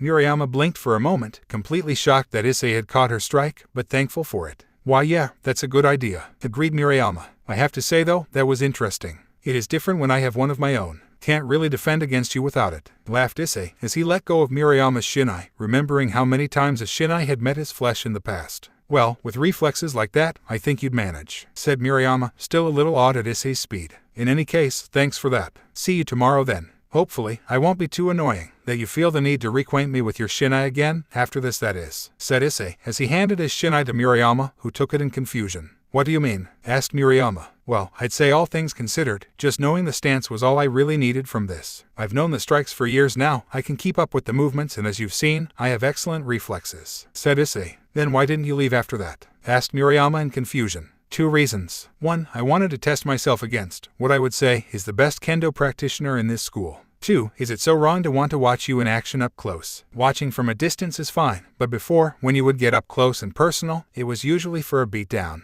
I just wanted to see you in proper action is all. Have to say though, you sure are dangerous with that thing," said Issei cheerfully. "So that's it then, you're done with kendo?" asked Murayama, somewhat disappointed. "I guess, but I'll be sure to keep watching you," said Issei with a laugh before walking off. "See you tomorrow," said Issei, giving a wave over his shoulder. Murayama watched Issei leave in confusion before looking at her shinai and widened her eyes. The tip was severely cracked and crumbling away as though one more strike would turn it to dust. Something definitely changed with Hayato, thought Murayama before going to return her kendo equipment. Line break. "You were so close back then. If you didn't stop yourself, that thing would have turned into splinters," commented Rainier. "I know," muttered Issei with a blank expression. Rainier looked at Issei curiously before giving an uncaring shrug. "Whatever then," sighed Rainier in boredom. Issei made his way up to his apartment before heading to his shower. It hadn't been a particularly intense battle, for him anyway, but he had still worked up a small sweat and going to a date without showering probably wasn't the best idea. After showering, Issei made his way back to his bed and while drying himself off, glared at the picture of Azazel. "That's so creepy, he's watching me sleep," thought Issei, before trying to take the picture frame down, only to find it wouldn't budge. Issei frowned, before sighing and simply throwing his towel over the picture. "That works," thought Issei, before putting on his pajamas and going to bed. Line break. Finally, it was Sere. Time for the big date. It was only as Issei made his way to the school that he realized he had no idea what to expect. I don't know how to feel about you wearing the same clothes you did to my date with you. That being said, didn't I punch a hole through that shirt? Did you have a replica or something?" asked Rainier as she walked alongside him. Issei was clad in a black top, black pants and had a lavender jacket over the top, just as he had on his first and last date with Yuma Amano. That being said, he filled them out much more than he had previously, thanks to his training. Back to the current date, for one thing, he was mostly a passenger in this whole thing. Matsuda was the main part of the date, having asked Kades. Then Kiryu and Madohama had joined in, then lastly, he was roped in for Murayama. "I wonder if they will do better than you did. I mean, your date was very safe. Now that I think about it, the complete opposite of what a pervert should have done. I wonder if your friends will be the same." "Probably not though," pondered Rainier thoughtfully. Reaching the school at 15 to noon, he was surprised to see everyone else was there already. The girls were all dressed in knee-length skirts, yellow for Murayama, blue for Kades, and white for Kiryu, coupled with sleeveless tops and a light jacket, since it was rather chilly out. Murayama wore a pink top, while Kades wore a green one and Kiryu a black one. Their jackets were red, green and black for Murayama, Kades, and Kiryu respectively. Matsuda was wearing tan pants and a white short-sleeved shirt, while Madohama was wearing blue jeans and a black and red checkered, long-sleeved shirt. Sorry for making you wait," said Issei nervously. "It's fine, we did say noon. The fact that we all happened to be early is fine," said Kiryu, with the others nodding. "All right, in that case, time to go to the first stop on the best date of your life," cheered Matsuda. "Well, I guess ours would have been your worst," After all, how many dates end with death? Laughed Rainier. Where to first? Asked Kade suspiciously. A restaurant, said Matsuda simply, before marching off. As the group started to walk, Issei noticed that Motohama had actually tried to make his hair neat. However, his hair was just as messy as always, causing Issei to softly chuckle to himself. Something funny? Asked Murayama from beside Issei. Nothing. It's just that Motohama tried to style his hair, but he clearly failed miserably, said Issei in amusement. Murayama looked over at Motohama before noticing what Issei had and stifled a giggle. Matsuda led the group to a fairly nice Western-styled restaurant. It looked to be primarily specialized in burgers, with the apt, yet somewhat crude name, Flame-Grilled Slabs. The group of 6 entered and were seated after a minute, each couple seated across from each other with Issei inside, Motohama in the middle and Matsuda on the edge of their booth. To the restaurant's credit, the food was good, perhaps too good, as Matsuda was a little overeager in his eating, causing Issei to snicker to himself at Kade's slightly irritated expression. Afterwards, Motohama declared they were going to watch a movie, and shockingly, the movie was not perverted. A rather simple murder mystery movie with a group of 20 people, all in their 30s, being invited over to a lavish mansion for dinner from a peer of theirs from high school. Before this movie even starts, I'm not coming if any of you pull something like this, said Issei to the group as they waited for the movie to start. Why not? Asked Kyuubi. These things never end well, and not seeing someone for a decade means you have no idea what to expect. For all I know, one of you could be a crazed psychopath by the time you turn 30, answered Issei. I think if anyone went crazy, it'd be you, Issei, teased Kyuubi. You know, considering that within a year you died, became a devil and then an angel, she's got a point, said Rainier, seated beside Issei. From left to right, Rainier was seated to Issei's left, Murayama to Issei's right, Kade to Murayama's right, Matsuda to Kade's right, Kyuubi to Matsuda's right, and finally, Motohama on the other end. The movie started off as movies do, snippets of background information on the various characters and their history, with the one throwing the party on an island. However, once everyone arrived, the one who invited them was not present. Oh, you just know people are going to start dying now, grinned Rainier. True to her words, one of them, a model, was found dead, with a sculpture of the Eiffel Tower embedded in her chest.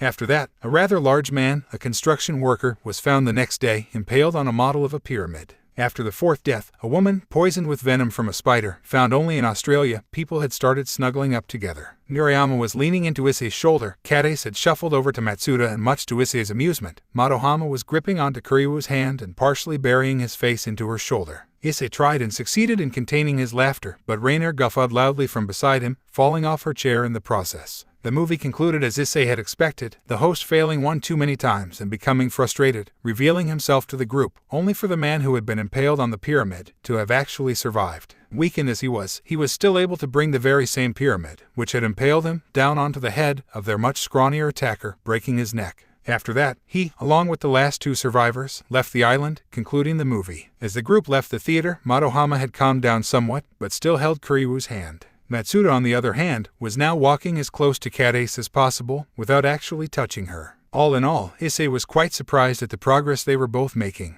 It was then he glanced down and noticed Murayama was still leaning into his side, his left arm around her shoulders. Now, the final stop, declared Matsuda, as after the 3-hour-long movie, the sun was officially beginning to make its way down. It was still fairly high on the horizon, but another 2 or 3 hours and it would have dipped below the surface. The final stop, as Matsuda had declared, was a karaoke bar, much to Issei's amusement, knowing just how bad the 2 of his friends were at singing. That being said, Issei was no angel, well, at least at singing. Issei had let Matsuda and Motohama do their embarrassing duet. Despite being embarrassing though, it certainly created a fun atmosphere, so much so that Issei mustered up the courage to butcher a song of his own. One pop song later, and Issei had found that, strangely enough, his singing had improved and, much to his embarrassment, had been forced to sing another by the group, only this time, they had chosen it for him. The melody of the Wild Dance by Sid had come up and Issei smiled, being familiar with the song and, in fact, quite fond of it. As he finished the song, Issei looked over to the group of 5 and noticed them all looking at him in awe.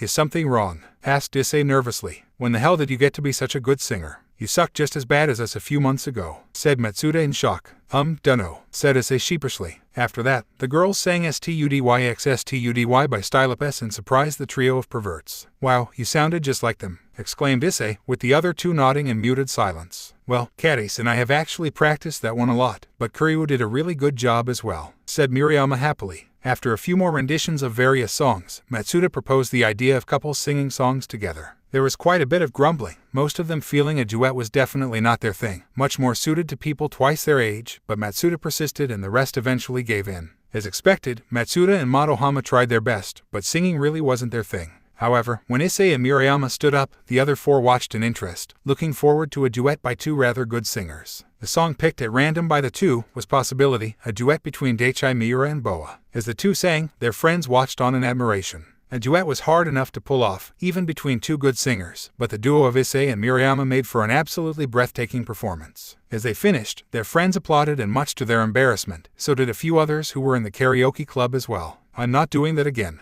huffed Issei with a small blush. Murayama, with a slightly bigger blush, nodded in agreement. "But you guys were so good," exclaimed Cadace. "Yeah, you completely buried us, you know." "Ah, who would have thought Issei was such a good singer?" lamented Madohama with a wry grin. "What's your secret, Issei? Been having lessons since last time?" teased Kyuubi. "Actually, it is because you are an angel now. You didn't think that having the voice of an angel was just an expression, did you?" teased Rainer. No, I dunno, maybe I was just having a bad day back then," chuckled Issei nervously. The group kept singing for another hour, but no more duets were sung, and Issei didn't sing again, too embarrassed at the applause that might follow. When the group stepped outside, it had become dark, or at least, it would have been, if not for all the neon lights. The group walked out of the entertainment district of Kyuubi and headed back to the residential part, where everyone lived. The group slowly splintered off, with Matsuda offering to walk Cadace home, which she actually accepted, causing Matsuda to smile and for Issei to raise an eyebrow. "Looks like they did better than you thought," commented Rainer after Madohama and Kyuubi left. "So Murayama, where to from here?" asked Issei. "Just a bit further. That way," mumbled Murayama sleepily. Which way?" asked Issei, only to see Murayama was practically sleepwalking, leaning into him for support. Issei gave a small sigh, before turning slightly to head towards his apartment. "Oh, what are you going to do now? Take her back for some hot and steamy action?" teased Rainer. Issei deadpanned at the apparition. "I'm such a pervert sometimes," sighed Issei internally. "Hey, you were thinking it, otherwise I wouldn't have said it," quipped Rainer. Issei sighed audibly this time, but didn't speak back to the fallen angel. "My mind is messed up no matter what I am, it seems," thought Issei dryly. When Issei saw the stairs to his complex, he realized what he'd need to do, and gently, without disturbing her too much, swept Murayama into his arms and carried her up the stairs. Thanking himself for not locking his door, Issei opened his door and set Murayama down on the couch, before moving to the kitchen. It was close to 10 now, too late for anything big, but Issei figured some tea would be okay. As the water boiled, Issei poured 2 cups. Murayama started to awaken, after Issei had set the tea down on his table, prompting her to look around in confusion. "This is my apartment. I don't actually know where you live, and you kind of fell asleep on me, so I brought you here." "Tea," offered Issei. Murayama looked around for a minute, before spotting her tea and brought it to her lips. Issei watched her hold the cup between her hands for a minute, staring into the watery depths. "Issei, is there something wrong with me?" asked Murayama softly. What do you mean?" asked Issei in confusion. "I mean, is there something wrong with me that repels boys? Is it my personality? Am I too aggressive? Is it my looks? Am I unappealing?" asked Murayama quietly. "Oh, looks like you aren't the only one with insecurities," commented Rainer in amusement. "No, you're great. You're smart, athletic, pretty and kind. What has you second-guessing yourself?" asked Issei in confusion. "If that's the case, how come no one approaches me with romantic intent? I'm probably the least popular girl in our class. Hardly anyone looks at me anymore, even before, back when the 3 of you pepped on us previously, that was it." "I don't get it. What's wrong with me?" asked Murayama unhappily. "Nothing's wrong with you. I just guess some people aren't interested in you. It doesn't mean you're unappealing, just that you haven't met the right person yet," said Issei awkwardly. "Do you know how it felt, seeing both Kyuubi and Cadace getting dates? Then, to top it off, you had to be asked to be my date," muttered Murayama unhappily. Issei stood up and moved over to Murayama, before wrapping her shoulders into a one-armed hug with his left arm. "Even if they didn't ask me, I would have loved to go on a date with you. You're a great person, Murayama, and a beautiful girl. Like I said before, any guy would be lucky to go on a date with you," spoke Issei soothingly. "Issei, even with all of the girls you have after you, do I even compare? Do I even register on your radar? Just thinking of either Irina or Zenobia, and I just can't see why someone would be interested in me. They're both so unique, but both so perfect in their own ways," spoke Murayama.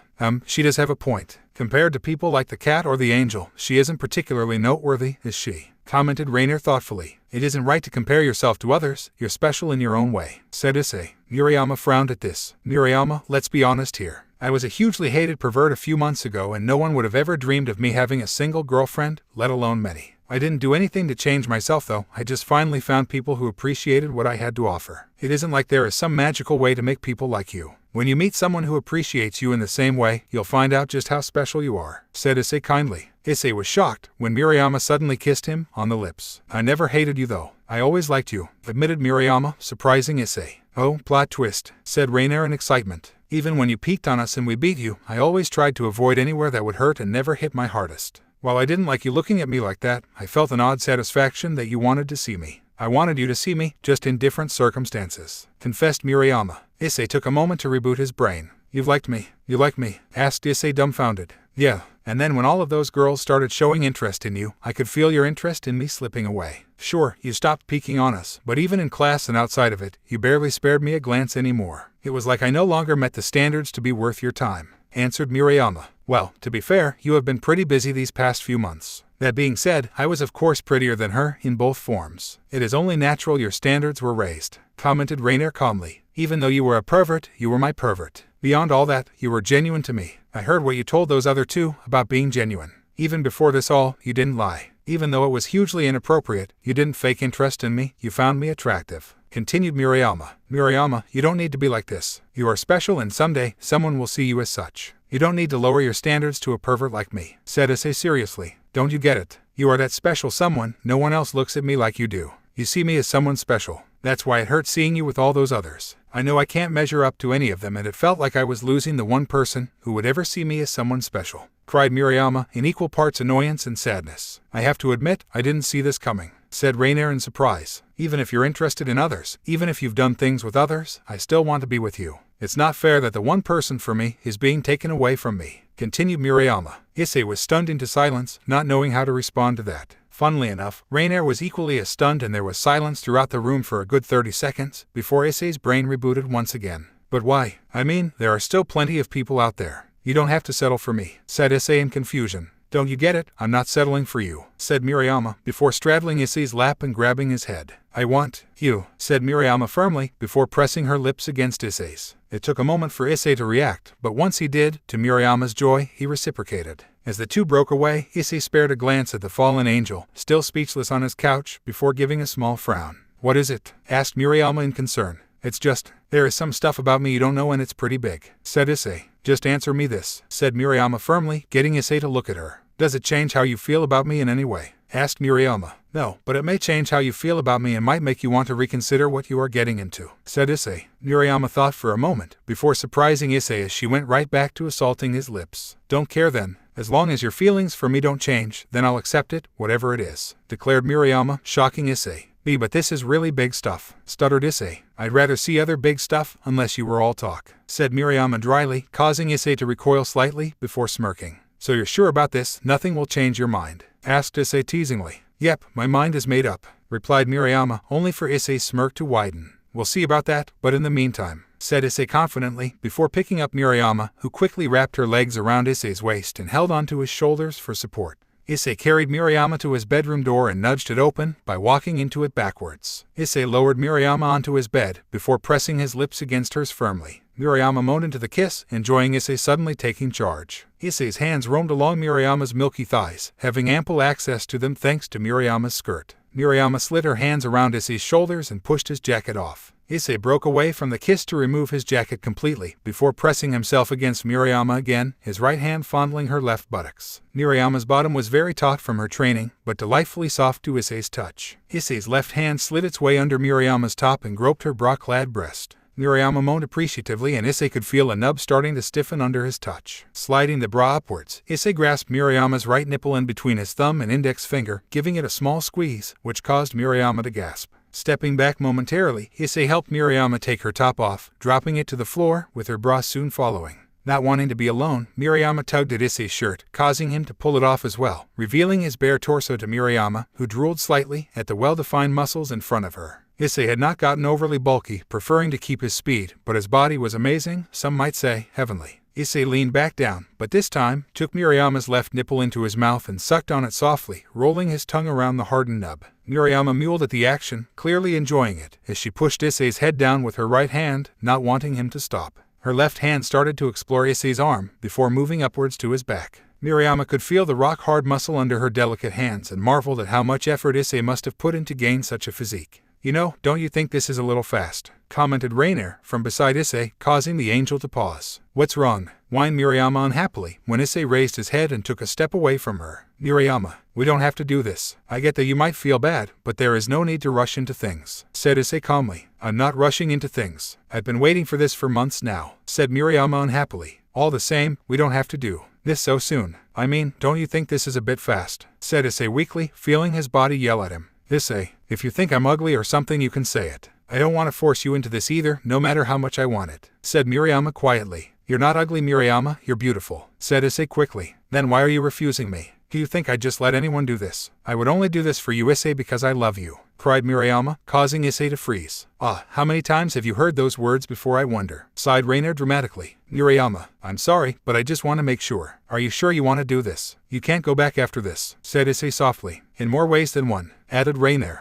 Murayama looked to be close to tears almost. Issei, I want you, please, said Murayama weakly. Issei sighed internally, before pressing his lips back to Murayama's. All right, I'll give you what you want then, said Issei in resignation. Murayama smiled, before grabbing Issei and pushing him onto the edge of the bed. Then let's get started, said Murayama, before grabbing Issei's pants and taking them off, before taking off her own skirt. Murayama then straddled Issei again and ground their lower regions together, only 2 pieces of fabric stopping them from touching directly. Murayama kissed Issei forcefully and both gave a low moan as their pelvis regions slid along each other. Murayama then stood up and turned around, bending over in front of Issei and looking over her shoulder as she lowered her pink panties down, revealing the glistening prize inside. Issei's eyes were glued to the delicious love heart in front of him, before standing up and taking his own underwear off, revealing his member standing at attention. Just a sec though, said Issei, grabbing the condom that he had left on his nightstand. Let me do that, said Murayama, taking the condom from Issei's hand and placing onto Issei's throbbing member. Once that was out of the way, Murayama walked over to the wall and pressed her hands against it, before giving a teasing wiggle of her posterior as a line of moisture ran down her thighs. Murayama was definitely ready, it seemed.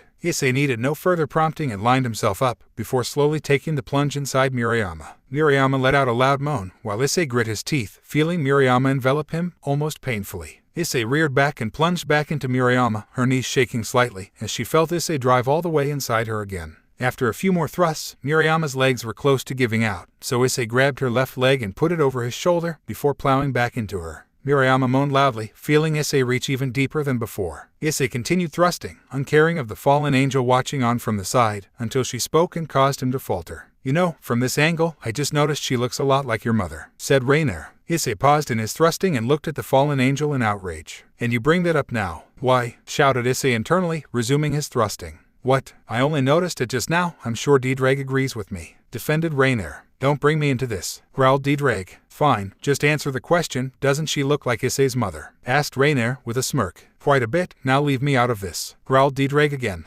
Issei kept thrusting, but his body was practically on autopilot at this point. After a few more thrusts, Murayama let out a loud moan, which caused Issei to stop and pull out of her. Murayama slowly regained herself, as Issei let go of her leg, letting her stand on her own 2 feet. As she turned around, she noticed something that made her frown. You didn't release, said Murayama unhappily, noticing the still empty condom. Now, how are you supposed to explain that it is because you realized she looks like the woman who gave birth to you? Asked Reiner teasingly. I've actually never used one of these before, stammered Issei. You mean you normally do it without protection? Why did you even have one in the first place then? Asked Murayama curiously. Zenobia kept flashing them around, so I took one off her. I actually forgot I had it, so when I took off my school clothes, it fell out and I just left it there, confessed Issei. Murayama looked at Issei searchingly. That was quite something to come up with on the spot, completely true, but not the real reason why little Issei couldn't explode, complimented Reiner. In that case, said Murayama, pushing Issei onto the bed before she knelt down in between his legs. I won't need it either. I'm on the pill anyway and I'm safe right now. Although first, I'm making us even, declared Murayama, pulling the condom off and putting it on the nightstand, before wrapping her boobs around Issei's member. I've never done this before, but I'll try my best, said Murayama, before leaning down and enveloping the tip of little Issei. Issei gasped as he felt Murayama's tongue swirl around his member, along with her delicate breast sliding up and down alongside it. You know, for a first-timer, she's doing a really good job, appraised Reiner. Go away, thought Issei, gritting his teeth as Murayama bobbed her head down the full length of his member. Murayama, gasped Issei, feeling his entire member encased in the warm and wet cavern of Murayama's mouth. Is that good? Asked Murayama, pulling her head off Issei's member and continuing to rub it between her ample chest. It's making me wonder if this is really your first time, confessed Issei. Really? I must be doing a great job then, smirked Murayama, before taking Issei inside her mouth once again. Once she enveloped Issei completely though, she started to suck firmly. Issei was pushed to his limits extremely fast after that, and after the third time she lowered her head, Issei gasped. Stuttered Issei, unable to finish his sentence as he exploded inside Murayama's mouth. Murayama paused, with her head on his member, and Issei felt her give one more deep suck, which almost made him blow again, before she pulled her head back, keeping her mouth closed, and swallowed. There, now we're even, said Murayama triumphantly, enjoying the sight of Issei's panting form, coupled with him being short of breath at her ministrations. Now, let's try this again, said Murayama, straddling Issei, before grasping his member and bringing it to her lower entrance. Issei moaned as he felt Murayama's tight walls envelop him directly. The sensation was amazing, and having just released, he was extra sensitive. Murayama pressed her chest against Issei's face and rose slightly, before lowering herself once again. Issei gasped, before latching onto Murayama's breasts with his mouth, eager to give as well as he was getting. The duo continued their actions for another 5 minutes, before Issei felt himself tightening again. Murayama, I'm close, whispered Issei. In response, Murayama picked up speed, causing a loud slapping sound to resound in the room as her delicate bottom met Issei's firm thighs. Me too, almost there, gasped Murayama, before bottoming out on Issei completely and opening her mouth in a soundless scream. At the same time, Issei exploded, sending rope after rope inside Murayama before she leant against him, trying to regain her breath. Hey, Issei, you've had sex before, right? Asked Murayama tiredly. Yeah, a fair bit. Why? Asked Issei curiously. Did you ever try the other place? Asked Murayama with a small blush.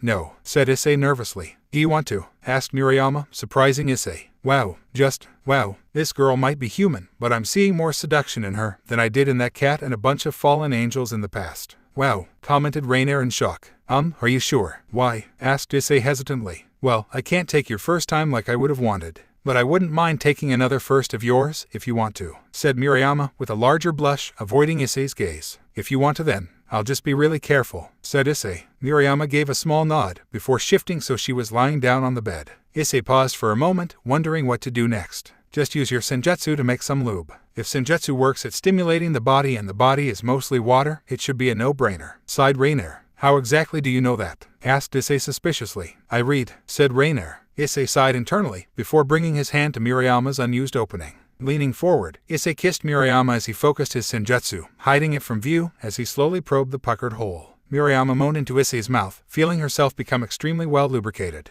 What was that? Asked Murayama when Issei pulled back. Special lube, said Issei. Murayama accepted the answer in her pleasure-induced haze, causing Issei to breathe a sigh of relief internally. Moving his index finger to the hole, he slowly traced it with his finger, before switching to his middle finger and slowly pushed it inside Murayama. Murayama gasped at the intrusion, trying to adjust to the strange sensation. Issei pumped his finger back and forth for a few seconds, before slipping his index finger in as well. Murayama gave a small moan at this, feeling the pleasurable stretch in her lower regions. Dragging his fingers back and forth, Issei took a deep breath, before adding his ring finger to the mix, before almost recoiling in surprise. Murayama let out a moan much louder than all her others so far, startling Issei. Does it feel good? Asked Issei curiously. Amazing, gasped Murayama. Issei blinked at this in surprise, before smirking and adding his fourth finger as well, while bringing his thumb over her other opening and teasing her folds. Murayama's hips bucked as her juices came unbidden from her more relaxed entrance, coating Issei's fingers and her own, much tighter entrance. Murayama whined in disappointment, before feeling Issei rub his member against her lower lips, coating it in her juices. Ready? Asked Issei. Ready, affirmed Murayama. I am so ready, added Rainier. Issei slowly pushed his tip in, feeling much more resistance, and stopped immediately. Murayama groaned at the intrusion, but it wasn't a groan of pain. Issei decided to push further and felt Murayama practically shudder beneath him, letting out a breathy moan. So tight, muttered Issei. So good, returned Murayama. Issei pulled back slightly, before pushing back in again, almost completely sheathing himself inside Murayama, causing her toes to curl in ecstasy, and her chest to heave. Issei pulled back again, before pushing in deeper than before. Issei continued doing this, until on the 10th thrust, he managed to fit inside Murayama completely. Both let out rather loud moans at the new pleasant sensation. Issei paused for a minute, allowing Murayama to adjust fully, before pulling back and thrusting in again, once again, all the way in. Sweat was now glistening along both of their bodies, making them shine as what little moonlight managed to enter through Issei's window hit their forms. Issei grabbed Murayama's hips and Murayama wrapped her legs around his waist, allowing for much deeper and powerful thrusts. With each thrust, Issei saw Murayama's chest bounce and found himself getting hypnotized by it. Taking his left hand off her waist, he reached for her right breast, groping it firmly. Murayama moaned in appreciation at Issei's ministrations. After another 2 minutes, the increased tightness proved to be too much for Issei. Murayama, again, gasped Issei. Do it, again, moaned Murayama, wrapping her legs around Issei even tighter, leaving him unable to escape. Issei reared back one last time, before exploding inside Murayama. Both moaned, as their releases occurred simultaneously, prolonging the other's release. The heat of Issei's seed made Murayama moan, while the tightness of Murayama's insides caused Issei to groan. After a moment, the duo separated, both of them panting. Well, That was new, said Issei tiredly. Yeah, said Murayama, equally as tired. Issei sighed as he let himself drop beside Murayama, who was trying to regain her breathing. Want to call it a night? Asked Issei. Sure, said Murayama tiredly. She's going to have to toughen up if she wants to outlast the cat, but I have to admit, I wasn't expecting her to suggest a little backdoor exploration that gives her bonus points in my book, said Reina appraisingly. Issei shuffled over to Murayama before, with some effort, he pulled the covers over the two of them. Night Murayama, said Issei. Night Issei, said Murayama before both of them fell asleep. As Issei awoke, he felt someone beside him. Opening his eyes, he saw a head of brown hair and remembered the events of last night. Wow, did not see that coming at all, muttered Issei. Neither did I, but I can't say that I'm disappointed, giggled Murayama from beside him. Oh, you're awake. Morning, sleep well, asked Issei. Very well, just wish I didn't feel so sore, whined Murayama. Yeah, first time and all. I was pretty sore the first time as well. But then again, we did do something I've never tried before, so maybe that's more painful, dunno, commented Issei. So, what was the thing you said that would change how I see you? Asked Murayama, sitting up on the bed, keeping the sheets to her chest. Well, before I say that, what do you think about angels and devils? Asked Issei, sitting up as well. I never really thought about it. Why? Asked Murayama in confusion. Well, what if I told you they were real? Asked Issei nervously. I'm not sure. Maybe ask you if you are feeling okay, joked Murayama. What if I told you I was one? Asked Issei carefully. Devil or angel? Teased Murayama. Both at one point, confessed Issei. Are you feeling okay, Issei? Asked Murayama suspiciously. You know what you need to do, commented Reina with a grin, looking forward to what Murayama would do. I'm fine, but let me show you something, said Issei, turning to face Murayama, who did the same. Murayama watched in idle curiosity before switching to shock when 10 red wings burst from Issei's back. I'm an angel, revealed Issei. Murayama's reaction was completely unexpected for both Reina and Issei. Murayama laughed. Not a giggle or a chuckle, but full-blown laughter. Seriously, the most perverted person I know is an angel, laughed Murayama in disbelief. Are you fine just accepting that I'm an angel? Just like that? Asked Issei in confusion. Murayama stifled her laughter, bringing herself under control before speaking. Well, you aren't lying, are you? You're being genuine and honest with me, right? Asked Murayama. Issei nodded in confusion, while Murayama simply smiled. Then of course I believe you, said Murayama curtly. Issei was stunned, not knowing how to respond to this. I can't believe this rubbish. Who accepts this stuff so easily? Shouted Reina in exasperation. Although, can I ask you something? Asked Murayama. Sure, said Issei. Are people like Zenobia and Irina the same? Asked Murayama curiously. Oh yeah, Zenobia is a devil and Irina is an angel like me, answered Issei. Well, that at least explains why you suddenly had all those girls interested in you. This is pretty big stuff, commented Murayama. Do you understand that? Quite frankly, you're taking this way better than I first did, said Issei hesitantly. Well, I'm shocked, don't get me wrong. But I was starting to get suspicious of a few things. First, how did you, of all people, get to join the Occult Research Club, something so rare there were less than half a dozen members? Then there were all the new students who kept showing up, Asia, Zenobia, and Irina, who all happened to know you and all happened to join the club as well. It felt very suspicious, said Murayama. I see, said Issei in surprise. You know, for having boobs bigger than average, she's pretty shrewd as well. How do you keep getting girls like this? Said Reina in surprise. That being said, I didn't see this coming, just something fishy going on, added Murayama. Issei hummed at this, but didn't speak. So who else is a devil or an angel? I'm curious, asked Murayama. Well, only Irina and I are angels. The Occult Research Club and the Student Council are all devils, revealed Issei. That many? Wow. Although, how exactly are angels comfortable being around devils? Asked Murayama curiously. Well, there was actually a big treaty between the angels, fallen angels, and devils a few months back, just a bit before break, answered Issei. Fallen angels, queried Murayama. Angels that fell due to impure desires, most commonly lust, explained Issei, causing Murayama to giggle. How are you still an angel then? You're practically an embodiment of lust. Well, at least you were, said Murayama. Well, I was actually a devil up until a month ago, right before my little self-discovery, revealed Issei. Is that why you came back less perverted? Asked Murayama. Yeah, well that and finally having sex a bunch of times. Once you actually start doing that, you calm down a lot. Probably why Matsuda and Madohama keep escalating, said Issei. Exactly how many times have you done it? Asked Murayama with narrowed eyes. Lost count. Maybe 50, said Issei thoughtfully. Wow, said Murayama. Anyway, is there anything else you wanted to ask? Asked Issei. Can I use your shower? Asked Murayama. Sure, laughed Issei. Murayama got out of bed, before finding her legs were terribly weak and slumped back down on the bed. Sorry about that, but since you know I'm an angel, I can fix that, said Issei sheepishly as he got out of bed and walked over to Murayama before placing his hand just under her belly button. A brief red glow surrounded Issei's palm before dissipating. Murayama stood up and found her pain and weakness was gone. Angel magic? Asked Murayama curiously. Actually, senjutsu, answered Issei. You know senjutsu? Asked Murayama in confusion. Yeah, learned it from the same person who took my virginity. And she used sex as positive reinforcement, confessed Issei. Murayama giggled at that. Super effective, no doubt, commented Murayama in amusement, to which Issei nodded. Issei then led Murayama to the shower before grabbing a towel for her. I'll just go straighten your clothes out for you. I don't really have women's clothing here, sorry, said Issei. I'd be a bit worried if you did, said Murayama, before turning on the water, leaving Issei to go back to his room. Luckily, their clothes had been rather easy to find. Issei took his clothes and dumped them in his laundry hamper before grabbing a red shirt and black shorts and set them on his bed, along with Murayama's, next to his. After Murayama finished her shower, she came out wrapped in a towel and Issei found himself getting distracted.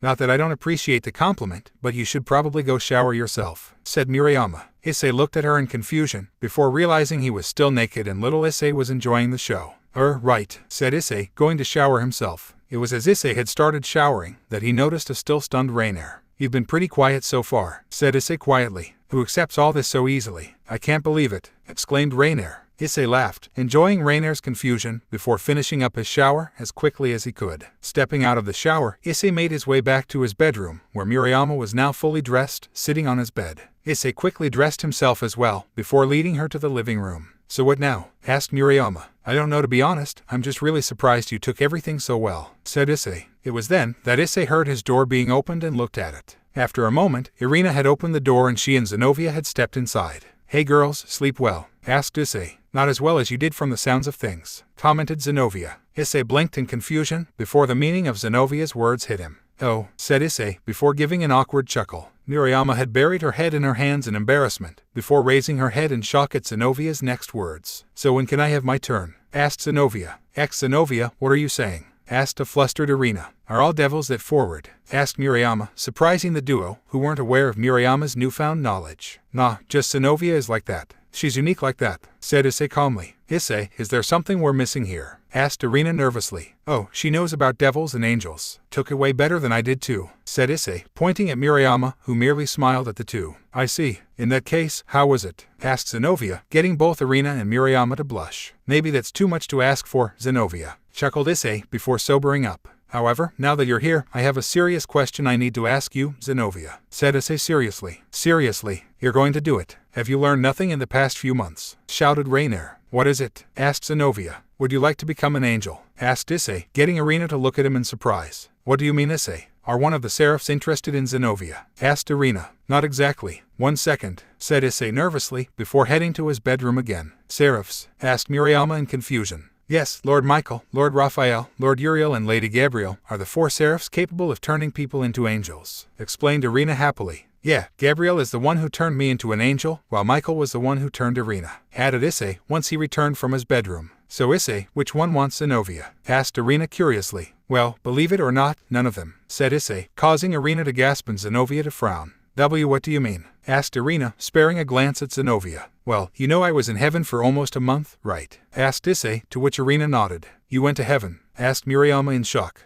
Oh yeah, beautiful place, I'll see if I can show it to you sometime, replied Issei, turning to Murayama momentarily, before looking to Irina again, ignoring Murayama's gobsmacked expression. Well, when I was there, they were investigating why I couldn't fall. I only found out a few days ago that they were examining the boosted gear as well, along with the Brave Saint system, and they discovered something, said Issei as he took the 3 cards out of his pockets. They think I might be able to reincarnate angels myself, like devils, as a sort of peerage of my own, revealed Issei. Then I accept, said Zenovia quickly, surprising Issei. Are you sure? I didn't even finish explaining, questioned Issei in surprise. I know I frequently say I want your children, but even when you were a devil, I told you, when you got a peerage of your own, I would happily join you. Truth be told, I never did have great loyalty to her. She saw an opportunity and took it. It didn't help that I am rather rash as well. If I could become part of whatever this is with you, I have no regrets in my decision, explained Zenovia strongly. Issei was momentarily taken aback, before he gave a soft smile. I see, said Issei quietly. Or she could be fooling you, interjected Rainier. In that case, said Issei, before his wings burst from his back and his halo appeared over his head, along with the boosted gear appearing on his left arm. Murayama had made her way over to Irina, while Zenovia had stepped closer to Issei. What's that on Issei's hand? It doesn't look like something an angel would have, asked Murayama quietly. That's Issei's sacred gear, a gift from God, which contains the soul of a dragon in it, explained Irina. A dragon, questioned Murayama. I'll explain it to you a bit later, Murayama, said Issei, having overheard their mutterings. Now, I'm not sure how this works exactly, said Issei, trailing off at the end. Place the card on top of the gauntlet, over the jewel would be best, interjected Deedrag, startling Murayama. Did it talk? Whispered Murayama. Yep, that's Deedrag, the dragon inside it, said Arena chirpily. Now, place your hand on the swordswoman, instructed Deedrag. Issei obliged and placed his hand on Zenovia's right shoulder. Angel transfer, boomed the sacred gear. Issei felt a small amount of his power disappear, along with the card. Zenovia glowed red and gold for a minute, before something shot out of her, right towards Issei. Issei quickly caught the projectile with his right hand, before opening it and spotted a red knight piece. That's going to be a pain to return, grumbled Issei in thought, before refocusing his attention on Zenovia.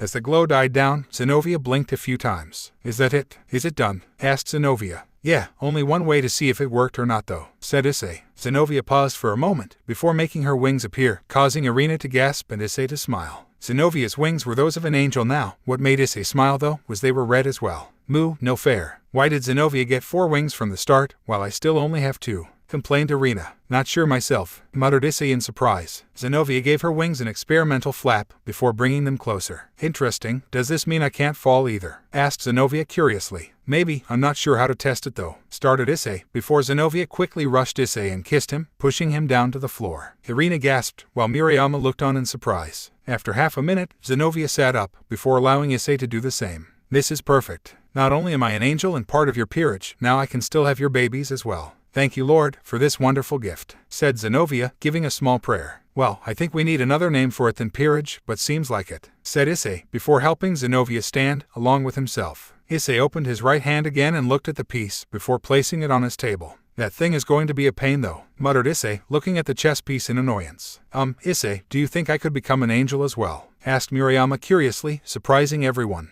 Maybe. I don't know how the cards work yet exactly, and it might have only worked on Zenovia because she has strong faith. Michael gave me the cards to test them out first, answered Issei carefully. Well, wouldn't this be a good test? Countered Murayama. Issei opened his mouth to speak, before closing it. Seriously, you're actually considering this? You are way too trusting. First me, then Red, don't you learn from your mistakes? Asked Rainer cynically. It's better to open your heart than to close it. You might feel pain occasionally, but it is better than missing out on something special, thought Issei. Alright then Murayama, let's give it a shot, said Issei with a smile. Really? Asked Murayama in excitement. Sure, you handled all of this pretty well, so I suppose I can trust you. That being said, if it does work, there is a lot of other stuff I'll need to fill you in on, said Issei kindly, before becoming serious towards the end. Okay, said Murayama, before moving to stand in front of Issei as Zenovia moved back. Issei pulled out the second card, rested his hand on Murayama's right shoulder, before lastly, putting the card on his jewel. Angel transfer. Boomed the boosted gear once again. Murayama felt a strange tingling sensation wash over her, before she was bathed in a red and gold glow as well. If it worked, how am I supposed to make wings appear? Asked Murayama.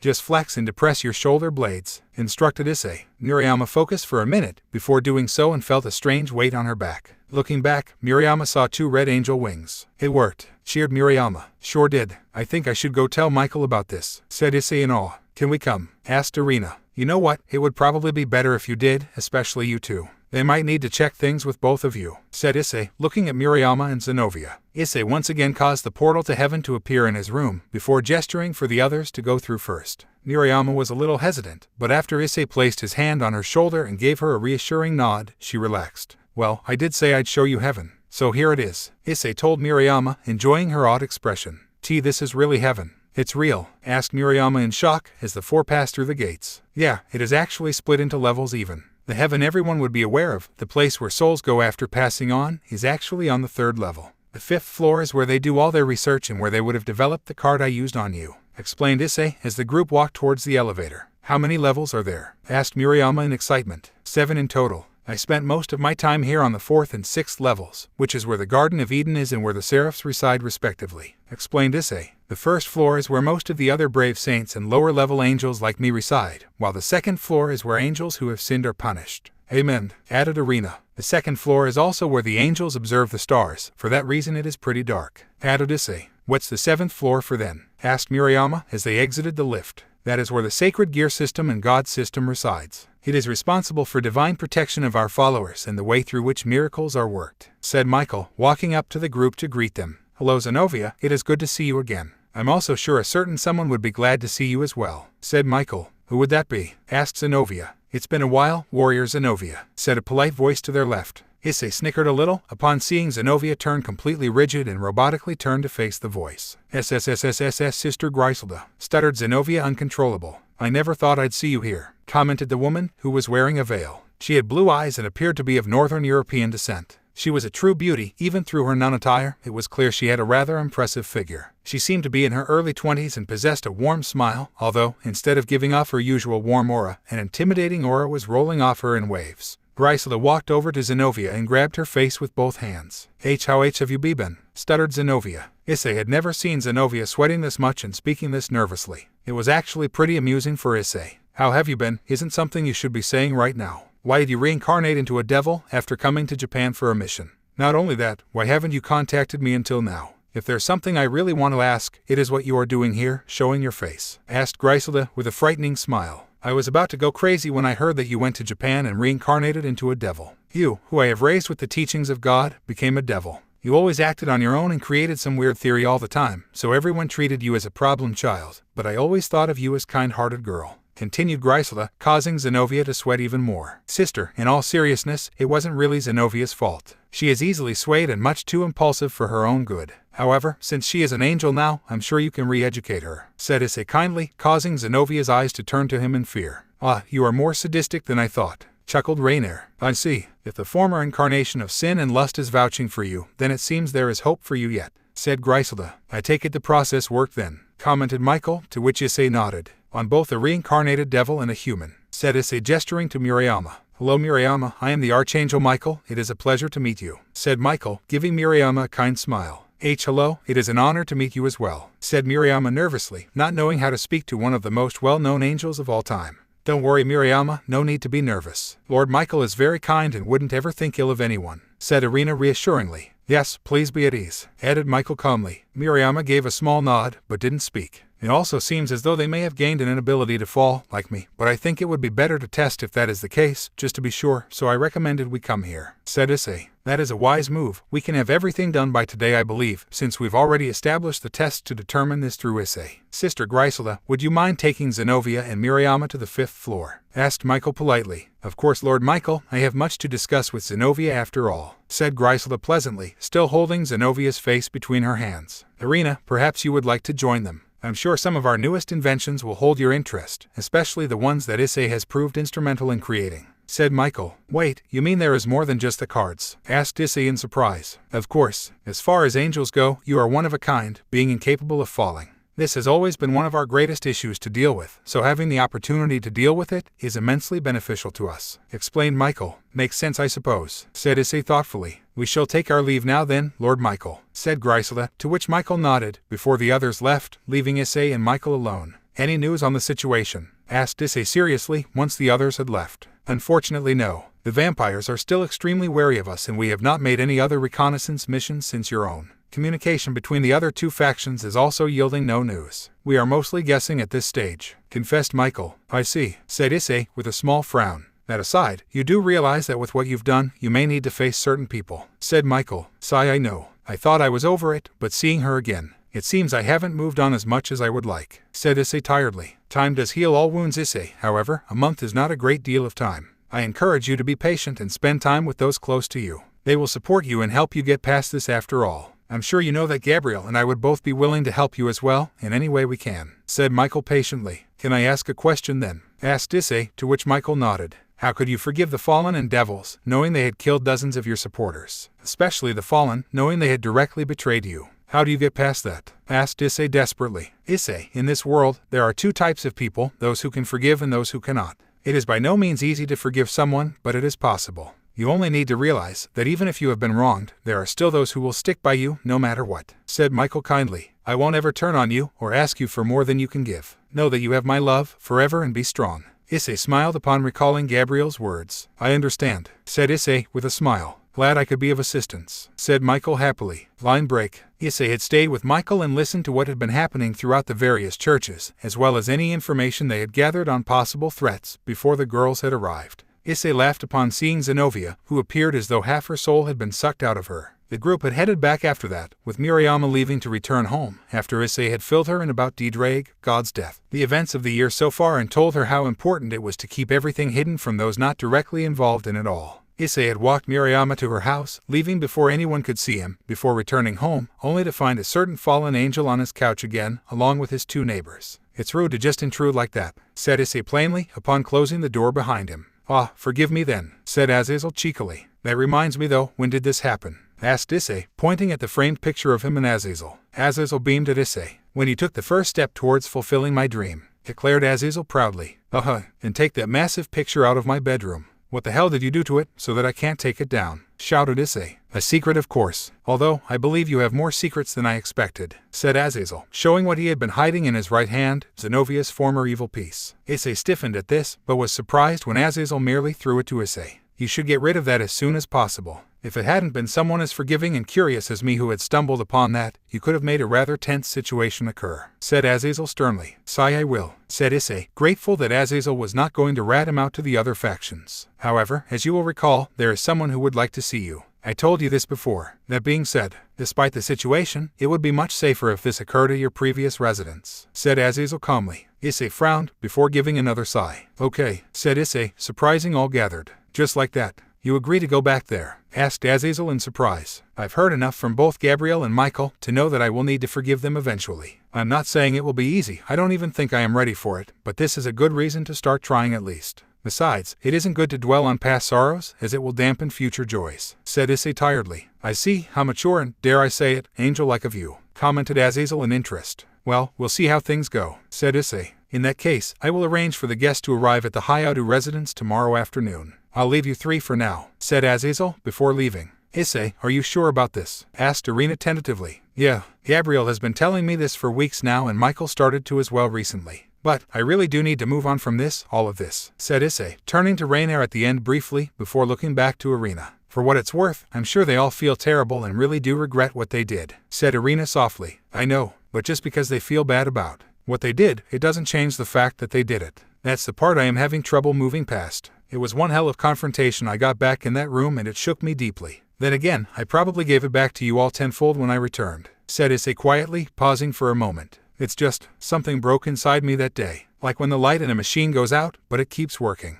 If it wasn't for Gabriel though, I probably wouldn't be working at all right now. I'd be broken beyond repair, and probably dead," confessed Issei. Irina and Zenovia both looked down at this, ashamed of the part they had played in making Issei lose himself. "Well, I guess we'll just have to wait and see how things go tomorrow," said Issei optimistically, with both reincarnated angels perking up at this. "Yeah, maybe everything will work out for the best," said Irina happily. "Although, I might cause a bit of an issue," said Zenovia, thinking about her recent change. "If they can't accept it, then it's just proof that they aren't really your friends," said Issei sternly. "Really, what are these two then?" asked Rainer sarcastically. After that, Irina and Zenovia went downstairs to rest, and Issei went to bed as well, in anticipation for tomorrow. Monday brought a fresh change to the week. It might have had something to do with Irina, Zenovia and Issei preparing to revisit the Hayadu household and possibly stay there on a permanent basis once again, but that remained to be seen. As the trio made their way to school, there was someone at the gates eagerly awaiting them. "Morning, Issei." "Morning, Irina." "Morning, Zenovia," said Murayama happily. "Morning, Murayama, you look pretty energetic today," commented Issei. "I just have so much energy now, and the sun is shining so brightly," said Murayama happily. Now that you mention it, I too feel invigorated, more than I had previously," commented Zenovia thoughtfully. "I think it is because you got a little more from me when I turned both of you, giving you an extra boost," said Issei quietly, ensuring no one was within earshot. "Well, should we go to class now?" asked Murayama happily, to which the trio nodded as the group of four set off. Upon entering the classroom, Issei separated from the three, making his way to his desk quickly and sitting down happily. "Issei, where were you yesterday, man? We were both calling you for ages," asked Madohama curiously. I was out of the house all day, had to go help out an old friend in another town," said Issei tiredly. "What's up?" asked Issei curiously. "Not here, we'll tell you at lunch," said Matsuda with a smirk. "You don't think they got lucky too, do you?" asked Rainer in shock. "I think I'd probably forgive her before that happens," thought Issei dryly. Line break. Come lunchtime, the trio had made their way to their usual spot. Matsuda and Madohama were both looking very excited and looked as though they were about to burst. "Well then, what's the good news?" asked Issei curiously. "You first, Madohama," said Matsuda. Madohama nodded, before pushing his glasses up a little. "I got to kiss Kuryu on the lips, and I even got to second base," said Madohama proudly. Good for you. I figured you'd have a good chance with Kyuubi, given she's probably as perverted as you, complimented Issei. Yeah, but wait until you hear Matsuda's news, said Madohama with a chuckle. Issei waited patiently as Matsuda let the suspense build before speaking. Kades and I are dating now, revealed Matsuda proudly. Wow, even after you stuffed yourself like an animal at that burger place, questioned Issei in shock. Yep, wait, what are you talking about? Asked Matsuda, initially speaking pridefully before becoming confused. You guys do remember me saying I was going to come on the date to watch you guys screw things up, right? I mean, you guys did way better than I expected, but you ate like a pig, Matsuda, and you were close to tears during the movie Madohama, said Issei teasingly. Screw you, Issei, at least we actually made progress, ranted the perverted duo. That you did, and I'm equally shocked and proud of both of you. For two idiots, you pulled off a semi-decent date, said Issei with a nod. Well, how did you do? You weren't even on a real date. You were a tag-along, asked Madohama. Well, let's just say, better than both of you and leave it at that, said Issei calmly. Hey, we told you about our dates, shouted Matsuda accusingly. But Madohama just said I wasn't even on a real date, so I don't need to say anything, smirked Issei. I bet you just struck out and are putting on a facade, accused Madohama. Believe what you want to, said Issei airily, waving his hand at the duo. You don't think he got another, do you? Whispered Madohama to Matsuda. No way, it wasn't even a real date. I doubt Murayama even likes him, whispered back Matsuda. Issei was barely containing his laughter at this point. Doesn't even like me. Oh man, I'm not going to be able to hold it, thought Issei, barely keeping his laughter in check. As the duo continued their furious whispered discussion, a loud shout broke them out of it. You did what with Hayato? Shouted a voice which could only belong to Kades. The perverted duo looked at Issei with gobsmacked expressions. What? Don't look at me like that. I clearly struck out and this is all a facade, said Issei with some difficulty before unleashing all his held in laughter and rolling around on the grass. Once Issei had regained himself, he noticed the two were looking at him in awe. Please teach us, master, cried Matsuda and Madohama desperately. You guys already know what you need to. You're already in, just don't screw things up, said Issei uncaringly. I doubt these two will be able to avoid that. But then again, I couldn't see those two getting dates either, so maybe they'll surprise us, said Rainier. Us? When did we become a unit? Thought Issei in confusion.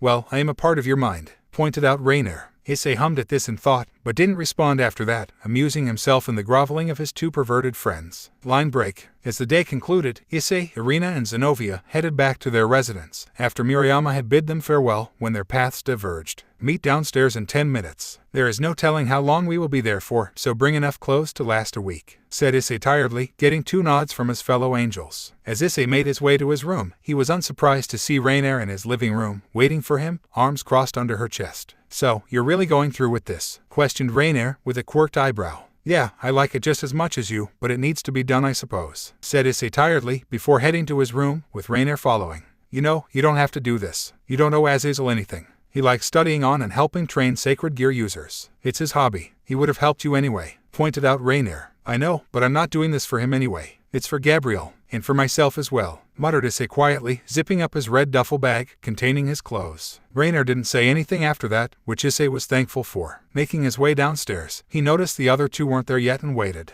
A few minutes later, they came down and nodded to Issei before making the trip back to the Hayato household. Upon reaching the gate, Issei opened it and allowed his two companions to enter before closing it behind them. As the trio walked up to the door, Issei steeled his nerves, preparing for what was soon to come. Raising his hand, he knocked on the door politely. To his surprise, none of the usual residents of the house opened the door, but rather, Azazel did. Ah, good, you're here, just in time, said Azazel happily, ushering the three in. In time for what? Asked Issei in confusion, trying to distract himself from the familiar devils to his left. For the guest of honor to arrive, of course, said Azazel, before a tear in space opened up in the living room and a small girl stepped out. Off-Eyes, the infinite dragon god, said Azazel, shocking everyone. You've got to be kidding me, right, Azazel? This is a joke, right? Asked Issei. Nope, said Azazel simply, causing Issei to facepalm. For future reference, next time you want to bring in one of the top 10 strongest creatures in the world, one who is meant to be the leader of the strongest terrorist organization in the world. I want at least 3 days warning, said Issei dryly. How are you okay with this? Asked Zenovia curiously. Azazel does stupid stuff, you remember when we were training before the 3-faction meeting.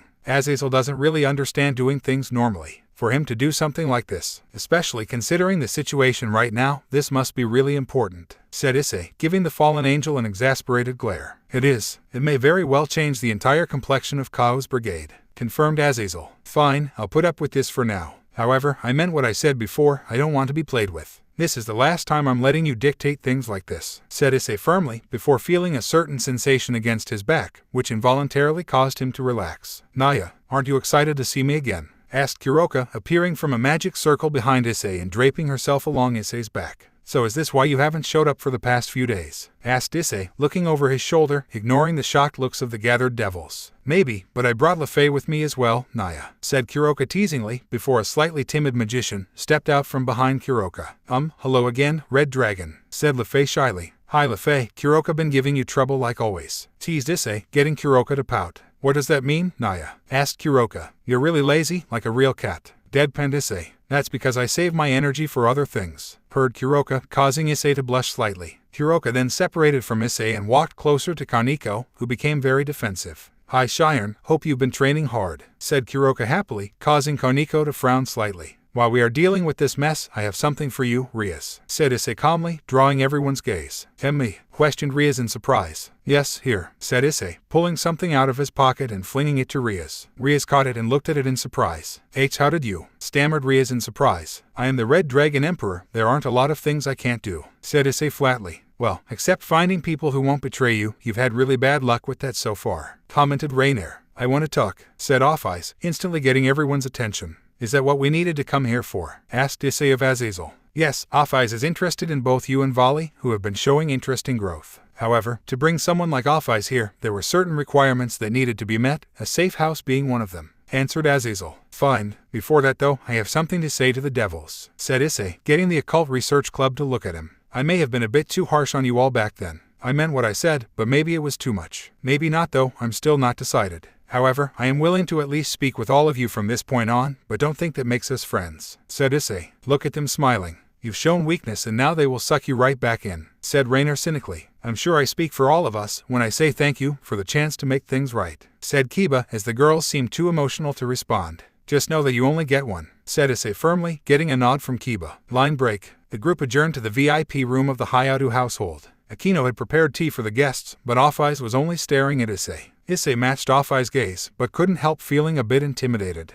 Thanks to his senjutsu prowess, he could feel that Off Eyes was truly a bottomless pit of energy. The personification of infinity suited her well. D-Drag, do you want to quit being a heavenly dragon? The human who is the host. He's been having a different sense of growth up until now. I think this is very strange. Very different from previous heavenly dragons. Volley is also the same. Strange. Very strange. The fight against Cao Cao. D-Drag had different evolutions. Human turned from devil to angel. First time this has happened. That's why I want to ask. D-Drag, what will you become? Said Off Eyes. The boosted gear appeared on Issei's arm and through it, D-Drag spoke. Him, I do not know. I don't know what he wants to become, but his growth is very interesting, answered D-Drag. If you want to know what I will become, you should ask me, said Issei, causing Off Eyes to raise her gaze to Issei. What do you want to become then, possessor of D-Drag? Asked Off Eyes. I want to be loved, said Issei. What is love? Asked Off Eyes. Love is the feeling of being comfortable with someone. Having people you care for, who care for you as well. To prefer to be with them, rather than be alone. I want to become someone who is loved, said Issei. I don't want love then.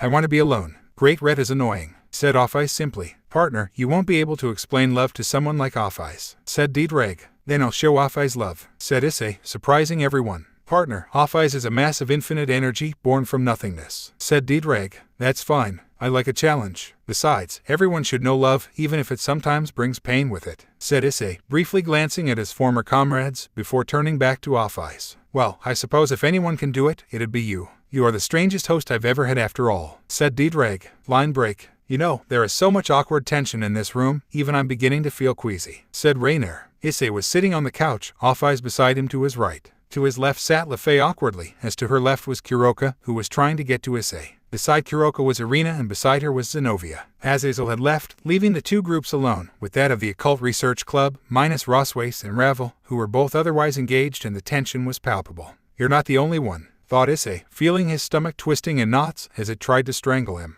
Issei, how have you been? Started Kiba nervously, before switching his question mid-sentence. I've been okay, said Issei stiffly. Kiba gave a slight grimace at the curt reply, which caused Issei to sigh internally. How have the rest of you been? Asked Issei, with much effort.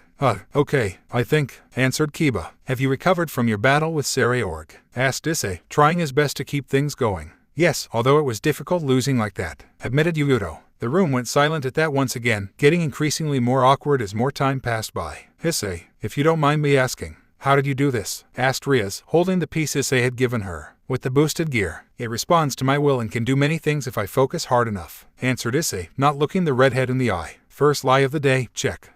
Although, I suppose you did use the boosted gear to do it, so maybe not a complete lie, commented Rainier. Have you been training, Gasper? Asked Issei, turning to the nervous vampire, who was currently sitting in his box. You are yes, every night. Kiba has been helping me, answered Gasper timidly. Good, said Issei with a nod. The awkward silence reigned once again before Issei suddenly stood up. I'm going to the bathroom, said Issei, leaving the room. The silence that pervaded the room after that was not only awkward, but also tense and distressing. Naya, you know, if you all really want to fix things with Issei, how about trying to be comfortable around him? This awkward tension is not going to help any of you out at all, Naya, said Kuroka languidly. And just why would you want to help us? Asked Rias, her eyes narrowing sharply. Gremory, before you starting making mental judgments, try to remember that it was your poor judgment which started this whole mess. I'm not complaining, since it worked out very well for me and him as well, but you are making Issei uncomfortable as well, which is something I rather you all not do, said Kuroka seriously. Akino abruptly left the room after this, causing the others to watch the path through which she had left, before Kuroka yawned loudly. Well, at least it seems someone got the message, mumbled Kuroka. What do you mean? Asked Kiba. You're all walking on eggshells, like one bad word is going to send him running out of here. Just look at those two, he forgave them and they didn't even do that much, said Kuroka, gesturing to Irina and Zenovia, all the while looking at Kiba. Sure you all heard him, but acting like this isn't going to fix anything, finished Kuroka, who then gave another yawn. Line break, Issei grumbled as he exited the toilet. Surprised she didn't move the toilet. I mean, this is your house, but she just comes in and changes it, without even asking for your opinion, said Rainier. Issei, said Akino as she approached Issei.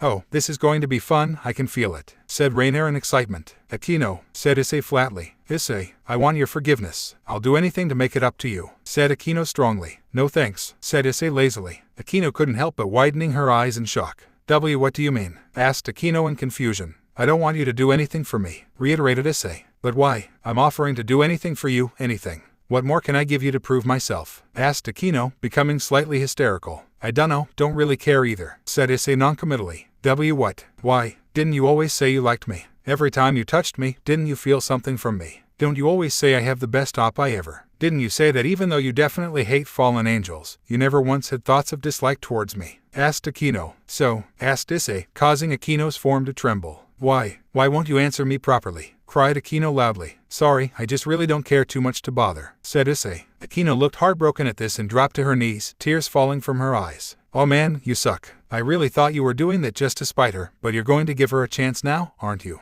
Groused Rainier. Issei ignored Rainier and walked towards Akino, kneeling in front of her. Issei gave a soft sigh, before pulling Akino against his chest, wrapping her in a hug. I did always like you, said Issei, causing Akino to stop crying and listen to Issei closely. Every time you touched me, I did feel something, continued Issei. I do like your oppai, and even though I hate fallen angels, I didn't dislike you because you were one, finished Issei. Then why did you ignore me? Why did you just carelessly shrug off my feelings? Asked Akino quietly. So I could begin to forgive you, said Issei tiredly, causing Akino to shift slightly so she could see his face. Issei's expression looked largely neutral, but his eyes looked tired. The way you feel right now, just for a moment, was how I felt when you all brushed me off. None of you cared about my feelings. None of you cared about how I felt. That's why, even though I kind of hate myself for doing it, now that you've felt what I felt, maybe I can start to forgive you and try and move past it all, said Issei, breaking the hug and leaning away from Akino. Did you really mean that? That we can try and fix things between us? Asked Akino. I do. If I didn't care for all of you, I wouldn't have cared about all those things you said.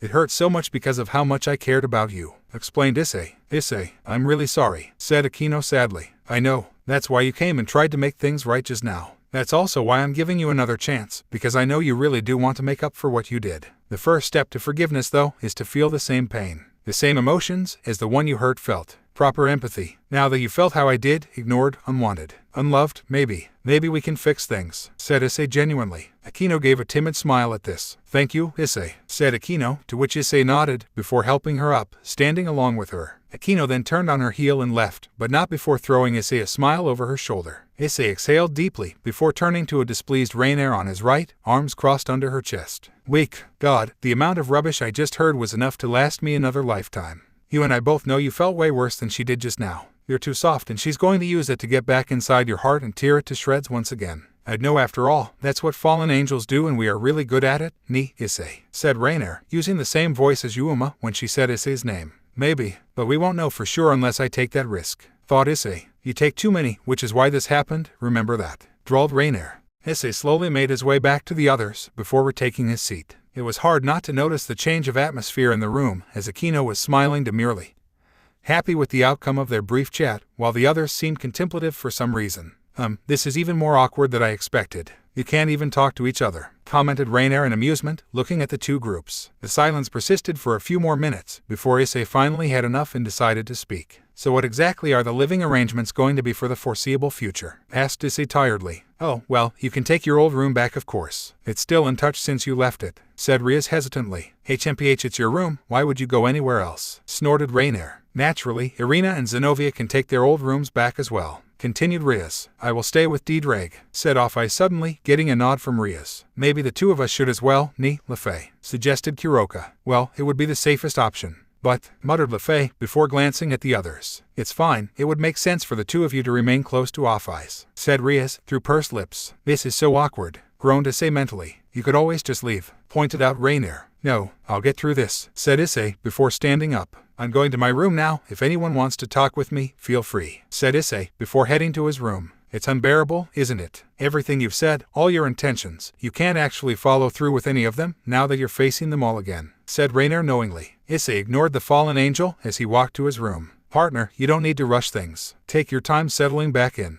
Like Michael said, 1 month is not a lot of time. Just be patient," said D-Drag. "Thanks, D-Drag," thought Issei genuinely. Finally reaching his room, Issei entered it and noticed it was in fact untouched. A bit dusty though, thought Issei, seeing a small layer of dust covering everything. Issei dropped down on his bed, waving away the dust that rose up into the air from the action with his hands as he looked at his ceiling. "This is going to be a long week," thought Issei, with an audible sigh before closing his eyes, trying to get some rest. Line break. If Issei thought things were going to improve the next morning, he was mistaken. The metaphorical eggshells everyone was walking on persisted, with only Akino being able to look at him without showing some level of discomfort. "Do you see them looking at you carefully? It's because you showed them that you won't be pushed around and now they don't know how to manipulate you anymore," whispered Rainer into Issei's ear. "Do you enjoy messing with me for no reason?" thought Issei. "Of course, only you and D-Drag can see me after all, and D-Drag isn't the best conversationalist," answered Rainer coolly. Line break. The tension in the house remained throughout the whole weekend, making Issei really regret coming.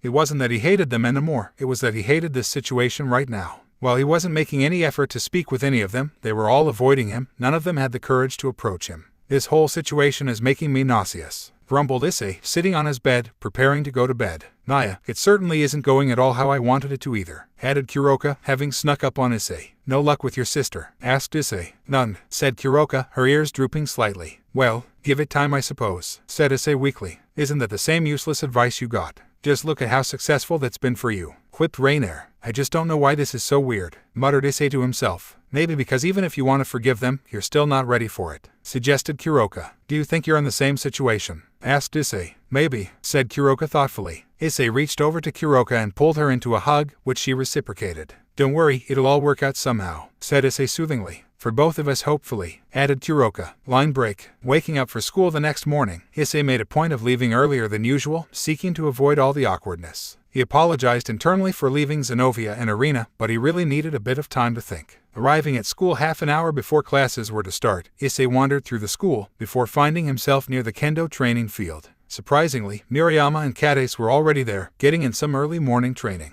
Issei arrived just in time to see Murayama strike Kades' shoulder softly before the two relaxed. Murayama perked up, unconsciously sensing Issei, and turned in his direction. "Morning, Issei, you're earlier than usual," greeted Murayama, getting Kades to notice him as well. "Yeah," said Issei absent-mindedly. "I'll see you in class, Murayama," said Kades, before leaving her friend, but not without giving Issei one last scrutinizing glance. "So, what's wrong?" asked Murayama curiously, grabbing a bottle of water beside her. "Where to begin? Well, I've temporarily moved back to my parents' house as a favor for someone, but it's been an extremely uncomfortable weekend because of them," said Issei tiredly. "Well, from the sounds of things, I would have expected something like that," said Murayama, walking towards the changing rooms, with Issei following behind her. "Why's that?" asked Issei curiously. "It just doesn't seem like you all have a reason to interact anymore," said Murayama. "What do you mean?" asked Issei in confusion. "Well, before, when you were part of the peerage, you were together every day and did stuff together, you know what I mean. Now though, you've been independent of them for a long time, so there isn't any real drive for you to interact with them.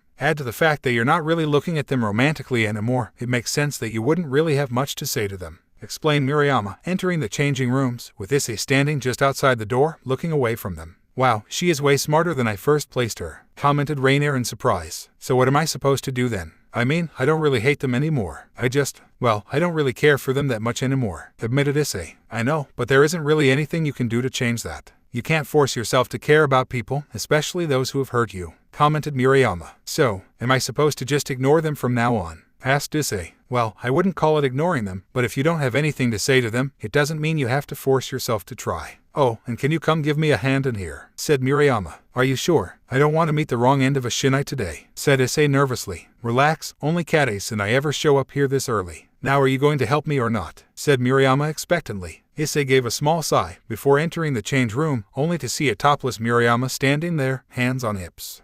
What exactly did you need help with? Asked Issei, as his eyes eagerly roamed Murayama's form. Well, I missed you this weekend, since you were busy, so why don't you come and remind me about how special I am to you? Said Murayama challengingly, beckoning Issei forward with her right index finger. This girl has to be related to fallen angels in some way or something, commented Rainier in surprise. Issei walked over to Murayama, only for her to pull him flush against her chest and give him a kiss. Issei couldn't help but be happy, feeling Murayama's own happiness in the kiss. And he also enjoyed the feel of her breasts pushing against his chest. When Murayama released him, Issei's hands quickly made their way to Murayama's chest, groping it. So, are you sure that no one will come by here? Asked Issei, as he kneaded the 2 plump marshmallows held in his hands. Yep, every day as well, just in case you were curious, said Murayama, before letting out a soft moan as Issei tightened his grip. I just might have to start coming to school earlier then, said Issei, as he squeezed and rolled Murayama's erect nipples between his fingers. Well, I'll be here if you do, and there are always other things we can do as well, gasped Murayama, before Issei let go off Murayama's chest. In that case, said Issei, before squeezing Murayama's bottom harshly and pulling her up to his waist, before walking over to a bench. We have 20 minutes, might be close, but I think we can make it, said Issei, pulling Murayama's panties down, before moving his face towards his goal, only for Murayama to grab his shoulders. Wait, I'm all sweaty from training, protested Murayama. It just makes your scent all the more attractive, said Issei, looking up at Murayama with love in his eyes. Murayama's grip slackened, allowing Issei to reach Murayama's lower opening. Murayama moaned at the feeling of Issei's mouth along her labia. Issei's tongue felt warm and a little rough, causing Murayama to shudder slightly. If you like that, just wait until I do this, said Issei, moving his head away to speak, before spearing Murayama's folds with his tongue. Oh, Issei, that feels so good, moaned Murayama, her breathing picking up as she felt Issei's appendage roam her inner walls. After a minute of Issei's ministrations, Murayama regained her focus. Issei, class will start soon, said Murayama, causing Issei to give a nod, understanding Murayama's message. So, enough foreplay, asked Issei, getting a nod from Murayama. Issei went to unbuckle his pants, only for Murayama to stop him. Let me, said Murayama, before unbuckling Issei's belt, unzipping and unbuttoning his pants, before pulling them down to his knees. Issei's underwear soon followed, revealing his manhood to Murayama's gaze. Issei groaned, as he felt Murayama engulf his member in her warm, wet mouth. I thought, you said, no more foreplay, grunted Issei, finding himself once again impressed with how well Murayama could handle him. I lied, mumbled Murayama, Issei's member still in her mouth, sending vibrations through it, which caused Issei to shudder. Murayama's hands moved to Issei's family jewels and lightly squeezed them, while continuing to suck on his member, her tongue rolling around the head frequently. Letting it go with a pop, Murayama stood up. Now that's enough foreplay, said Murayama cheekily. Issei gave a small chuckle at this, before resting his hands on Murayama's waist. Well, since someone took their sweet time down there, we'll have to make this quick, said Issei, before picking Murayama up and impaling her on the member she had just been servicing. Murayama quickly wrapped her legs around Issei's back, while her arms wrapped around his neck, leaving her chest to bounce freely. So good, moaned Murayama, feeling Issei spread her with each thrust. You know, I just might have to come here earlier more often, especially if this is what we're going to do, grunted Issei. Yes, definitely, agreed Murayama, feeling her release building. Issei quickly picked up his pace, causing the sound of flesh slapping on flesh to echo in the kendo club changing rooms, with the occasional moan adding to the symphony of sounds. Close, Murayama, gasped Issei, after a few minutes of furious pounding. Do it, moaned Murayama, feeling herself clench around Issei as she reached her end. Issei gave a low moan himself as he released inside Murayama, who moaned in response. Sitting down on the bench, Issei kept Murayama on top of him. Do we have to go to class? Asked Issei, nuzzling the side of Murayama's neck.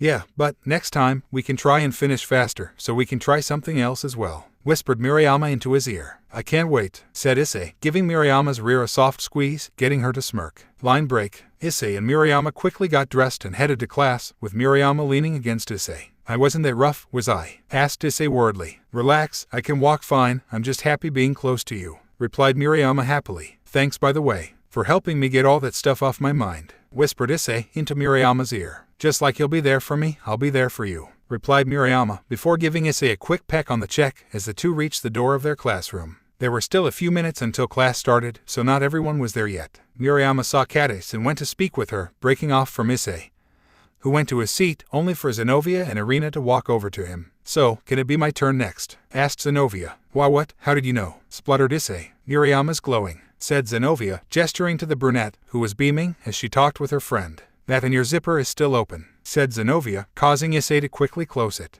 Thanks, said Issei in embarrassment. Anyway, why'd you leave so early? Asked Irina curiously. I just needed a bit of time away from that weird atmosphere, confessed Issei. There was a weird atmosphere? Asked Zenobia, tilting her head to the side. Yeah, I didn't notice anything, added Irina. So wait, it was just me? Asked Issei in shock, getting two nods. Guess I'm really not ready to move on yet, said Issei thoughtfully. Well, you still haven't even moved on from me yet, so that sounds right, commented Rainier. It's okay, Issei, you just need more time, said Irina encouragingly. Yeah, I guess you're right. Not really happy about it though, said Issei tiredly. Line break. The day ended quickly, too quickly for Issei, who wasn't ready to go back to the oppressive atmosphere of his new abode. Like I said, just ignore Azazel and go back to your apartment. You don't owe him anything. You clearly need more time to snort forgive them, so why waste your time? Commented Rainier as she walked beside Issei. Issei unknowingly deviated from his original course and found himself on a bridge. Ah, isn't this nostalgic? There was the first time you met me, right here, wasn't it? Asked Rainier, leaning along the rails of the bridge. Yeah, whispered Issei, remembering the day he had been approached by Yuma Mano. Staring out at the sunset, Issei couldn't help feel sad. You know, you were really stupid, said Issei, surprising Rainier. Hey, what's that supposed to mean? Asked Rainier in confusion. You had me in the palm of your hand. I would have done anything for you, even going against Rias at the time when you were my girlfriend, said Issei slowly. I know that already, remember, I'm part of you as well, said Rainier. I know, I just wanted to say that. For myself, said Issei, before looking away from the setting sun and heading home. Rainier didn't say anything as Issei made his way home, letting him be alone with his thoughts for once. I wonder just how different things could have been if Rainier hadn't killed me. Would I have joined the fallen angels? Would I have still joined the devils? What would have happened to the others? Would Asia have still died? Would Rias have been forced to marry Riser? Would Irina and Zenobia have tried to recruit me to join the side of the church? Would Kakabil have destroyed Kyuubi? Would the treaty between the three factions ever have happened? What would have happened at Kyoto? What about Kao's brigade? The old Satan faction? Offai's even? Hiroka too? Folly? Just what would have changed? Thought Issei, not realizing he had been standing outside the door to his house for the past minute. Why are you staring at the door, Ddrag? Asked Offais, from Issei's right, breaking him out of his thoughts. I was just thinking, said Issei honestly. About what? Asked Offais. How my life could have changed with one simple decision, answered Issei. You shouldn't. Pointless, said Offais flatly. Issei nodded, feeling the truth to Offai's words. I know, but I can't help it, confessed Issei. Why? Asked Offais, tilting her head to the side in curiosity. I guess, just human nature. We always dwell on the past and think about how things could have gone differently, explained Issei. Human nature. It's weird, said Offais. Yeah, it is, agreed Issei. After a pause, Issei opened the door and stepped in with Offais, only to see a frazzled occult research club. Offais, there you are, exclaimed Rias. I'm here too, muttered Issei quietly, so no one heard him and went to sit on the couch, only to find Offais had followed him. So, if it is human nature to dwell on the past, why do others do it too? Asked Offais, getting the others to be silent and listen. I suppose because everyone wants to change something. I mean, isn't there something in the past that you wish you had now? Asked Issei. Silence. Great Red is annoying. I want silence, said Offais simply, getting an understanding nod from Issei. I made Kao's brigade to get me my silence back, said Offais, surprising Issei. Why didn't you just get rid of Great Red yourself? I mean, there can't be anyone in Kao's brigade that is stronger than you, asked Issei. Not strong enough, said Offais, after a moment. Why not find another place to have silence? Asked Issei curiously. It is my home. Why should I move when I was there first? Asked Offais. She does have a point, commented Rainier. Issei looked over at the Occult Research Club members, consisting of Rias, Kiba and Asia, and found none of them could meet his gaze. To find somewhere better, answered Issei, turning back to Offais. This time, it was Offais' turn to be silent. Line break. The rest of the week went on as best as it could have in Issei's opinion. The others continued to feel anxious around him, but Issei ignored them, instead spending his time talking and more often than not, staring at Offais, who did the same. Offais seemed to develop an attachment to Issei, which had nothing to do with Ddrag, finding his thoughts to be interesting. Why even bother trying? Asked Offais. To help me grow, answered Issei, sitting across from Offais on his bed. Grow? You already got stronger though, queried Offais. Not physically, emotionally, explained Issei. Why? Asked Offais. You know, she does make a valid point, Why do you need to grow? Aren't you happy with the way things are now? You have a bunch of women throwing themselves at you and no one manipulating you behind your back. Why do you even want to fix things with them? Asked Rainier. Issei paused to think on this before a knock was heard on the door of his bedroom. Come in, said Issei, only for a somewhat anxious-looking Rias to enter. Hello Issei, hope I wasn't interrupting anything, said Rias timidly, glancing to off-eyes momentarily. No, you weren't. What is it? Sighed Issei. Well, this weekend, Akino and Kiba will have their mid-class promotion test and we were wondering if you would like to join us. Asked Rias. Do you actually want me there, or are you just offering to be polite? Asked Issei in turn, only to get no answer from Rias, who was avoiding his gaze. Sigh, I'll come, said Issei. Me too, added Off-Eyes, getting Rias to stiffen and nod rigidly before leaving. They aren't changing, why keep trying? Asked Off-Eyes curiously. I suppose that's another thing about human nature, never wanting to give up on someone, said Issei, getting Off-Eyes to tilt her head to the side curiously again. Even after that certain someone, or a group of certain people, have toyed with you repeatedly. Although then again, I'm still here, so that seems to be a very Issei thing to do, commented Rainier. Human nature is weird, commented Off-Eyes. Yeah, it is, but that's what makes it what it is, said Issei with a nod. If you are an angel now, why do you still talk about human nature? Asked Off-Eyes in confusion. Oh, I know this one, exclaimed Rainier eagerly, raising her right hand in the air. I still feel like I am human inside, said Issei. Well, way to take all the fun out of it, huffed Rainier, crossing her arms in annoyance. Do you want to be human? Asked Off-Eyes, getting Issei to freeze. Even after everything that had happened, Rainier, Rias, all the others. Gabriel, did he want to be human? Off-Eyes watched Issei patiently as numerous conflicting emotions passed over his face, happiness tinged with melancholy being the most prominent. No, I suppose I don't want to be human anymore, admitted Issei quietly. Then don't, said Off-Eyes flatly. I wish I could, muttered Issei, getting Off-Eyes to look at him in confusion. Why can't you? Asked Off-Eyes curiously. I suppose even after everything that has happened, I still feel that I am human, even though I know I'm not. I suppose that's human nature too, denying the truth and holding on to old beliefs and ideals, said Issei wistfully. Human nature is very weird, said Off-Eyes. Yeah, it really is, agreed Issei. The day of the mid-class promotion test had arrived. Issei woke up, only to find Off-Eyes sitting on the foot of his bed, staring at him. Is something wrong, Off-Eyes? Asked Issei curiously, even as gray eyes bored into him unblinkingly. Have you changed your mind about joining the Devils today, now that you are well rested? Asked Off-Eyes, causing Issei to sigh. No, said Issei simply. Why not? Asked Off-Eyes, tilting her head to the side slightly. Once again, you have no reason to do this, added Rainier, leaning down from the head of Issei's bed, so she was looking down into his eyes. Issei pursed his lips slightly at both the dragon god and a manifestation of his subconscious, both trying to persuade him into not doing this. It'll be fine, I need to have a chat with someone anyway, said Issei. Who? Oh wait, don't tell me, the other manipulative devil, right? Then again, since they are basically all manipulative. That Phoenix woman, right? Questioned Rainier with a grin. You need a hobby, muttered Issei. Oh yeah, of course, that's what I need, a hobby. Oh wait, only you can see me and I can't interact with the world. Yeah, I have a hobby, annoying you. Deadpanned Rainier. Issei sighed, before rolling out of bed and grabbing his clothes, opting for a red short-sleeved shirt, black pants and a black blazer over the top. You need a better wardrobe. Aside from that thing you wore on the only dates you've ever been on, your entire wardrobe looks like your school uniform, snorted Rainier mockingly. Yes, I'll take fashion advice from someone who wears a full-body G-string, said Issei flatly. Hello, species designed around seduction, that's kind of our thing, pointed out Rainier. Oh please, your seduction was barely anything, scoffed Issei. Why are you talking to yourself? Asked Off-Eyes, getting Issei to freeze. Yeah, Issei, why are you talking to yourself? Added Rainier teasingly. It's nothing, said Issei, getting Off-Eyes to tilt her head to the side again, before Issei decided to head downstairs, Off-Eyes following behind. Gathered downstairs were all the supernatural occupants of the house, sequestered in their own groups. There was the Occult Research Club, who seemed to be lacking Gasper and Rossways, who was still absent, Kuroka and her fellow Chaos Brigade members, barring Off-Eyes, who was standing beside Issei. The two angels, Irina and Zenobia, were sitting with Ravel, who had returned to join the group for the promotion test. When the various groups took notice of Issei, they all went silent. So where's Gasper? Asked Issei, trying to break the tension which was quickly forming.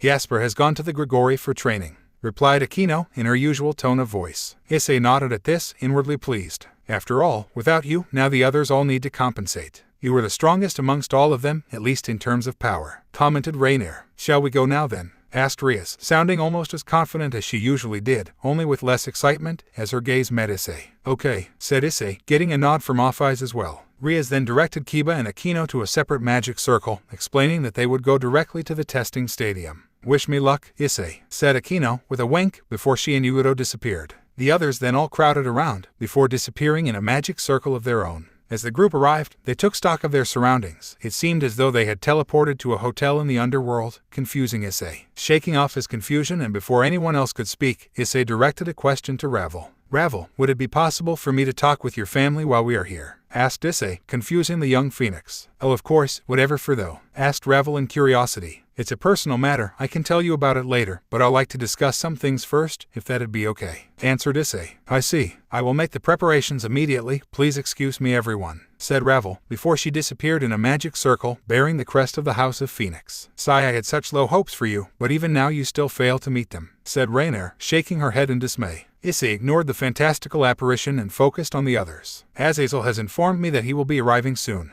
He had a few last-minute preparations to take care of, said Rias to the group, getting a few nods. Gaia, don't worry about the crow, he's almost as impulsive as I am. I want to know what you want to talk about with those other little birds, said Kuroka to Rias, before turning to Issei at the end. It's personal, said Issei, causing Kuroka to pout. Such a mean red dragon, said Kuroka, feigning sadness. Really? You're actually refusing to do what someone who has had sex with you wants. Color me impressed, maybe you do have a little bit of backbone, commented Rainier in surprise. Issei then decided to go for a walk, but not before informing the others of his intentions. Would you like some company, Issei? Asked Rias nervously. Issei stared at the redhead for a moment, not actually believing she had mustered up the courage to be alone with him so early. If you'd like, said Issei, before turning and leaving. As the door closed behind Issei, there was dead silence, many of the occupants of the room shocked at Issei's reply, before the same lazy Nekashu spoke up. That's your cue to go after him, Red, drawled Kuroka, before giving a stretch and heading off to find somewhere to sleep. Rias jolted at Kuroka's words and quickly headed after Issei. Has anyone seen Off-Ice? Asked LeFay nervously. I think she followed Issei, said Irina, causing LeFay to panic momentarily. Don't worry, I'm sure Off-Ice can hide herself very well, said Irina reassuringly. That, and I doubt many people even know what Off-Ice looks like currently, added Zenobia, successfully calming down the blonde. Kaneko then wandered off as well, leaving the three of them behind, along with a dog that LeFay had brought with them, but no one had commented on yet. Would you like to do something to pass the time? I brought cards, if you'd like to play, said Irina. That sounds like fun, said LeFay, before the three sat down around a table and Irina drew a deck of cards. By the way, now that we are alone, what is that thing? Asked Zenobia, pointing to the dog. That's little Fenrir, said LeFay happily, patting the animal on the head. Fenrir, a creature capable of killing beings of immense power with a single bite, said Zenobia slowly. Yes, why do you ask? Asked LeFay curiously. No reason, said Zenobia, before shuffling closer to Irina and away from the beast that could end her life with ease. All right, let's play, said Irina, dealing the cards. Irina is far too relaxed, thought Zenobia nervously, noting that her longtime partner didn't even flinch at hearing about Fenrir being a meter away from them. Line break. The Gremory princess quickly made her way downstairs, only to find Issei standing outside, waiting for her. Ria's confidence immediately evaporated at his impassive gaze. Let's go, said Issei, before heading off. Ria stumbled momentarily, before jogging to catch up to Issei and match his pace, walking alongside him. Isn't this nice, being out for a walk with two people who very nearly led to your death? That being said, I succeeded, at least, for a few seconds, said Rainier. Issei, I'm sorry about everything, said Rias, after the pair had been walking for a few minutes. Issei stopped and turned to look at Rias, who was looking down, unwilling to meet his gaze. Okay, said Issei, before setting off once again, causing Rias to stumble and quickly run to catch up to him. Is that all you wanted to say? Asked Issei as the two started walking side by side again. Well, I just wanted you to know how sorry I am about everything that happened. I know I made some mistakes, but if I could go back in time, I'd fix everything. I just can't, said Rias sadly. I know, I gathered as much back in the clubroom. I know you are sorry, I acknowledge that, said Issei, getting Rias to perk up slightly. Really? Asked Rias hopefully. Issei nodded, causing Rias to exhale in relief. I'm glad, said Rias happily, a small smile appearing on her face. That being said, just because I acknowledge your apology, it doesn't mean I accept it nor what you did. I acknowledge it, but I don't forgive you, said Issei, causing Rias to adopt an expression of dismay. But why? I'm really regretful, and if you give me a second chance, I promise to never let anything like this happen again. I know now that I was being selfish and wouldn't acknowledge your own feelings. I was only thinking of myself and what I meant to you, but never made it clear what you meant to me, intoned the redhead softly. I know all of that, but that doesn't change things. What happened, happened. You can't go back in time and change it, even if you wanted to, said Issei, sparing a glance at the fallen angel to his side. If I could go back in time, I would have avoided Rainier. I can't though, said Issei, surprising Rias at his mentioning of the fallen angel who had killed him. You see, it is as simple as this. If you shatter a mirror, with enough glue and tape, you can piece it back together, but it won't ever go back to the same way as it was before then. Apologizing to someone, after doing something like what you did, is the same thing. You can patch things up, but things won't ever go back to the way they were before. The marks left by what happened remain forever. In the same way the scars I got from Rainier never healed, so too will the scars I got from you and the others. I mean, you didn't really think things could go back to normal after everything that happened? I'm not even a devil anymore, said Issei calmly. I understand, said Rias sadly. Let me ask you a question, Rias, said Issei, instantly gaining Rias' attention. What makes you so against marrying someone like Riser? Asked Issei. I've already told you all of this before, said Rias in confusion. Humor me, said Issei, even as he looked around and noticed a few people muttering and pointing in the direction of Rias and himself. He only saw me as a title, a trophy to be won and not a real person. Someone who didn't care for nor understand my feelings, said Rias. Yeah. Now, taking away the part about not seeing someone as a real person, how does the way Riser saw you differ in the way you saw me? Asked Issei, turning to face Rias. They're completely different. I care about everyone in my peerage as though they are my family, protested Rias hotly. So does Riser, in a way. Even though he is pretty brazen about it, he does care about his peerage. While he is a lot more physical in his expression of his affections, he does care about them, similar to you, pointed out Issei. What's your point? Asked Rias in confusion. All I'm saying is in the same way you want nothing to do with Riser romantically, I also don't want anything romantic with you. I acknowledge your apology and understand that you made mistakes. I made my fair share as well. That being said though, all the apologies in the world can't make me love you again, Rias. At one point I loved Rainier. At one point I loved you. Both of those things are no longer the case, said Issei calmly. So we can't ever go back to the way things were before, is that what you are saying? Asked Rias morosely. Yeah, I don't hate you, Rias, but I don't love you anymore either. For what it's worth, I wish you could go back in time as well, if not to stop Rainier from getting to me, to at least acknowledge my feelings before what happened. But what's done is done, said Issei. Rias kept her head down, ruminating on what Issei had said, before realizing that Issei had stopped walking. For what it's worth, Rias, I really did love you. I pushed myself to get you to acknowledge me. I endured hellish training to get stronger and I gave parts of my very being to help you. If you hadn't done what you did, I would have been your most loyal protector, but as things stand, that won't be the case, said Issei, before leaving Rias there, outside the hotel. Rias continued to stare at the ground, unmoving. A few seconds later, a drop of water hit the ground, followed by another. It didn't rain in the underworld though. The droplets of moisture striking the ground were tears of a woman who hurt the man she loved deeply. I'm so sorry, Issei, sniffled Rias, before heading inside the hotel as well. Line break. Ravel had finally arrived at her destination. While the magic circle had gotten her home quickly, finding her mother proved to be a difficult task. There you are, mother, exclaimed Ravel, walking much more quickly than a refined woman should as she rushed to her mother. Ravel dear, what has you so animated? Asked Ravel's mother curiously. Issei would like to speak with you, perhaps father as well, said Ravel quickly, causing her mother to raise a delicate eyebrow in interest. Is that so? Did he mention what he would like to discuss? Asked the older phoenix. No, only that it is a personal matter. He did mention he would inform me about it after he spoke with all of you though, recalled Ravel. I see. Then by all means, we would be more than willing to speak with Issei, said the older woman, causing her daughter to give a small smile. Very well, I will tell him at once. Excuse me, mother, said Ravel, giving a small bow before leaving. Well dear, what are your thoughts on the matter? Asked the matriarch of the Phoenix House. Her husband, the head of the Phoenix House, had been listening in as well, remaining hidden. I do believe that the Red Dragon will in fact fulfill Ravel's wishes to some capacity. I must say though, his continued humility is intriguing, especially given what we heard transpired between him and the peerage of the Gremory, said the man, who possessed the same light-colored hair as all of his children, with it being spiky in the back. How quaint, commented Lady Phoenix. However, now we need to confirm our suspicions are correct, as well as finding out what he will ask of us, added Lord Phoenix, surprising his wife. Ask of us? What more could he require than Ravel's hand? Asked Lady Phoenix in confusion. I do believe you are underestimating the boy. True, he was quite straightforward before, but after the battle with Sarayorg, I believe he has grown, becoming somewhat shrewder, answered Lord Phoenix. Well, I suppose time will tell then, remarked Lady Phoenix, getting a nod from her husband. Line break. Ravel arrived back at the hotel, in time for Akino and Kiba to return and enlighten the others about the test. The group had moved to a restaurant and were enjoying a nice meal as they celebrated. Congratulations, said Ravel. Once the duo had finished explaining, they breezed through the test. Thank you, Ravel, said Akino happily. Issei hadn't said anything to the two and Akino had been eyeing him eagerly, hoping for some praise. However, Issei appeared to be deep in thought. You loved her. You loved her. Why the hell would you tell her that? Are you an idiot? Asked Rainier angrily. Issei didn't respond. Here you are, free of her for good, a new harem quickly growing, and what do? Tell the woman who betrayed you that you loved her. What kind of stupid masochist are you? Ranted Rainier. Issei, are you okay? Asked Irina, bringing Issei's attention back to the present. Oh yeah, I'm fine, said Issei absent-mindedly, sparing a glance to Rias, who quickly looked away. Issei, my mother has also agreed to speak with you whenever you'd like, said Ravel, getting a nod from Issei. Again, do I need to point out the similarities between the two princesses? Added Rainier, causing Issei to ignore her once again.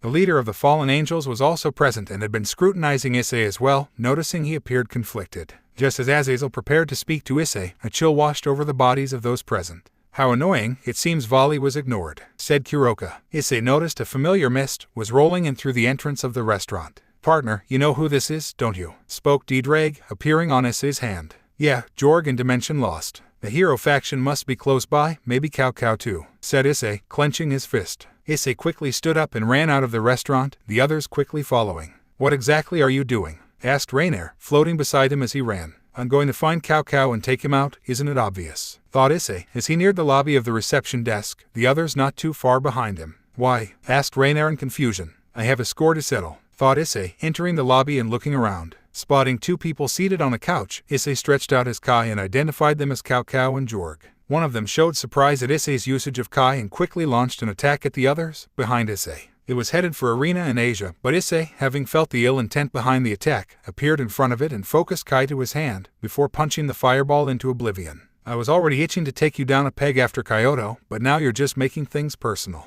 growled Issei. The two removed the hoods of their robes, revealing their faces to the group. Two youths were revealed, wearing Japanese school uniforms. In addition, one wore a mage-style robe with the uniform, while the other wore ancient Chinese attire over the top. It's been a while, Red Dragon Emperor. It seems in that time you've changed quite a bit, commented Cao Cao, a young man with short black hair. It seems I'm not the only one. As I remember, I took one of your eyes during our last battle, but you seem to have two now, said Issei disdainfully. Luck was truly on your side that day, however, it won't be today, said Cao Cao. I must say though, your fight against the Bale the other day was magnificent. However, you didn't use any of your unique abilities, leaving me disappointed, continued Cao Cao. Well, the thing about that, I don't have a bunch of those abilities anymore, said Issei honestly, surprising Cao Cao. Is it the case? How disappointing. I looked forward to another clash between the two of us, but it seems I'll need to instead focus on our actual goal here today, said Cao Cao in disappointment. Off-Ice, I was wondering where you went with Volley, but for you to be here, I certainly didn't anticipate that, said Cao Cao. Kuroka moved to stand in front of Off-Ice. We are also shocked, Naya. I thought you'd head to where Volley is, said Kuroka. We sent a different team over there. They are probably battling them as we speak, said Cao Cao calmly. What are you talking about? Asked Issei in confusion. Well, this started from two things. The first was the interest Off-Ice had in the two heavenly dragons. Volley found out about this and offered to arrange for Off-Ice to meet the red dragon properly through his connections, explained LeFei joyfully, raising a finger as she did so. Azazel, I'm guessing, said Issei, to which LeFei nodded before raising another finger. Right. The second reason is that Volley had learned that someone was after Off-Ice from the shadows. To find out who it was, we decided to lure them out, so we could confront the people after Off-Ice directly by using Off-Ice as bait, finished LeFei. So that would be you then, said Issei, looking to the Chinese youth. Yes, we knew that Volley had caught wind of our plans, so we knew he would use Off-Ice as bait to lure us out, but we also knew that Volley wouldn't risk using Off-Ice herself, just as the bait. We knew Off-Ice was interested in the two heavenly dragons of this era, so we split into two groups, one for each of you. Just as we thought, Off-Ice was here, so we ended up meeting like this, explained Cao Cao. Cao Cao was after me, asked Off-Ice, twitching her neck slightly. Yes, Off-Ice. We need Off-Ice, but we don't need the current you, said Cao Cao. I don't understand, I would not lose to Cao Cao, said Off-Ice calmly. That would be the case. You are too powerful. To tell the truth, I don't know what would happen if I took you head on, so let's fight for a bit, said Cao Cao as he stood up and spun his spear quickly. The tip of the spear opened up and a light blade of blinding luminosity was formed. Cao Cao moved swiftly, reaching Off-Ice in an instant and preparing to plunge his spear into the dragon god of infinity, only to find himself stopped. Sorry, but you won't be finding out what it is like to fight Off-Ice here today, said Issei, even as Cao Cao's eyes widened in shock. You'll have to go through me first, roared Issei, before slamming his fist into Cao Cao's jaw and releasing his grip on the spear at the point of impact, sending the youth back a few meters, rolling along the floor from the Kai-enhanced punch. Impossible. How could a devil like you even bear to touch true Longinus for a moment, let alone hold it still? Exclaimed Cao Cao in bafflement. While Cao Cao was in shock, the two members of Volley's team had been creating a transport circle. The ash-gray wolf that was Fenrir disappeared and was replaced with Issei's rival, Volley. On your back already. I'm surprised that you've been defeated so easily, Cao Cao, said Volley as he appeared. Issei looked back at his rival, who matched his gaze for a moment. A shared look passed between the two, before both looked to Cao Cao. Hardly, Volley. I was only momentarily taken aback at the Red Dragon Emperor being able to touch true Longinus, said Cao Cao, quickly regaining his composure. Coming here with only yourself and Jorg.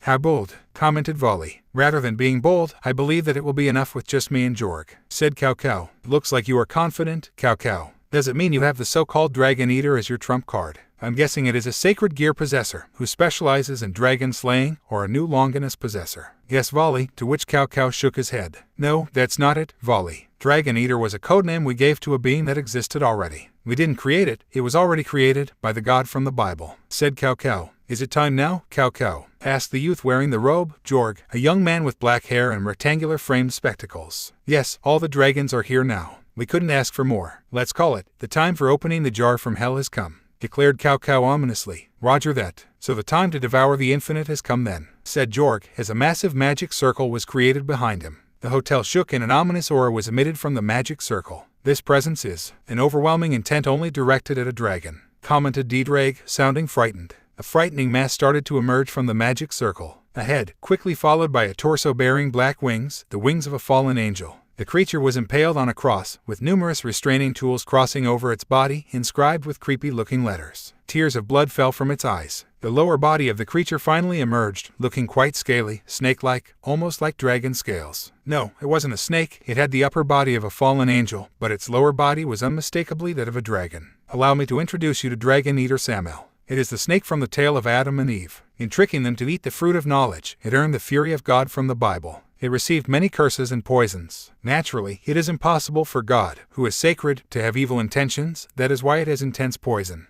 Not only can it damage dragons, but it can also affect things other than dragons, so it was sealed in the depths of Cocytus. The curse it received from God is the ultimate dragon slayer, said Cao Cao, much to the shock of Azazel. Devour her, said Cao Cao as he clicked his finger. Something shot past the group, even faster than Issei or Cao Cao had earlier. A weird sound was heard. It sounded like something had been gulped. Looking back, a black block was created at the place where off-ice had been previously. A tentacle connected the block to the creature nailed to the cross. In fact, the tentacle was the creature's tongue, looking as black as the night. Balance breaker, shouted Issei, which was quickly mirrored by his sacred gear. No, Issei. Samael is a creature which is intrinsically poisonous to you. You can't fight it, warned Azazel. Aha, go ahead, Red Dragon, end your life foolishly. Samael is a creature that can even subjugate off-ice. What hope do you stand against it? Laughed Cao Cao. Issei ignored both of them as his armor started to form. Much to everyone's confusion, the balance breaker that formed was not the one they had come to recognize. While the color was still red, it was now trimmed in gold and a powerful holy aura was coming off Issei in waves, to the point that all the devils in the room instinctively stepped back.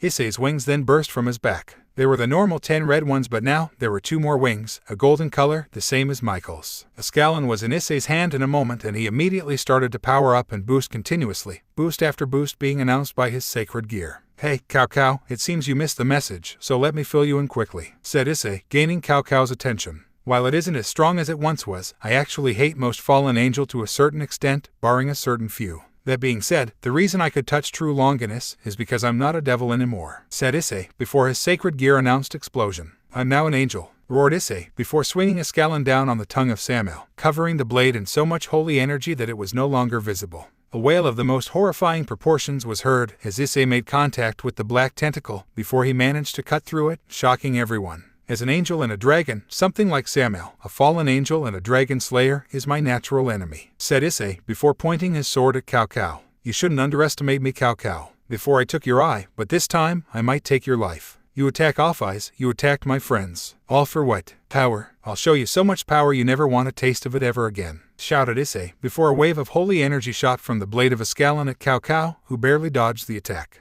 How is this possible? Stammered Cao Cao in shock. I'm different than I was before. Now, no longer am I only the Red Dragon Emperor. I am a true heavenly dragon, with the power of God on my side, said Issei, staring down Cao Cao, with eyes burning a mix of gold and green. Cao Cao stared at Issei in shock, momentarily taken aback by his transformation, but he quickly regained himself. Jorg, I will leave the rest to you. It may still be possible to use Samael, but be cautious. After a hit like that, there is no telling what state the ultimate dragon slayer is in, instructed Cao Cao, getting a nod from his subordinate. Samael won't be an issue. The holy power of heaven is eating away at his body. I am not just a common angel after all. If you don't want that thing to die, you better get rid of it quickly, but that won't matter anyway, as I'm going to take you down here and now, Cao Cao, said Issei, before rushing the human. Balance breaker, shouted Cao Cao. Issei charged Cao Cao, a scalon gripped tightly, right hand above the left, before swinging it down on Cao Cao, who was shrouded in a glow of light. As Issei swung, an orb of light struck his blade. Issei struggled against the orb for a moment, before being repulsed and blown back. Flipping in mid-air, Issei landed in a crouch, looking at Ascalon with a scrutinizing glance. "What did you do just now?" asked Issei. "Oh, it seems Ascalon survived the first ability of my balance breaker," commented Cao Cao in surprise. "It almost didn't if I didn't reinforce it." "What was that?" questioned Issei, narrowing his eyes as he did so. "My first ability. It is the ability to destroy weapons, Chatsuka Ratana. Those who can oppose this ability are quite strong," explained Cao Cao, tapping the spear on his shoulder. "Now then, let's try something a little different. Itsute Ratana," said Cao Cao, bringing another orb to the forefront, before launching it at Rias and Aquino. "Burst!" exclaimed Cao Cao, before the two could react, causing the orb to emit a light that enveloped the duo. "How do you like Itsute Ratana? It can completely seal the unique power women have temporarily. Of course, if you are strong enough, you can cancel this out as well," explained Cao Cao, before a fist was launched into his stomach, causing him to cough out spittle and blood. "I'm sorry, was I boring you? Your fight is with me," shouted Issei, before Cao Cao was launched back. A screech was heard in the space, causing Issei to quickly turn around. Samuel's tongue was now coming towards him. Issei raised his sword and prepared to defend, only for Cao Cao to quickly spear him in the shoulder, piercing through his armor, causing his grip to falter. Deciding to avoid the attack rather than block it, Issei leapt to the left, causing the spear to rip through his right shoulder painfully. "Volley, come with me," exclaimed Azazel, rushing to meet the human as his experimental balance breaker formed over his body. "Geez, I wanted to fight him by myself," complained Volley, but headed towards Cao Cao nonetheless. "Stupid freak," growled Issei, turning his gaze on Samuel and focusing his powers to Ascalon. "This will finish you off, Holy Nova," shouted Issei as he swung his blade downwards, releasing a ball of fire and light energy the size of a basketball at Samuel. Jorg quickly leapt into action, forming numerous magical barriers to try and block the attack, only for Lefei and Kuroka to attack him with magical blasts of their own, forcing him back. As the attack struck the Dragon Eater, another ear-piercing wail was heard. The room heated up considerably as the remnants of the attack spread through the air, additionally causing a chill to run down the spines of every devil gathered currently. When the smoke surrounding Samuel had cleared, the creature looked mildly charred, but otherwise no worse for wear. As the room prepared to counter the next offensive, the magic circle under Samuel flickered out and the Dragon Eater disappeared. "Cao Cao, Samuel has been recalled," said Jorg nervously. "I see, things are not going well for us now, are they?" "Very well. Since defeating Off-Ice currently is not possible, we will just see to it that the rest of you can't interfere ever again," said Cao Cao, before using the magic contained in his right eye, turning Azazel's legs to stone, before ruthlessly stabbing him in the gut. Destroying his fake sacred gear, developed around Fafnir's powers, causing him to cough out blood as he fell to the floor, slowly bleeding out. "You are a worthy foe, Governor of the Fallen Angels, but it only takes one fight to learn how to deal with you and your artificial sacred gear," mocked Cao Cao. "Azazel, damn you Cao Cao," shouted Volley enraged, launching an especially large blast of demonic powers towards Cao Cao. "How careless of you, Volley." "Mala Ratana," said Cao Cao, causing another sphere to move in front of him. "Your demonic power is enormous. If I get hit I will die. Guarding against it is too hard, however, with the right use of my balance breaker I can turn things to my advantage," said Cao Cao as the sphere in front of him formed a whirlwind, which absorbed the attack completely. Suddenly, the whirlwind disappeared and a new whirlwind was formed in front of Kaneko. The devil was paralyzed with fear as the massive attack bore down on her. "Idiot, why aren't you moving, Shiren?" cried Kuroka before leaping in front of the attack. A massive explosion was heard, echoing throughout the lobby. When the smoke cleared though, instead of a wounded Nekashu, an angry dragon was revealed. "That's twice now you've tried to attack my friends, Cao Cao," said Issei coldly. "Big sister, Issei," mumbled Kaneko in shock at this recent turn of events. "If you want to be weak, Kaneko, that's fine, but don't bring others down with you. Get stronger or stay out of the way," said Issei harshly, before shooting off at Cao Cao again. "Maya, that Issei. Are you okay, Shiren?" asked Kuroka softly. Why did the two of you save me?" asked Kaneko quietly. "You are my sister," said Kuroka simply, causing the younger girl to look at her in shock. "And Issei?" asked Kaneko. "That is more complicated, don't dwell on it," said Kuroka. "Big sister, I want to be strong, please help me," requested Kaneko. "Of course I will, that is what a big sister is for," said Kuroka. "As touching as this is, you've let down your guard," said Jorg, as multiple magical circles appeared in front of him, before a blast of magic was launched at the two. "Durandal," exclaimed Zenobia, slashing her holy sword downwards, releasing a wave of holy energy at the oncoming attack. "Cao Cao, no," called Jorg, only for an orb from Cao Cao's balance breaker to absorb Zenovia's attack and redirect it at the charging Volley, who took the attack head-on. "There, now with one dragon out of the way, I can deal with you," said Cao Cao, looking towards the angry red dragon emperor. "That won't keep Volley down," said Issei confidently. No, but this will. Atsusa Ratana, said Cao as one of his orbs touched him, causing him to disappear this time, allowing him to reappear above the down volley. I won't kill you, of course. No, your growth is too fascinating for that, but I will stop you for now. You should be able to survive this, don't disappoint me, said Cao, before plunging True Longinus into Volley's right leg, causing him to grunt in pain. Yudo took the chance, when Cao had his sword plunged into Volley's leg, to rush Cao with a wholly demonic sword, but alas, Cao quickly raised his spear and blocked the attack. Irina then rushed to attack as well, helping support Yudo's slashes, while Zenovia focused on keeping Jorg occupied, with assistance from Kuroka. Asia finally snapped into action and made her way over to the downed Azazel and Volley, attempting to heal them. Ravel stayed back with Rias and Aquino, who were hopelessly watching the fight play out, with Kaneko in a similar state. You are both talented users of a blade, but you are both still growing, meaning I can beat you both easily, said Cao, only to be tackled by Issei. Did you forget about me? Asked Issei, before slamming Cao through a wall. The wall was obliterated, leaving only dust to cloud the scene. I must say, this human body of mine, trained as it may be, was not built to be able to withstand too many attacks like that. I did not come here for a death match though, and staying any longer will lead to the end of one of us, Issei Hayaru. We will meet again, but not today. Jorg, let us both leave them for the Grim Reapers, said Cao, standing up and wiping the blood off his mouth. Are you sure that is wise? Hades won't appreciate us leading his men into a battle where their victory is slim, asked Jorg. Hades, so that bastard is working with you too, spat Azazel, now healed. Indeed, I dare say he is quite interested in gaining a foothold of power and would do anything to achieve it. I have no reason to follow his wishes though, I am not dead yet. Good luck getting out of here alive, I dare say you'll need it. Farewell for now, said Cao, before he and Jorg disappeared. Line break. After the battle, the group of assorted warriors had gathered in the middle of the fake hotel, constructed by Jorg. The area was slowly weakening, proof that he and Cao had really left. Asia had finished healing Volley and Azazel, and the group was now planning out how to escape from this dimension. As Cao had said, swarms of Grim Reapers, all clad in dark cloaks and sides with various trinkets decorating them, had appeared, hovering around the hotel. Kuroka and Kaneko sat together with Lefei. The two former members of Kao's brigade were focusing on how to escape the barrier. Volley stood off by himself, looking out a window towards the Grim Reapers below. The members of Rias Grimory's peerage, barring Kaneko, were gathered around Azazel, who was discussing their escape plan. Lastly, Irina, Zenovia and Ravel were playing cards with off-eyes to pass the time. Exactly why are you brooding now? You won,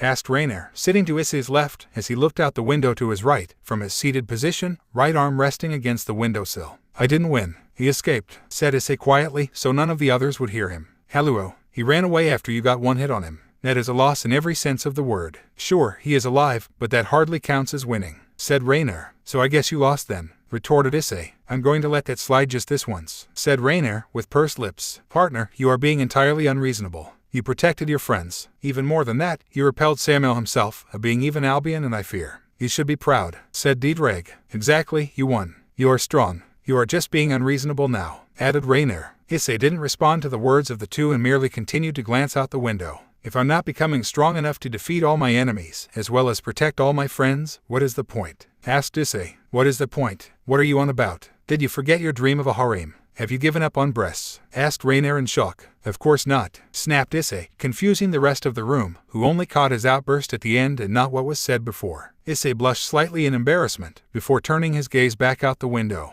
If I am going to have a harem, I need to be able to protect it, thought Issei. You did, exclaimed Rainer in frustration. No, I only delayed the threat coming to them. To protect them, I need to beat everyone who wants to harm them, thought Issei. Then you will never be able to protect them. They will get hurt eventually. You can't stop that. The only thing you can really do is make sure you are there for them when they really need it. Most of them are fighters too after all. They aren't just going to stand by on the sidelines, with all of this stuff going on, said Rainer. She is right, partner. Your harem is by no means weak. While there will always be someone stronger than them and stronger than you too, it is important that you do not obsess over them. The last time you obsessed over someone, said Dietrich, trailing off at the end. Yeah, the first time you obsessed over someone, you nearly killed yourself, or did you forget about me already? I don't know how you could have, considering I'm right in front of you every day, but you are a special kind of idiot, so I suppose it is possible. Then there is the last time you obsessed over someone. I doubt you've forgotten about that either, sighed Rainer. Red Dragon, why are you sitting alone? Asked Off-Eyes, causing Issei to look away from the mirror and notice the apathetic girl.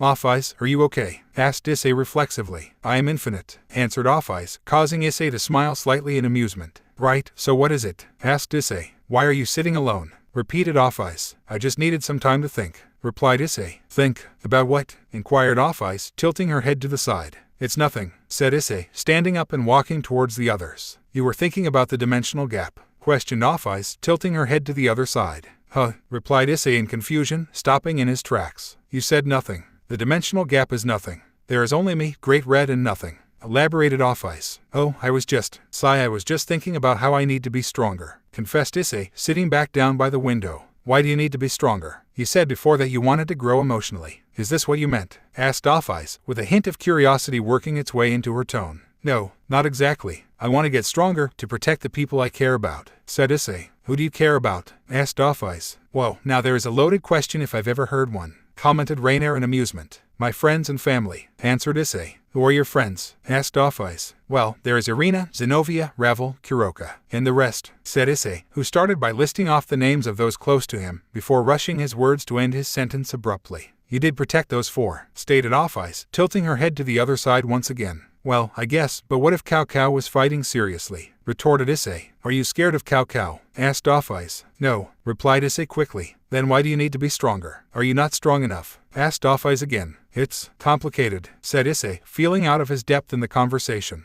Why? You want to protect people and you protected them. Why do you need to be stronger if you can do what you want to do? I want to get strong people together to get rid of Great Red because I am not strong enough to kick him out of my home. Continued Off-Ice. This is different. If you get rid of Great Red, it is done, over. I won't ever be able to stop protecting the people I care about, explained Issei. They are strong too, right? Asked Off-Ice. Yeah, I guess so, admitted Issei. Why do you need to protect them? Asked Off-Ice. I don't need to, I want to. It's human nature to want to protect those close to you, even if they don't really need it. Elaborated Issei. Human nature is still weird to me. You are not even human anymore, said Off-Ice. Yeah, it is weird. Come on, let's go to the others and see what their plan for getting out of here is, said Issei, standing up once again and leading the apathetic dragon girl to the others. Ah, so nice of you to join us, you're right on time anyway. There are 3 magical receivers blocking us from leaving here. We need to destroy them to destabilize the barrier, explained Azazel. I can destroy them, said Off-Ice, before lifting a tiny hand up in the direction of the receiver on the roof. Wait, don't, cried Azazel, causing the dragon god to look at him. Why? Asked Off-Ice, still not lowering her hand.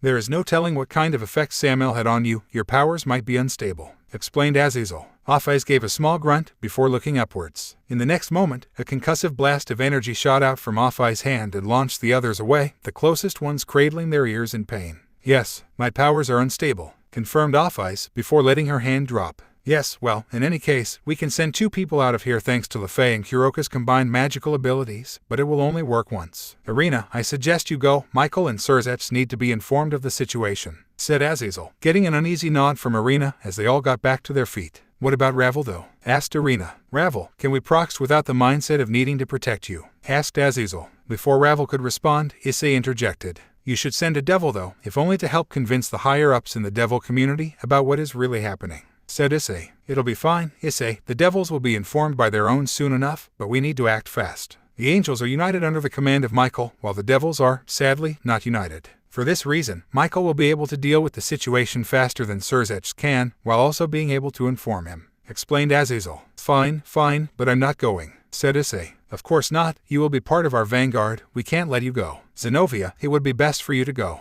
You won over many devils in your fight against Sarayorg, and despite your capitulation, your word will help, said Azazel. I understand. I would have preferred to stay and fight though, commented Zenovia, getting a small nod from Azazel. Whenever you are ready, said Azazel, causing Lefei and Kuroka to spring into action and prepare their escape plan. The plan is to take out the 2 receivers on the roof and hall first, then we will make our way to the car park, towards the 3rd one, explained Azazel. Leave it to me then, said Issei, before his armor formed over him again. Twin Holy Nova, said Issei, forming 2 spheres of holy destructive power in front of his palms, which were angled towards separate receivers. Wave, finished Issei, launching 2 destructive beams of energy through the fake hotel. 2 receivers were destroyed. We are ready to leave as well, Lefei informed the others. Go then, Irina, Zenovia, we need to prepare at once, said Azazel, getting 2 nods from the 2 angels. Right, let's go, Zenovia, said Irina, getting a nod from her former partner, before Lefei and Kuroka helped the 2 escape the barrier. We can't do that again, as we suspected. The barrier has just automatically strengthened itself, so that method won't work again,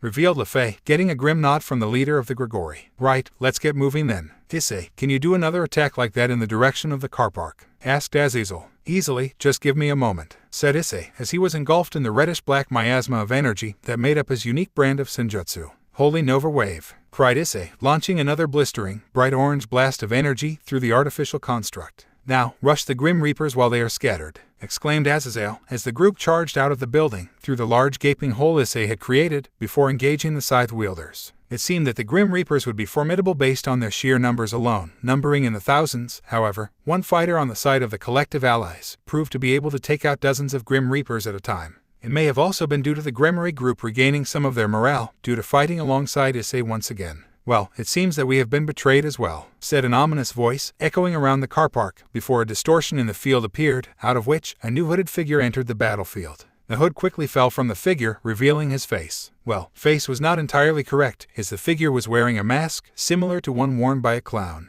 His aura was nothing to laugh at though, easily surpassing that of all the other Reapers, in terms of sheer darkness, and his scythe was very black as well, almost appearing to be darkness itself. You are, gasped Azazel, only for the figure to bow. This is my first time seeing you, Governor of the Fallen Angels. I am one of the Grim Reapers that serves under Master Hades. My name is Pluto, said the figure, the ultimate level Grim Reaper Pluto. To send a Grim Reaper that appears even in legend. That skeleton geezer sure did something unexpected, commented Azazel with a bitter smile. You who have allied with the boss of the terrorists, Off-Eyes, and tried to break the alliance between the allied factions. That will result in your death. For you who has been talking about alliances to do such a thing, said Pluto, causing Azazel to scowl. So it is like that, is it? How far ahead have you been planning? Asked Azazel, his eyes boring holes into the masked figure's visage. Not far enough it seems, since this barrier is not being maintained anymore. It seems our mutual acquaintances have left this battle between us. It will of course bode ill for them for doing so. Master Hades does not appreciate betrayal. However, they at least partially fulfilled their duties. I will be taking Off-Eyes now, said Pluto, before disappearing in a burst of speed that was almost invisible. Azazel just barely managed to intercept the Grim Reaper's scythe with the spear of his artificial sacred gear. I took a bit of damage thanks to Cao, as did my artificial sacred gear, but not using it will be dangerous, I guess, said Azazel, before he quickly equipped his armor onto himself. As his 12 black wings shot out of his back, Azazel pushed Pluto into the sky. Azazel, exclaimed Issei. Issei, deal with the barrier, I will be his opponent, said Azazel, before continuing his battle against the Grim Reaper. The rest of the Grim Reapers swarmed the group, hoping to take them out, only to find their advance quickly rebuffed. Even without Off-Eye's help, the group easily tore through the hooded figures, with Issei and Volley leading the charge. Eventually, the group made their way to the device, which was just barely maintaining the barrier, while Azazel kept Pluto occupied. Just before any attempt could be made to destroy it though, a sound like breaking glass was heard. The sound of a hole being created in a dimension. A hole opened in the sky and a man wearing armor and a cape appeared. It has been a while, Red Dragon Emperor. And Volley, said the man, glaring at Issei, before swiveling his glare to Volley. Shalba Beelzebub, said Azazel, rejoining the group. What happened to Pluto? Asked Issei. He slipped away from here when Shalba showed up, griped Azazel. Where are Siegfried and Jorg? Questioned Shalba. Jorg left hours ago, only his barrier remained. As for Siegfried, he never showed up here at all, said Volley. How odd. And after I went to all the trouble of capturing this boy, to show my intent for war with them, said Shalba, dropping a boy he had hidden within his cape to the ground. In any case, I can still carry out my original goal in coming here today, said Shalba as he descended from the sky, a small magic circle forming within his hand, which he put closer towards the boy. The boy started to scream loudly in pain, while his shadow seemed to expand. Annihilation Maker is a very splendid and idealistic ability. I kidnapped this boy, the wielder of Annihilation Maker, by monitoring the movements of the hero faction and kidnapped him when the time was right. Now, I will have him created. A monster that can eliminate the current devils of the underworld, laughed Shalba over the screams of pain coming from the boy. A monster of titanic proportions started to grow from the boy's shadow. A head that was too big to be real. A torso that dwarfed them all. Arms that made tree trunks look like splinters and legs that could compete with skyscrapers. The monstrosity created was even larger than Great Red, sending a chill of nervousness down the backs of the allies. While this was going on, many smaller shadows were also forming, numbering in the hundreds. Suddenly, a large magic circle appeared under all of them. It was a transportation circle. I'm planning to transport these monsters to the underworld, to wreak havoc, laughed Shalba. Stop them, shouted Azazel. The group attacked the monsters to no avail. While some of the smaller monsters were hurt and even destroyed outright, the behemoth was barely scratched. With one last flare of light, the monsters disappeared. Bastard, spat Azazel. Haha, why do you even care for those devils, fallen angel? I will bring about the destruction of the underworld with my monsters. No one will be spared. You, Red Dragon Emperor, all those children who cheer for you, they will all die painful deaths. Curse and despair as I destroy all hope, shouted Shalba, his eyes completely awash with madness. Now though, I will take the other thing I came here for, said Shalba, pointing his hand towards Off-Eyes as he did so. A spiral of demonic energy wrapped around Off-Eyes and bound her. Just like the information I gathered said, the current off-ice has unstable powers. Even I can capture her now, cackled Xiaoba in amusement. The barrier is at its limit. Right now we can escape. I will activate the magic circle, then all of us can leave this place, cried Kuroka. A group of assembled supernatural beings all gathered around Kuroka, all except for Issei. Issei, what are you waiting for? Asked Azazel. I will rescue Off-Ice and deal with Xiaoba, declared Issei. By yourself. At least have Volley stay and help you, said Azazel. No, Volley, you saw that thing right. There are only a handful of people who can stop that thing and you are one of them. I will deal with things here and you guys can deal with those monsters and Grim Reapers, just in case they try something, said Issei. Hayato, when the space destabilizes, make sure you are in your balance breaker armor. It will be the only thing that will keep you alive in that place, warned Volley. Got it, nodded Issei. Issei, I will open the dragon gate afterwards to summon you and Off-Ice. You are okay with that, right? Suggested Azazel. No, I will come back myself. Focus on the bad guys. Oh, and hold on to this guy, he might be useful, said Issei, picking up the boy Xiaoba had brought with him before throwing him to the others. Now go, ordered Issei. The group heeded Issei's words and left after that, leaving Issei alone with Xiaoba and Off-Ice in a dimension that was slowly crumbling. You are my opponent, sneered Xiaoba. Don't worry, I'll make this quick, taunted Issei, causing Xiaoba to grit his teeth in outrage. Impudent brat. You are a failure of a heavenly dragon. To think you believe you can defeat me. Just how much do you dragons have to look down on me? Snarled Xiaoba. What is your reason for coming after me? Off-Ice. Is that it? You want more power? Asked Xiaoba. Of course I want Off-Ice and of course I want power. The reason I'm coming after you though, for the chance to kick your sorry ass, declared Issei. You defeat me. There aren't enough miracles in the world for something like that to happen, scoffed Xiaoba. You want to kill children? Devils. Your own people. What kind of idiot does that? Asked Issei. My people. Those devils grew up under the authority of fake satans. They are lower than bugs. Even if I let them grow up to adulthood, they wouldn't show me, the true Satan, the respect I deserve. So devils like them should all disappear, spat Xiaoba in rage. Who would show you respect? You are pathetic. Borrowing and stealing the powers of others just to stay relevant. You aren't even beneath me, you are so far below me that I can't even see you, taunted Issei. I will make you kneel, shouted Xiaoba in anger before pointing his hands towards Issei. A wave of bees shot from a distortion in front of Xiaoba's hands and encircled Issei. Boost, screamed Issei and the boosted gear in sync. The bees were vaporized by Issei's increased aura, surprising Xiaoba. Xiaoba had no time to react though, as a gauntlet was soon buried in his gut, causing him to cough up blood. You low life, roared Xiaoba in anger as he leapt backwards to create space between them, before creating numerous magic circles, all of which released different elemental attacks. Fire, water, lightning, ice and more. All of them rushed Issei, but to him, they were crawling towards him. You aren't even a good warm-up, called Issei, before shooting through the attacks and burying his fist into Xiaoba's face, shattering his nose on contact and launching him back a few meters, as the multitude of attacks Xiaoba had launched at him exploded behind him. Xiaoba cursed repeatedly as he tried to stem the flow of blood from his face, causing Issei to look at him in boredom. Really? After all that talk, is this it? Asked Issei, shoulders sagging slightly. What? Hissed Xiaoba as the veins in his face and neck strained to bursting point. You said you were a Satan, but your power is barely a match for most high-class devils. You say dragons look down on you, but you can't even see them. You're just a dog barking at the sun. You think you can handle Off-Ice. You think you can beat Volley? Me. You're out of your mind, commented Issei. Xiaoba laughed at this, confusing Issei. You talk a lot. A mere rotten dragon. A former human. Garbage. Trash. Who are you to make a fool out of a Satan such as myself? Roared Xiaoba before launching more demonic attacks at Issei. Instead of dodging, Issei stood there and took all the hits, swiping his hand to the side when the attacks had finished to remove the smoke, revealing himself unharmed.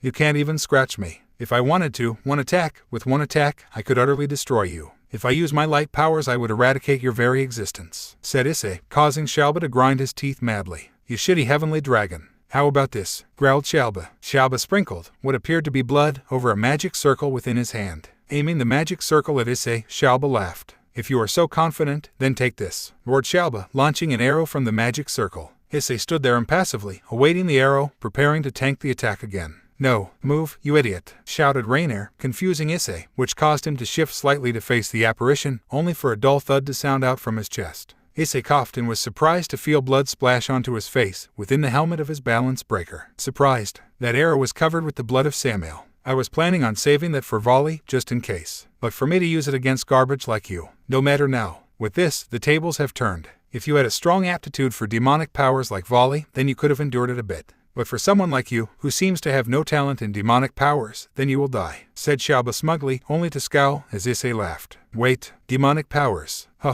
ha, you mean you don't know? asked Issei, even as he coughed again, filling his helmet up with more blood. "No what?" asked Xiaoba. "I'm not a devil anymore," said Issei, taking amusement when Xiaoba's face showed shock. "Impossible. How are you even alive then?" asked Xiaoba. "You really are stupid. I said light powers. I could destroy you with my light powers. What devil has power over light?" laughed Issei. "Impossible," shouted Xiaoba. "Nah, just improbable. I almost didn't survive, but I did, and I became your polar opposite, an angel," said Issei, releasing his 10 crimson and 2 gold wings behind him. "You, an angel? Don't make me laugh," hissed Xiaoba. "Here, catch," said Issei in amusement, forming a light spear in his left hand. Xiaoba's eyes widened in disbelief, right before the spear was buried into his right shoulder. "What?" cried Xiaoba in pure agony as he felt the light burn his very insides. Off ice. Give me that snake one more time. Then I shall attain the power that is beyond the previous Satan. I need that snake to beat this man," exclaimed Xiaoba, rushing to the still-bound Off Ice. "Right now I am unstable. I can't make the snake that increases strength," said Off Ice, causing Xiaoba's face to contort with despair. "At least face your end with some dignity. You are losing to not only a dragon, but an angel, one who even now is being poisoned by Samuel's curse, but can still outmatch you easily. I'll admit, devils haven't been my favorite set of creatures recently, but going after kids is unacceptable. For such a pathetic reason too. Your magic is weak. Your body is weak. Your mind is weak. You are weak, Xiaoba Beelzebub. Now die," said Issei, gathering another holy nova with some difficulty. Phew. Either way, you will also die from Samuel's curse. "Red Dragon Emperor," laughed Xiaoba madly. "Not really. You were right, I have no aptitude for demonic powers. That is true. However, I funnily enough have a pretty good grasp over light magic and senjutsu, so even now, you will die without taking me down with you. Goodbye, cowardly Satan with no pride." "Holy Nova," said Issei, before launching the quickly expanding, dark orange ball of death at Xiaoba, who screamed as it enveloped him, before he was eradicated completely. Issei then made his way over to Off Ice and cut the magical rope binding her. "Red Dragon, you are hurt. Why did you help me?" asked Off Ice. "Off Ice, you and I are alike. We both want something, but aren't sure how to get it and try a lot of things to try and succeed. Even if I couldn't show you what love is, I like to think that I at least showed you what friendship is," said Issei, before coughing again, causing him to retract his helmet, causing a cupful of blood to splash out, with some still trickling down the sides of his mouth. "Friendship?" asked Off Ice. "Yeah, everything we did, talking with each other, sharing our thoughts, that's what friends do," said Issei. "Friends?" asked Off Ice. "Yeah, don't you want to be my friend?" asked Issei. "Friend? What's the benefit if I become that?" asked Off Ice. "We can talk with each other about things," said Issei. "I see. That sounds fun," said Off Ice. "Okay, in that case, we better get out of here, the place is falling apart," said Issei, before feeling a wave of dizziness wash over him, causing him to drop to his knees. Issei focused all the light energy he could to his wound, purging at least some of the poison, allowing him to stand up again. "Why the hell did you let that attack hit you? You could have easily dodged it," ranted Rainier. "I didn't know you cared that much about me," mumbled Issei in amusement, causing Off Ice to tilt her head questioningly. "Hey Off Ice, you want to know a secret?" asked Issei. "A secret?" questioned Off Ice. "It is something you don't tell a lot of people, or even anyone," said Issei. "Tell me," said Off Ice. "I can see and hear a ghost in my head. No one else can see her, but there is a fallen angel right next to me now, yelling at me," laughed Issei, before coughing up more blood. Off Ice looked to both sides of Issei and saw nothing. "Should I get rid of it?" asked Off Ice. "Nah, your powers are still unstable, remember. Besides, it doesn't really matter, they can't do anything," said Issei, with a wry grin. "Come on Off Ice, we better get out of here," said Issei, getting a nod from the small girl. Issei focused and tried to open the gate to heaven, only to fail. "Oh man, we might have a problem," muttered Issei. "Partner, keep it together, focus. I'll help you as much as I can," said Deedrag. "Deedrag, you're okay," said Issei weakly, a small smile appearing on his face. "That arrow knocked me out for a moment, but I'm here now. Together, let us try and open the gate together," said Deedrag. The two focused and tried to open the gate again, only to fail. "Damn it, I really shouldn't have used up so much power in those fights, without getting healed at some point," grumbled Issei, falling onto his behind. "You stupid idiot. What were you thinking?" shouted Rainier. "SHHH, leave me to pass out in peace," said Issei sleepily. "Red Dragon, are you okay?" asked Off Ice. "Yeah, I just need a bit of time to deal with that damn curse. I think it hit my lung too," huffed Issei. "Partner, stay with me. You are containing it somewhat, but if you fall asleep or pass out now, it will spread." "Focus," exclaimed Deedrag in worry. "Don't worry Deedrag, it'll be fine," said Issei, his eyes starting to drop. "I won't let you die. If you die, I'll die too," shouted Rainier. "You're already dead. Besides, I'm not going to die here anyway, relax, both of you, I'm just taking a little rest," said Issei, who was barely keeping himself seated upright.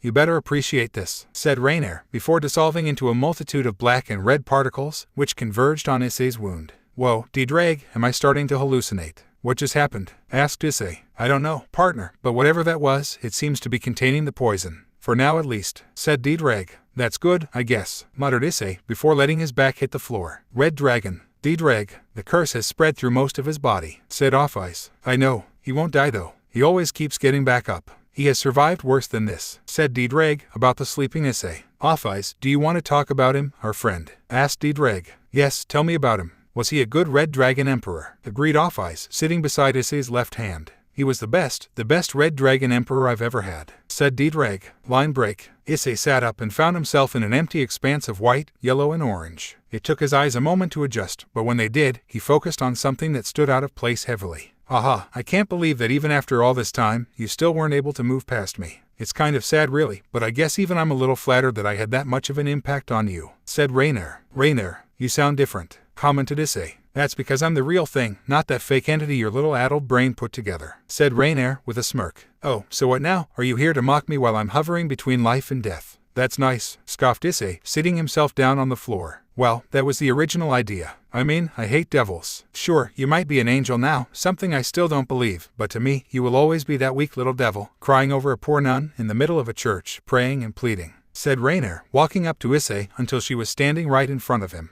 Issei looked up and saw Rainer smirk down at him, enjoying the view from down there. Teased Rainer. I've seen worse. I've seen better too though, you aren't that special, sighed Issei, only for Rainer to squat down to his level. Really, at the end of your life, you could see anyone you wanted, friends, family, but instead, you are seeing me? Why is that? Issei asked Rainer, switching to her more innocent voice towards the end. Can't you just leave me alone? You're dead. Aren't you supposed to cease from existence? That's what happens to fallen angels that die, right? Hissed Issei. Well, that's not entirely true. Fallen angels are beings of sin, not evil, but sin. Of course, if there is someone near us at the time of our death, who has enough of a connection with us, well, there is a little trick we can pull to live on, confessed Rainer in glee, enjoying Issei's shocked expression. That's right, since you couldn't really forget about me, not then in the church and not even now, a part of my soul has been inside you this whole time. I know everything about you, all your deepest fears and greatest hopes. That fake of me you saw, a part of me was in that too. Of course, that isn't the reason you saw me. True, you could have seen anyone, even with me inside you, but you saw me. Did you ever stop to think how that version of me your mind created managed to know things that you didn't?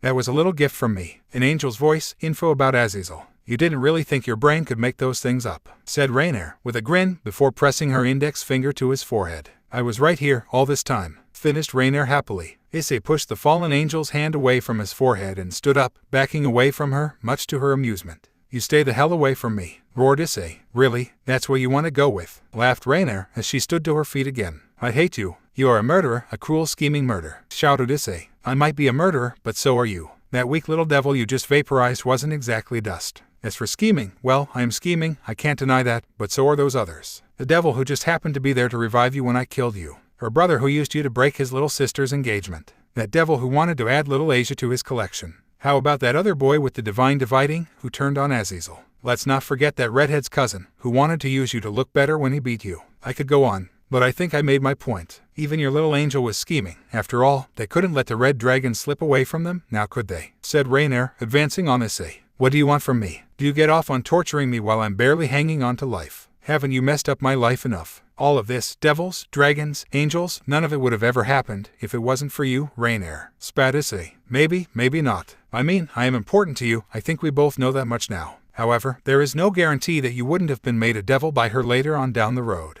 Maybe even those humans would have tried to recruit you for your sacred gear, who is to say, said Rainer, now standing right in front of Issei. Either way though, I already got what I wanted long ago, or did you forget? Now you are almost giving it to me a second time. If only you had just stayed down the first time, sighed Rainer. Will you die for me? I did, said Issei. You did, but then you got back up and ending up getting me killed. Oh well, it won't really happen though. You did get stronger, strong enough that you will survive this. I should know after all. Remember, I've been with you through it all, said Rainer. I really did love you, you know, mumbled Issei, getting Rainer to quirk an eyebrow. What is your point? Asked Rainer curiously. I loved you. I would have done anything for you, even gone against Rias. You were my girlfriend. I sold my porn collection to pay for our date, even if you mocked me for it. I didn't look at any other girl for those few days I had you. You could have easily manipulated me against the other factions and I wouldn't have even given it a second thought. But you were too damn stupid to see all of that. You ended my life on a whim and threw me into all of this. I was just a horny teenager and you forced me to become a monster, someone who can annihilate a Satan without a second thought.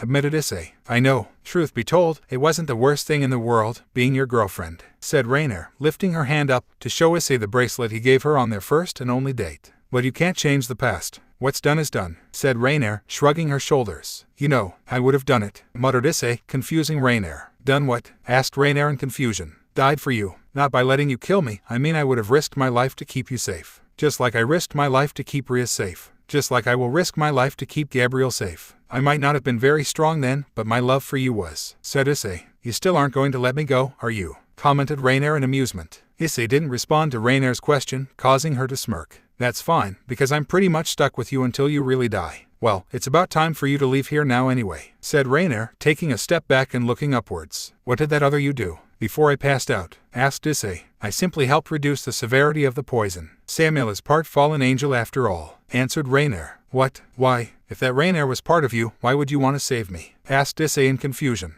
I told you, didn't I? I've been inside your little mind all this time. I've seen, felt, and heard everything you've done since that day, said Rainier in amusement. Despite it all though, you managed to achieve what you wanted to back then, but couldn't pull off, even if you tried your hardest. Continued Rainier. What is that? Asked Issei, as Rainier closed the distance between them again. You made me fall in love with you, whispered Rainier, before pressing her lips against Issei's. Line break. Gabriel, Issei isn't back yet, what should we do? Asked Irina. Well, I believe there is something we may be able to do to help Issei return to us. If we can gather 3 angels with strong feelings of love for him, we can utilize a special technique called Trinity Recall to bring him back, said Gabriel. Well then let's do it. With Zenovia's help, I'm sure the 3 of us can do it, cheered Irina. No, sadly, I do not have the strong feelings of love required for this task. I only love Issei as I love all angels currently. I'm sorry, confessed Gabriel. Irina's shoulders sagged at this, before she quickly perked back up again. Murayama. She might have only just become an angel, but I'm sure she loves Issei, exclaimed Irina. Well, it is worth a try I suppose. I will make the preparations for the ritual. Please gather Zenovia and Murayama, then come to the 6th level of heaven when you do.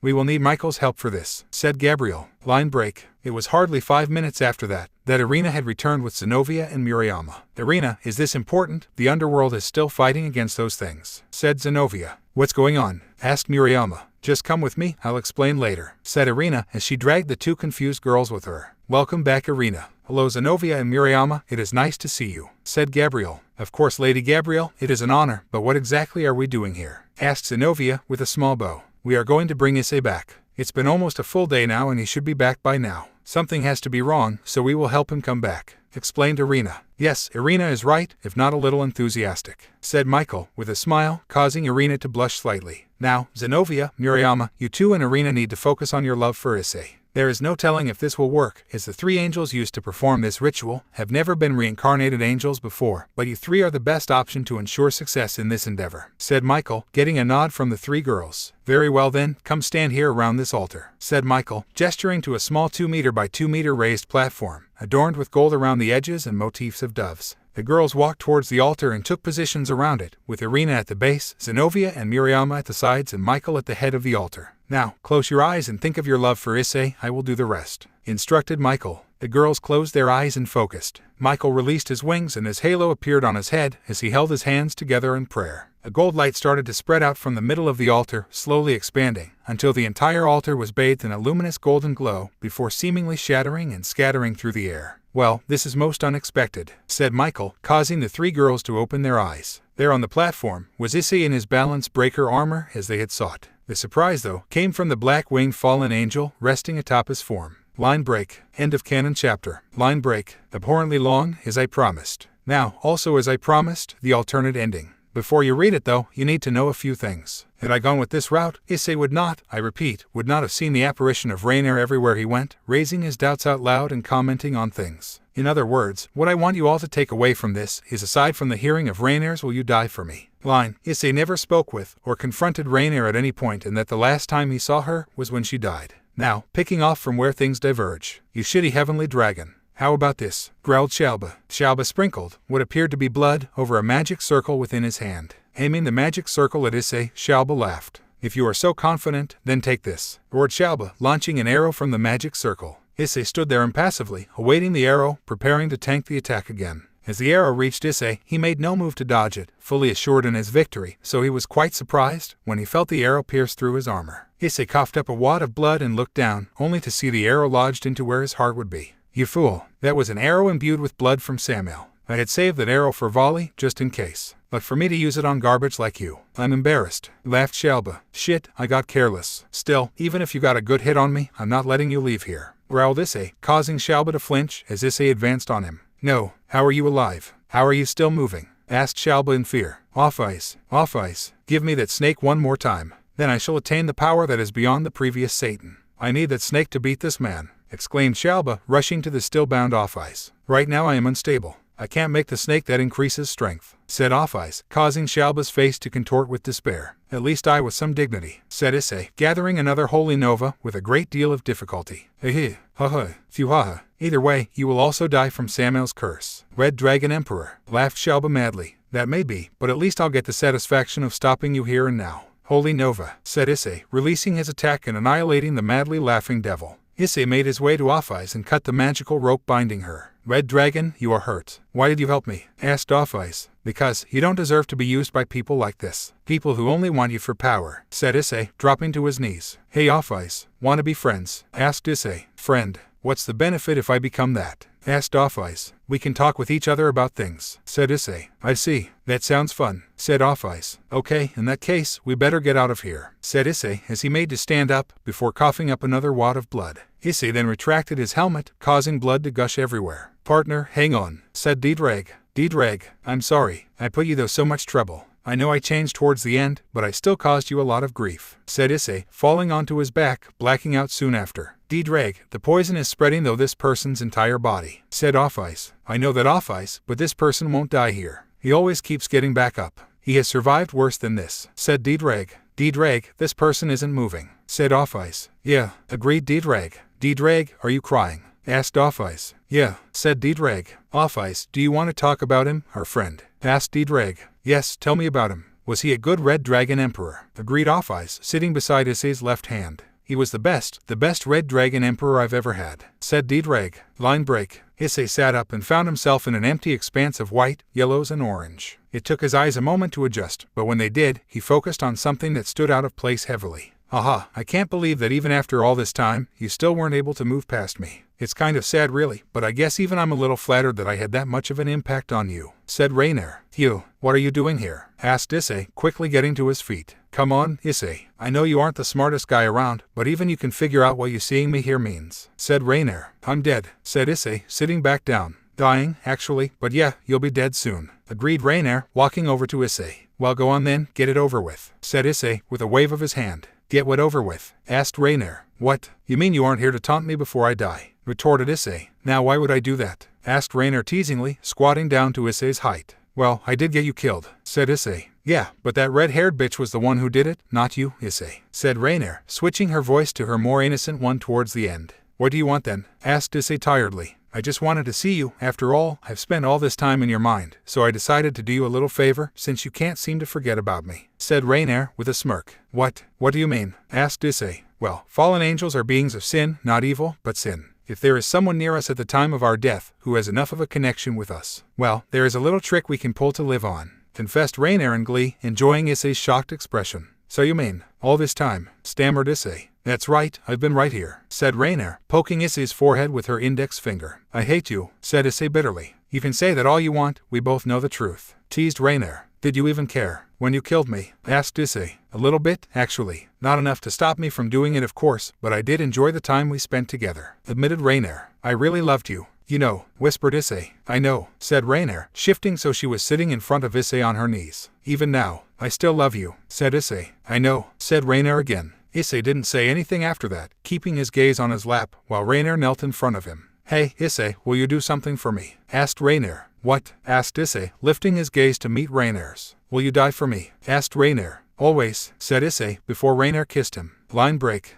Issei had no awareness of anything currently. After his conversation with the real Rainer, his mind had gone blank and he had lost any sense of where he was. He didn't know if he was standing or lying down. He didn't know if he was alive or dead. Issei knew realistically that he was alive in some capacity, but the fact that he couldn't even move didn't help assuage his worries. A soft wail started to make itself heard and Issei became aware of sound, quickly followed by light, as he located the wail to be coming from a small ball of light. Issei's sense of proprioception kicked in after that, as he felt his body being pulled towards the light. A startled yelp escaped Issei's mouth, allowing him to realize he could speak, followed by an intense heat washing over him. The heat didn't burn Issei though, no, it seemed to be wrapping around him and comforting him. It was very soothing, Issei thought, even as he was pulled through the air. As Issei reached the light, everything changed. A strong pain lanced through his chest and his eyes opened in agony before he coughed up a steady stream of blood. "Issei!" exclaimed Irina, causing Issei to whip his head around in the direction of the sound. In the space of a moment, Issei picked up on the relieved expressions of Murayama, Zenobia and Irina, the happy expression of Gabriel and the curious expression of Michael. Curious. Issei switched his gaze back to the leader of the Angels and noticed he indeed seemed to be scrutinizing something, but it wasn't Issei.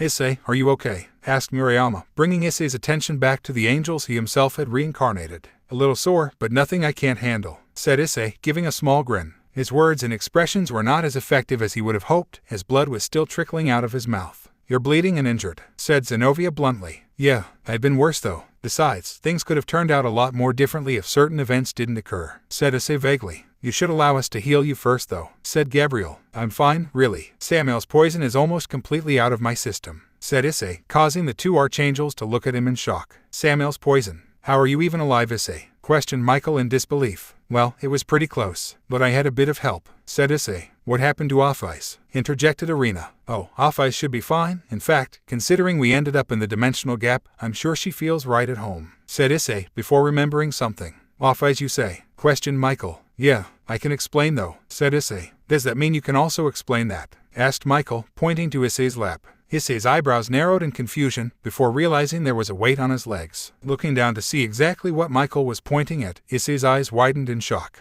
There on his lap was the form of the creature that had been haunting him for weeks now. Threadbare leather attire along with pale skin, which was partially covered by long dark hair, made up the form of Issei's first girlfriend in her true form. However, Issei paused for a moment in thought. Michael had pointed at Rainier, meaning he could see her. This led Issei to two conclusions. The first, that Michael had suddenly gained the ability to see an apparition of his mind. That idea was quite a stretch, but it was more likely that Issei's other hypothesis. That somehow, someway, Rainier was alive once again. Actually, was she even alive? Issei prodded the form on his lap and realized with some surprise that he could in fact touch the person currently resting on him. "Rainier, what is going on?" thought Issei, expecting a response from his shadow. When the body on top of him groaned, Issei thought everything was normal and that his first hypothesis was correct, but he was in for a surprise. The fallen angel stirred, before pushing herself up from Issei's lap. Two violet eyes locked with Issei's brown, causing him to involuntarily smile slightly, but that quickly faded, as he saw no traces of recognition in those captivating dark orbs. "Who are you?" asked Rainier groggily, still rousing herself from her nap. What do you mean? It's me, Issei," said Issei in confusion, causing Rainier to look at him funnily. "I have no idea who you are, but you better tell me what is going on," said Rainier, finally sobering up. Issei felt as though a small blade had been rammed into his chest. No, scratch that. Issei felt as though he had just taken another arrow imbued with Samuel's blood. "Well, fallen angel Rainier, we are not sure ourselves, but we will find out. Gabriel, please contact Azazel. We will most certainly need him to weigh in on things and help us get to the bottom of this," said Michael, causing Rainier to whip her gaze to him in shock, quickly swiveling her head to see the other seraph present, before looking back to the current leader of heaven. "Of course," said Gabriel, before leaving the group. "Azazel, why would he listen to you?" questioned Rainier hotly. "Well, it seems you have either forgotten, or never learned of the fact, that the devils, angels and the fallen angels have reached an agreement for peace, not simply the ceasefire we had previously," explained Michael patiently, despite Rainier's skeptical look and untrusting body language. Rainier finally took notice of her position and pushed herself off Issei and took a few steps away from the group, looking at him with untrusting eyes.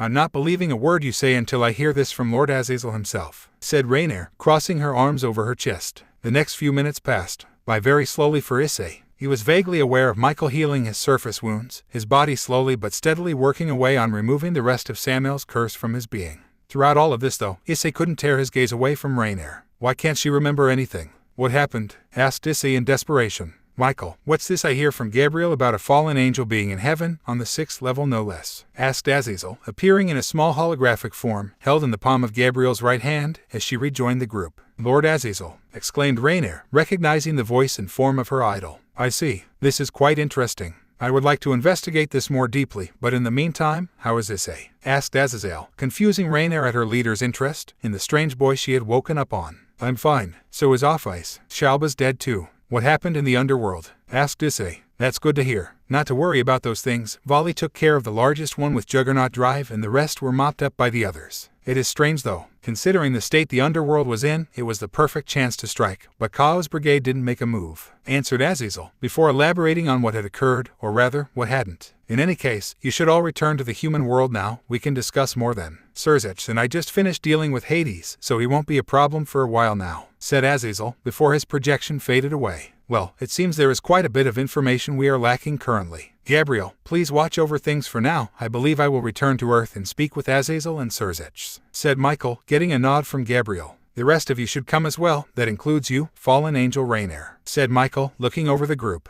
Issei, how are you feeling? Asked Murayama. I'm fine, really. Just need a day or two to rest and I'll be back to normal, said Issei, with another grin. Murayama spared a glance for the fallen angel a little bit away from them, before looking back to Issei and noticing his grin didn't reach his eyes. If you say so, mumbled Murayama. Well then, let us depart at once, said Michael, before the group made their way to the entrance of heaven. Line break. Azazel, are you sure it was wise to hold the meeting here? Asked Surzech. Why not? I'm sure that with all that has happened, coming back to this place won't be any trouble at all, said Azazel. The two leaders were sitting in Issei's apartment living room currently. To Surzech's left was the peerage of his little sister, herself included, along with Ravel. To Azazel's right was Volley's team, including Biku and Arthur, who had been elsewhere during the battle with Cao Cao. A gate of pristine white appeared in the living room, after which Michael, Issei, Irina, Zenobia, and Murayama emerged. Moments before the gate closed, Rainier exited as well. You, growled Rias, her magic flaring to life around her as she spotted who she blamed for Issei's desertion.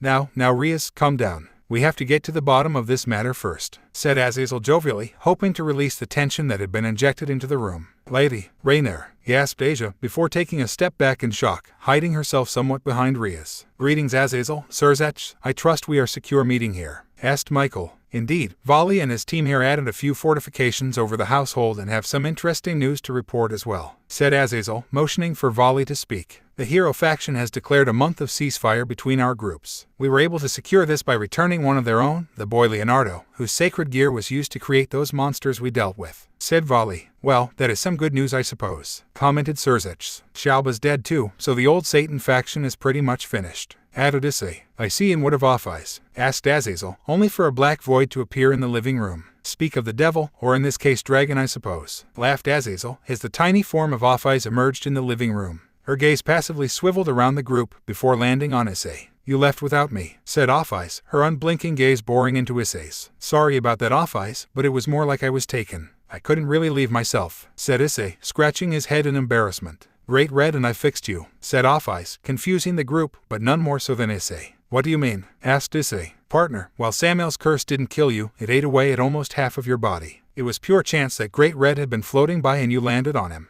Off-Eyes then used some of his flesh and imbued it with her own power to regenerate the parts of your body that disintegrated. You lost both legs, your right arm, and a small piece of your torso. Luckily, your head and vital organs weren't damaged, or you would have needed an entirely new body. Even now your body is still adapting to the changes and finding a middle ground. At this point you are half angel, half dragon, explained Drake, much to Issei's shock, appearing as a glowing green gem on Issei's left hand. You mean I almost died? Questioned Issei in shock, sparing a glance for the fallen angel off to the side. Yes, you were lucky for the warning you got, said Drake vaguely, confusing the others, but not Issei. Well, looks like you have the luck of the devil, even if you aren't one anymore, joked Azazel. That does seem to be the case, but there is another matter we need to address, said Surzech, his gaze locking onto Rainier, who took a step back in nervousness. Indeed we do, agreed Michael, his gaze also shifting to the female fallen angel's form. Well then, fallen angel Rainier, would you care to share the last thing you remember? Asked Michael. Well, Lord Azazel had just given me an assignment to watch a potential sacred gear user. That's the last thing I can remember, said Rainier, after Azazel gave her a nod to speak. I see. Do you know the identity of the person you were to watch? Asked Surzech, only for Rainier to furrow her eyebrows slightly. No, said Rainier after a moment. Yeah, that is quite the problem then. Well, to bring you up to speed, your assignment was to watch that boy over there, Issei Hayaoru, the current Red Dragon Emperor of this generation, said Azazel, causing Rainier's eyes to widen in disbelief that the boy she had woken up on moments ago was a being capable of defeating even the faction leaders before them. Although, you have missed a great deal during your absence, said Azazel. What happened to me? Asked Rainier. I killed you, said Rias ominously, causing the fallen angel to recoil slightly. That's impossible, I'm standing right here. You really expect me to believe that you killed me? Scoffed Rainier, only for her to gain Rias' ire. Yes, if you'd like, I'd be happy to do it again, said Rias. Okay, I think that's enough for now. I will take Rainer back with me and bring her up to speed. Folly, I suppose you are free to do whatever you would like, but feel free to stop by the Grigori. I'm sure after your latest heroic feat, many will not have issue with you, said Azazel. We'll see, said Folly noncommittally, getting a laugh from Azazel. As for all of you, the results of the mid-class promotion test have been finalized. Akino Hanjimai Nuudo Kiba, congratulations, as of now, you are mid-class devils, said Surzech, getting smiles from the Gremory group. Issei, I will also be sending you and Dulio to assess whether the actions of the vampires lately are cause for concern. Surzech, Azazel, it seems there may be another Longinus in play, specifically the Holy Grail. It is unclear currently if the vampires themselves have been the ones using it, or rather, if Kao's brigade is using it within their territory, but this must be investigated, said Michael. The vampires, spoke up Gasper, gaining the attention of the three faction leaders. Yes, Gasper, it would seem your old domain has undergone a period of turmoil. The Teeps faction is currently in power, however, it seems the Carmilla faction has attempted to make contact with us. They will be sending an envoy in the coming weeks, said Surzech. I see. In that case, you and Dulio will remain on standby, Issei. Get your rest though, you have earned it. In the meantime, I will return to heaven and ensure everything is running smoothly. It would also be best for you to come by after a few days, so we can see how you have been affected by Great Red and Off-Eye's power, said Michael, getting a nod from Issei. Very well then. That seems like a good as place as any to call this meeting to an end, said Azazel, getting nods of agreement.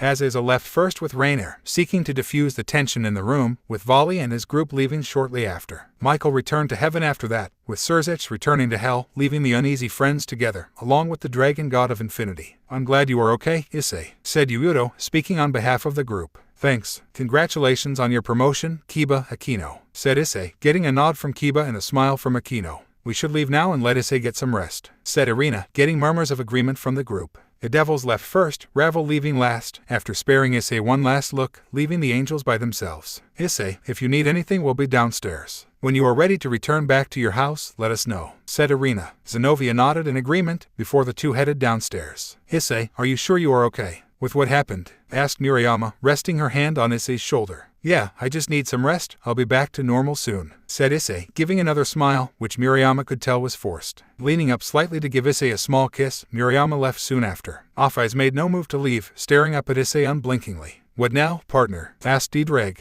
I don't know, Diedreg. I don't know, said Issei, before heading to his bedroom to rest, Off-Eyes following after him. Line break.